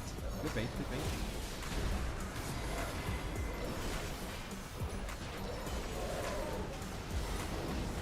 Got me.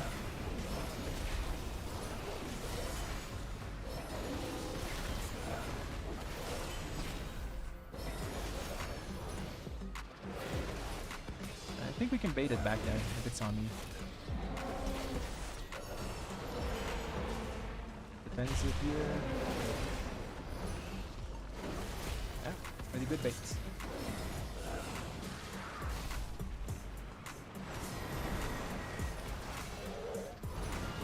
on me. I have my Diona, not my Diona, my Fulia shield. That thing is huge. It's like a almost 3k, 300k shield. There's a weapon here.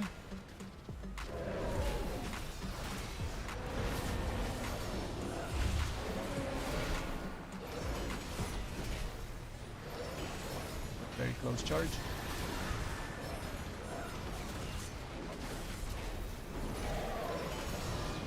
It's on me. Fine.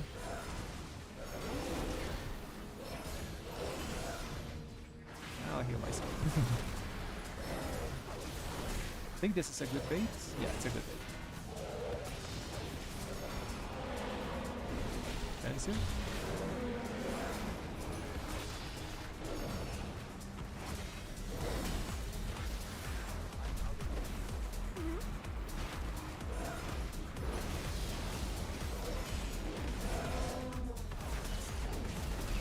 Nice.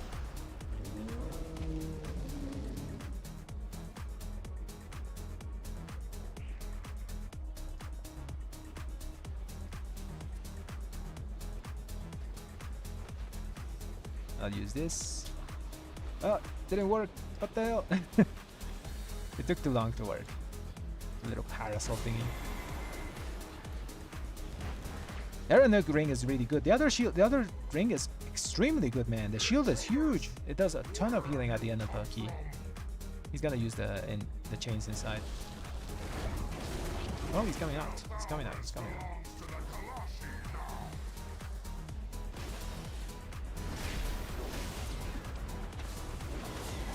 I'll blind here so I can use chains. Never mind, someone did it. Thanks, Adoras. I think he did it. I'll use the next.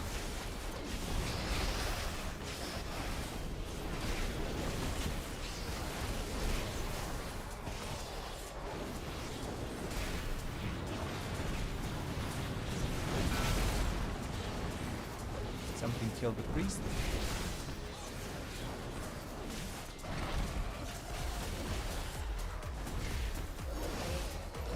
Let's finish up the stragglers.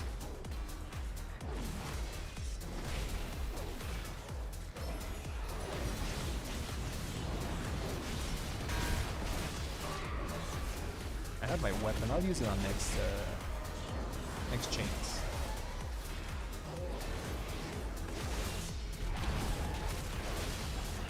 Take that.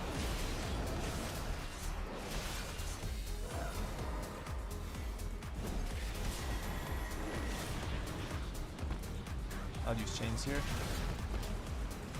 Bring it closer. Bring it closer.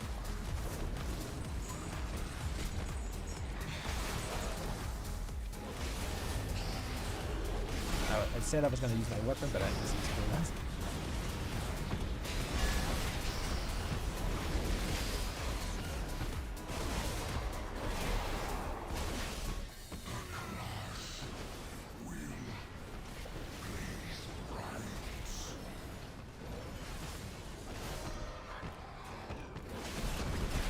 here. There's more chains here. Someone can use them maybe.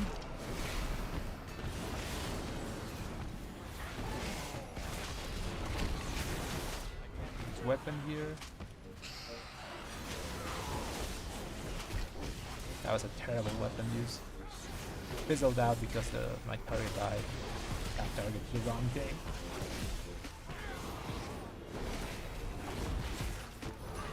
Nice. We got mob. Kill the hunter. Kill it while the demon hunter gathers his stuff.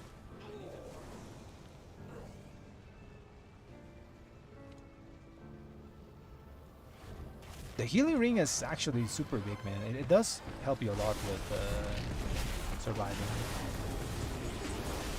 It's like an extra layer of protection. Also, it has a pretty decently good stat distribution, you know? It gives you a bunch of mastery, which you kind of want after a certain point because you've reached the other stuff. Also, you can buy it at a super high item level. That's the main thing.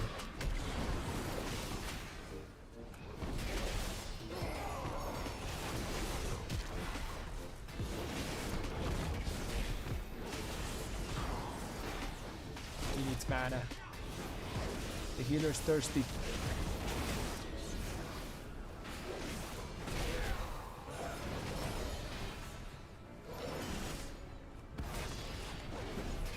Kill the hunter. Nice. We should have our weapon for the damage phase of this boss.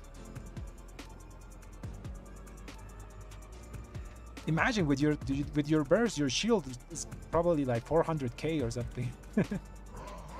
It helps a lot with incidental damage. But the biggest point is that it's the highest item level ring you can get, probably. Yeah, because it's from the vendor and it's from one of the last bosses.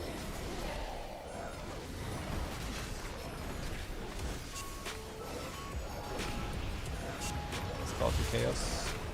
Call to Chaos was up the whole wing duration. That's super good. I'll let them do the first one. I'll do the first one. Wait. One by one. I'll sack the tank just in case.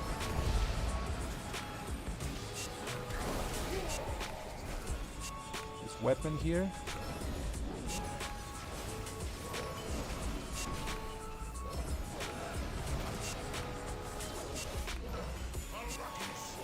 Very nice. If we get past this, I think the key is pretty much time. We will have to make like really dumb mistakes to not time out for this, which can happen.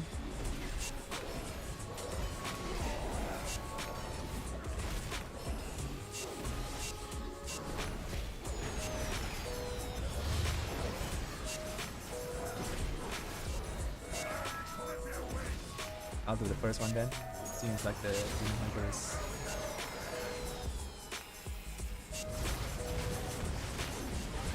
dying. Let me check their health. Everyone seems fine. Second hit. And third. Come on. Nice. Ooh, those are good procs. You love to see divine purpose procs when you damage phase.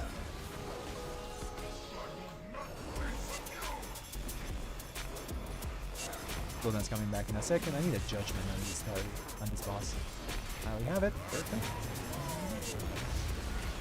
He's gonna get one more of the damage phases though. Of the chain phases.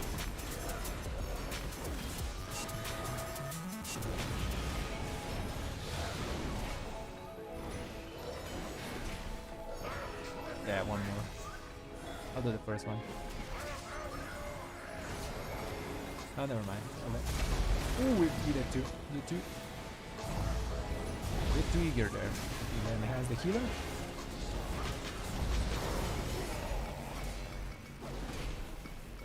I'll use weapon here.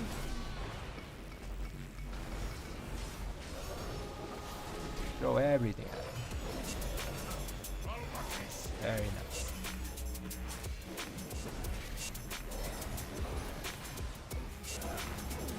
Hey, we got a lot of time here. 2 bosses are like... How long is this one? This is one of the long bosses. Let's check. 3 minutes. So we have 10 minutes to do all the trash. He's gonna bring it. I wouldn't bring it, but okay. It's tyrannical, so trash shouldn't kill people. I'll do the food. Oh, he's bringing everything. Ooh. Where is he? Oh, he's up.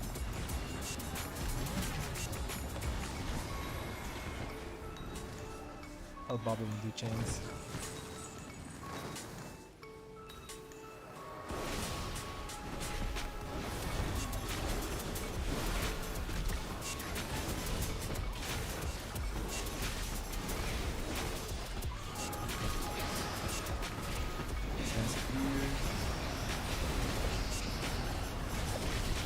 Oh, bob the priest. Yeah, nice bop.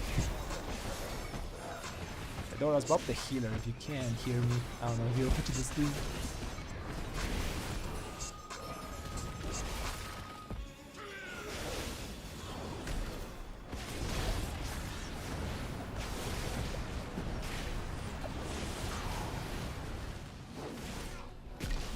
And nice, we survived.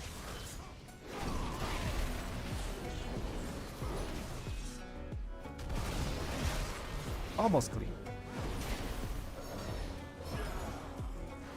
Nice, very nice. We got the food.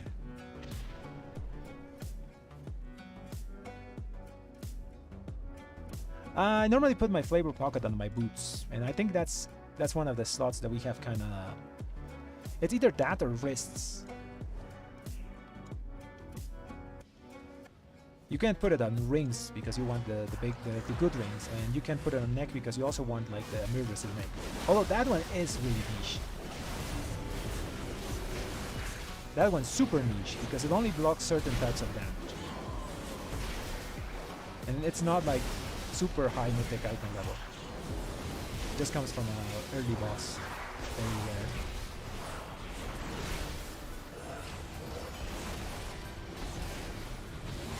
Fronto. I have my weapon. I should use it sometime in this dungeon. Always forget to use it there. Not used to having external power, that's not Italian power.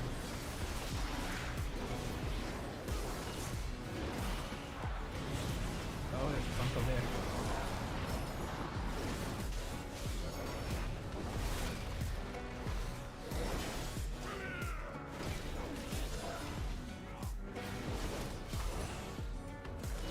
I use my weapon on just this guy. Yeah, might as well. Put it on cooldown. Die. Underwhelming weapon usage.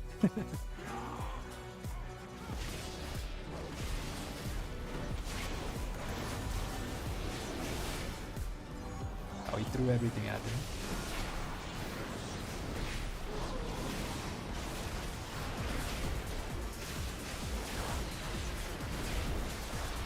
Okay, the little sparks are dead, so the pool is kind of free.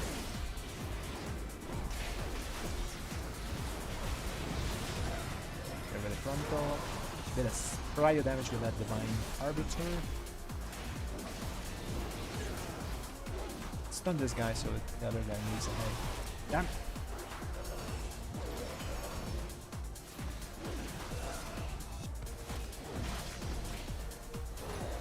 Very nice. Now let's focus down more flares and we should have this key in the bag.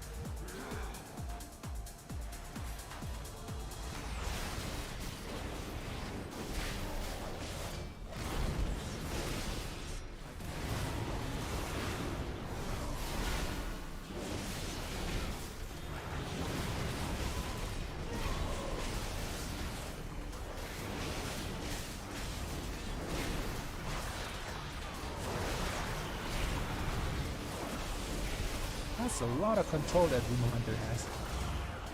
I'm afraid to stun something because I'm gonna heal it. Maybe. That guy is just baiting in it.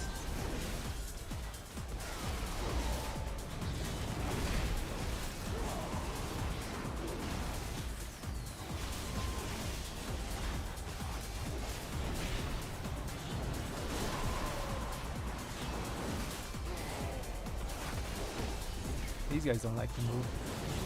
Stun this guy, so we kill it here. And then kill the other one. Nice. We're running a bit short on time, so it's 3-6. We got 5 minutes to clear all the trash. So yeah, we gotta do risky pulls. We had that wipe at the start, and I kinda messed it up with it.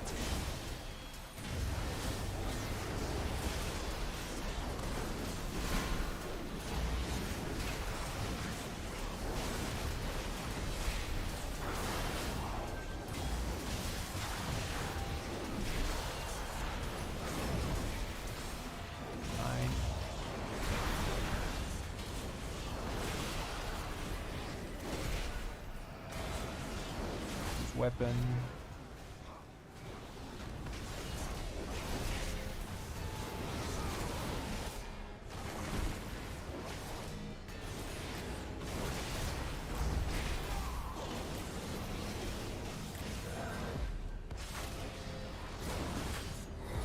Yeah, we're fine, we're fine, we're fine. It's gotta be really close though.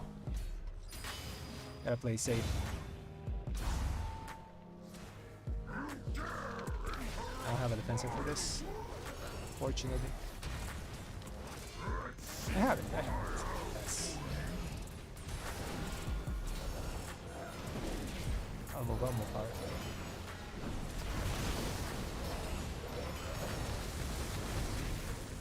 I lose a bit of DPS, but it's good to be safe before they loop.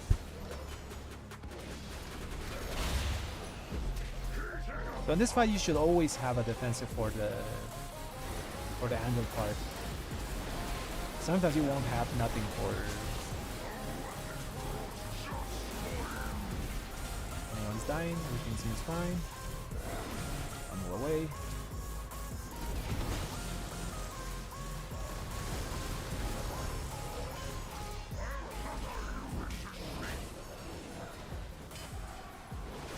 Lost. I should have my Shield of Vengeance for the next one.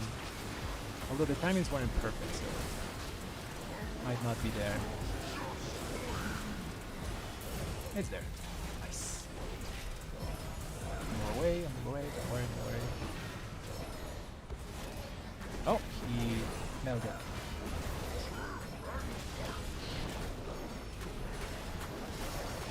Oh, there's my Wake of Ashes. That's bad. I have defensive and weapon for next. And he jumps.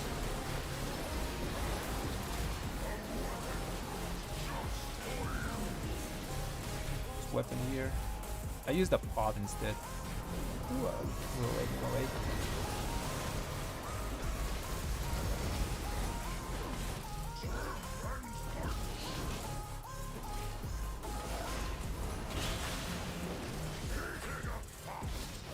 Cooldown's back in 7 seconds. It's gotta be super close.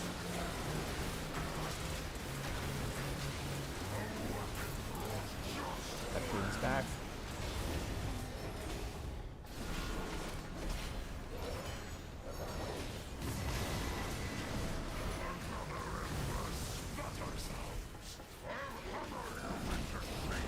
I'll get the Dora's back. Probably has his cooldowns.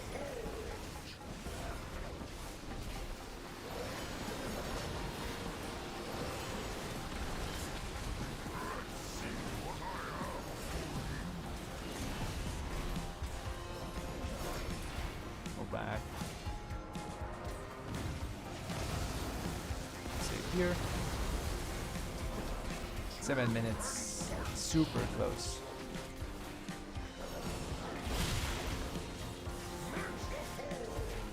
Kill it.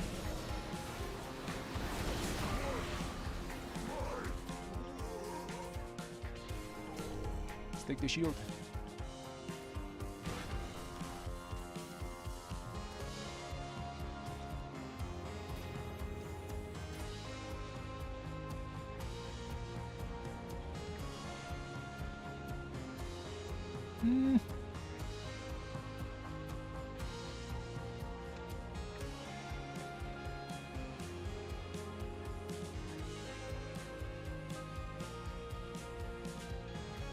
I want another key. Let's finish.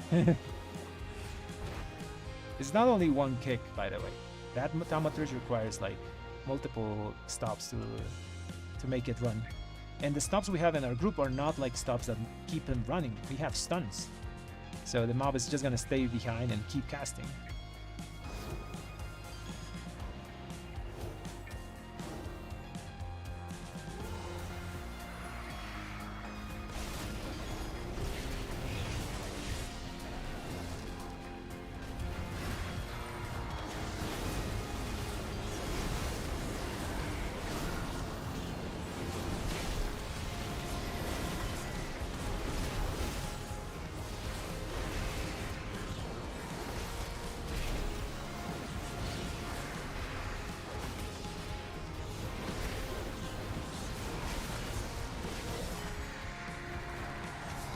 A lot of crap in the ground. There's the tank. There's nothing in the LOS. And a sack. Full it.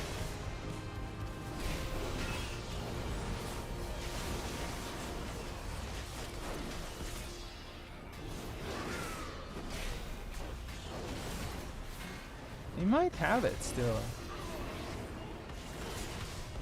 It's not over yet. Not over. Don't die to frontals. Oh. Yeah, has the tank. That's the bird. Defensives for this.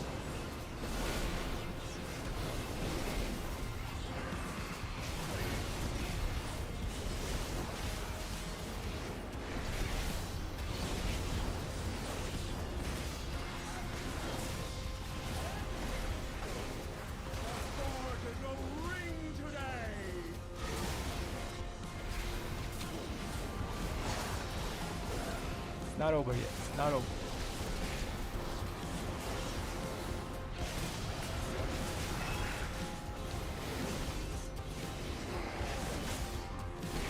The bird's huge.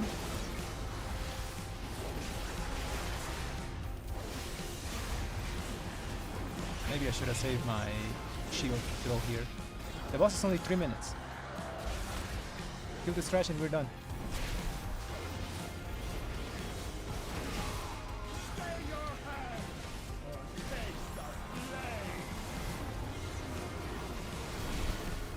I think we have it.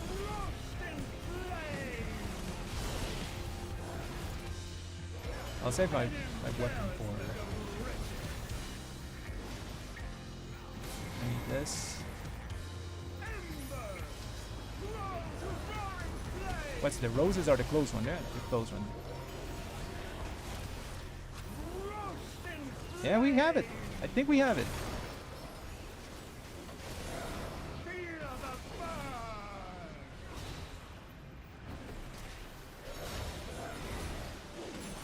Don't die here. Just the only thing.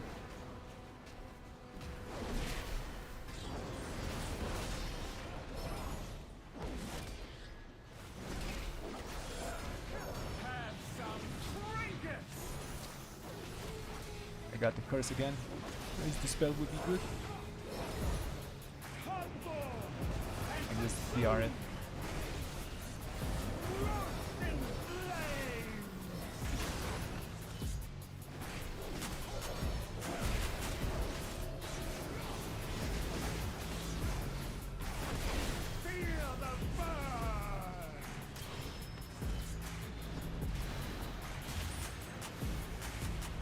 Woo! I'm gonna stand in this for a second. Never mind, I'm immune. That was that was super scary.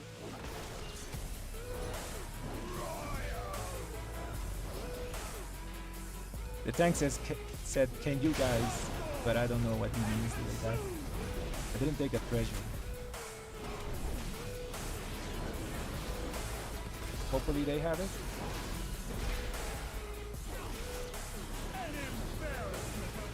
There's one up there. It's too far away.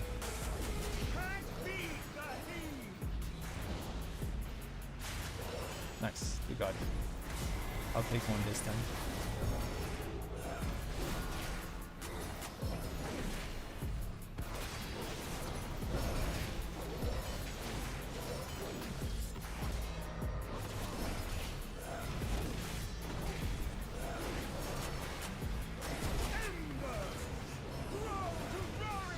this one. Give me Dagon. Not Dagon.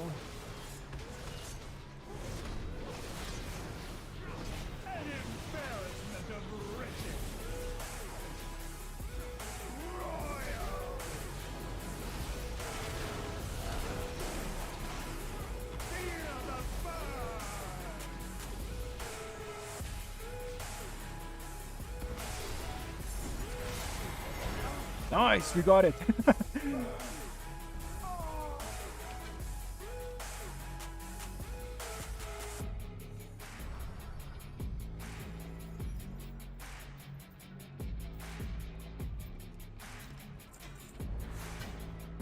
Nice address. That was a close one, man. That was a pretty good run, address.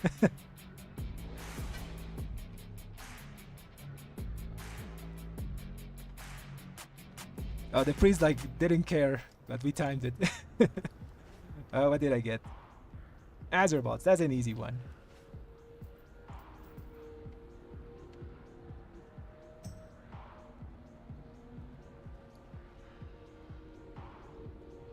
That's good. That's sometimes you don't have to give up. You know, if you give up too early, you don't time stuff. But we got it. No, yeah. I think he said he was like he gave up on the Kia like a few minutes ago. I knew it was gonna be close. I knew it was gonna be close.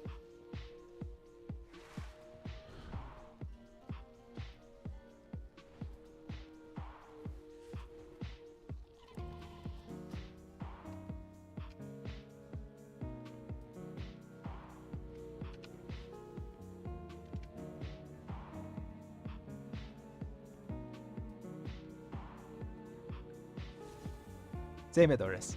Good run, man. Was fun running with you. Okay, let's go now do the Azure Bolts. Yeah, that's IO for you, man. Really glad. Really glad I could help. Now I'll form the next group.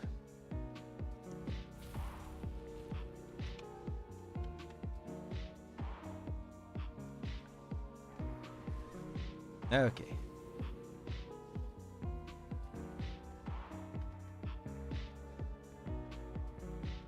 Okay, now I'll re-chat. I didn't re-chat all that run because it was very intense by the end. Okay, so the shield ring is pretty niche. Okay, I read that one. Using 2 blue silk and linen gear and keeping myself above 90% all the time. Yeah, if you're using blue silk and linen, you have to sometimes throw Word of Glories on yourself to keep the buff on. Because let's see my uptime on this one. I was taking some damage. I had 62% uptime, which makes it lower in value than Frostfire Legworks. Where 60 is when it's 65 is even. Under that is lower than Frostfire, and at 70 is better. But this key was kind of messy, so maybe it's because of that.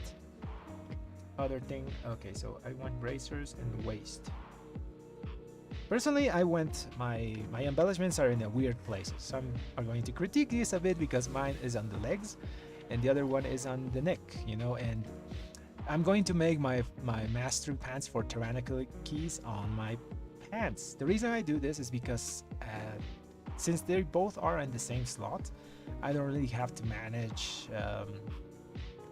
my other gear, you know. If I put it, let's say, on wrist, I have to find another pants.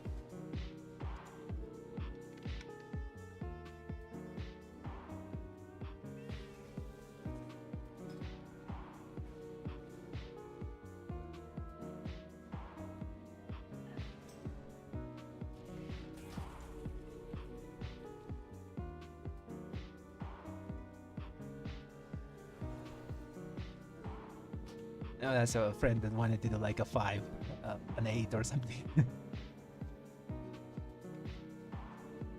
I want to do this 15 though. That will be the last one. Okay, I was saying, yeah, the places where my embellishments are kind of, you know, they're not super min-maxy. My next embellishment I'm going to make is my boots, which is going to be my flavor pocket. either it's going to be boots or it's going to be wrists. Normally I just kept making boots because the price of Flavor Pocket was pretty high, so I didn't want to swap it to anywhere else. But yeah, maybe I make it on my wrists. Doesn't really matter too much. You lose like 3 item levels of gear, which is, in the grand scheme of things, not much.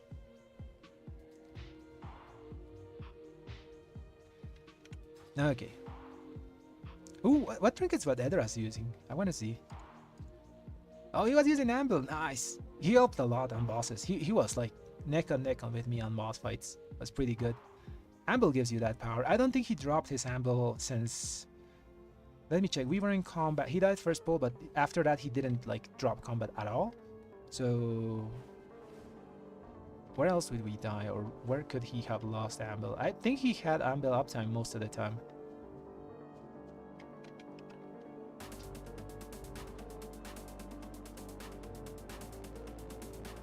But yeah, Amble is pretty good. It helped a lot on priority damage. I like that. Other than that, his damage breakdown looks pretty good. You know, the damage breakdown is really good. Looks pretty similar to mine, so percentages are agreeing correctly. So Edoras is doing pretty well on his Paladin play.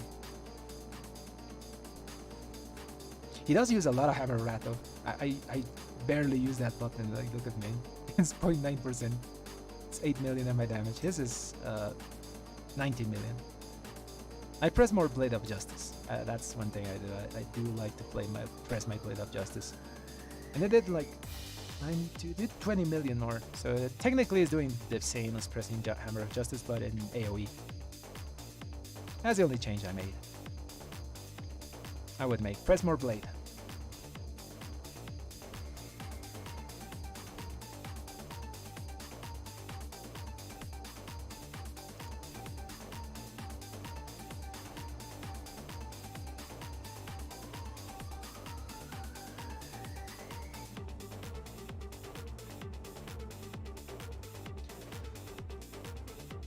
Edoras, you're Everton? Man, how's up? What's up, man? You did really great on that key. Your damage breakdown looks super fine, you know? If it wasn't for that death at the start, you would be pretty close on damage. Having you use actually the Amble helped a lot in the key because you kept that doing single target damage and prior damage, which is pretty good. Because I'm doing mostly like just AoE because of my trinket setup. So it's pretty good, man.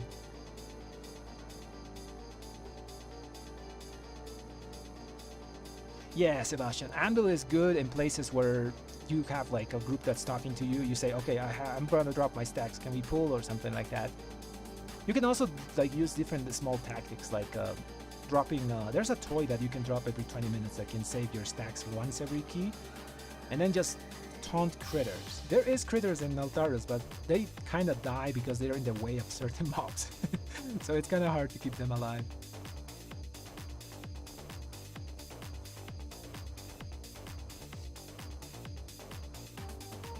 Oh yeah, you lost your stacks on the third boss. That's annoying. Yeah, those are the things I say of Handle. If someone dies or something happens, losing stacks is pretty punishing, but it still helped a lot, man. Really, really good. Yeah, that normally you see on lower keys. Like, let's say, I think 12 and below tanks do pull a bit slower.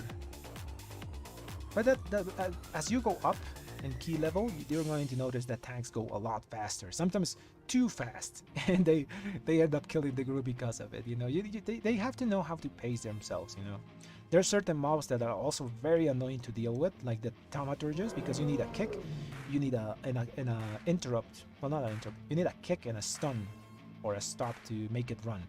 The problem with our group is that our stops were mostly stuns. Like me and Edoras only had stuns to stop the thaumaturgy, so if we stun it, we're not actually advancing our position there. The thing is just gonna still stand there for 6 seconds and keep casting after that. So yeah. Pacing is important. You lost it after the first boss? Oh yeah, that long run, you know. But there are some critters in the way, right? There's like lava larvas on the way. Or maybe we killed them.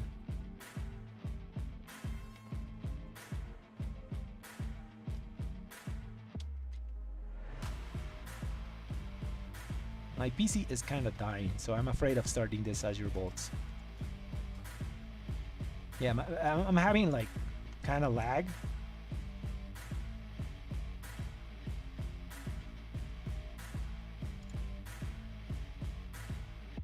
Yeah, my PC is kind of stuttering a bit. It's like stopping. It's been since the last dungeon. I don't know why. So maybe it's safe to do this key tomorrow, you know? And Azure Bolts 15, yeah, it's there, you see? Like it stops.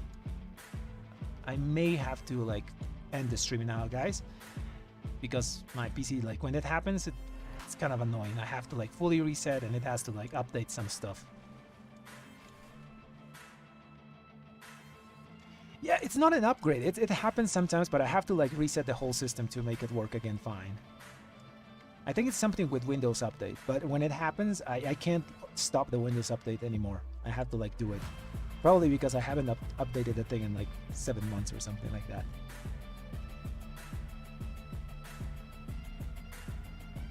It's fine, Alberto. You did great, man. We timed the key. That's the important thing. I was expecting the Shadow Priest to do more damage than us, though. They do a ton, and the tank pulled like for a Shadow Priest, not for us. Because when the tank drags the mobs from us, our final reckoning like loses value because there's new mobs that are not marked with it, and it's kind of annoying.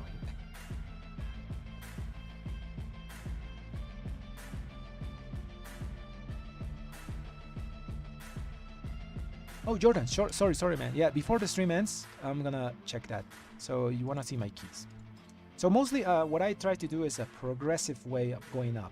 I don't like do 115, then I get a 17, let's say, and I do the 17. I try to do most of the keys like 14, all 14s, and I do all 15s, and I'll do all 16s, and something like that. Currently, I'm working on mostly 16s and 17s. And you can see there on my IO, those are the keys that I've done.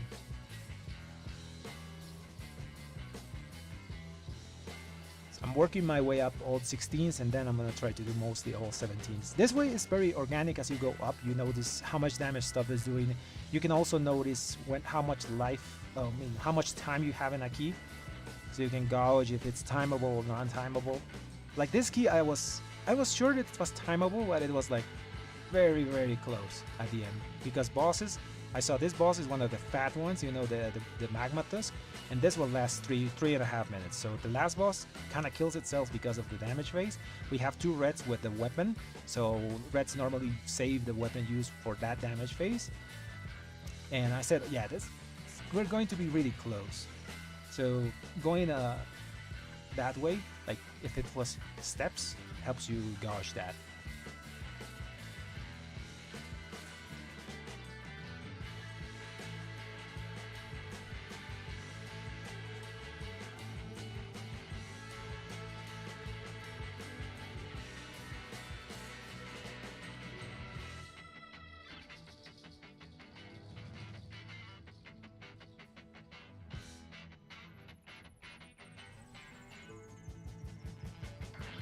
Yeah, it's kind of high.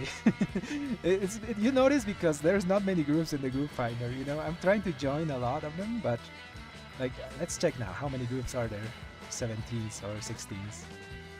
But there's only 3 groups in the whole entire region, so it's a bit highish and people are not doing it.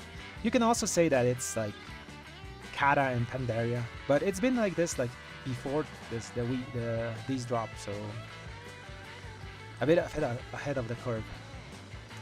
Yeah, my PC thing is like blinking red. Something is wrong with it.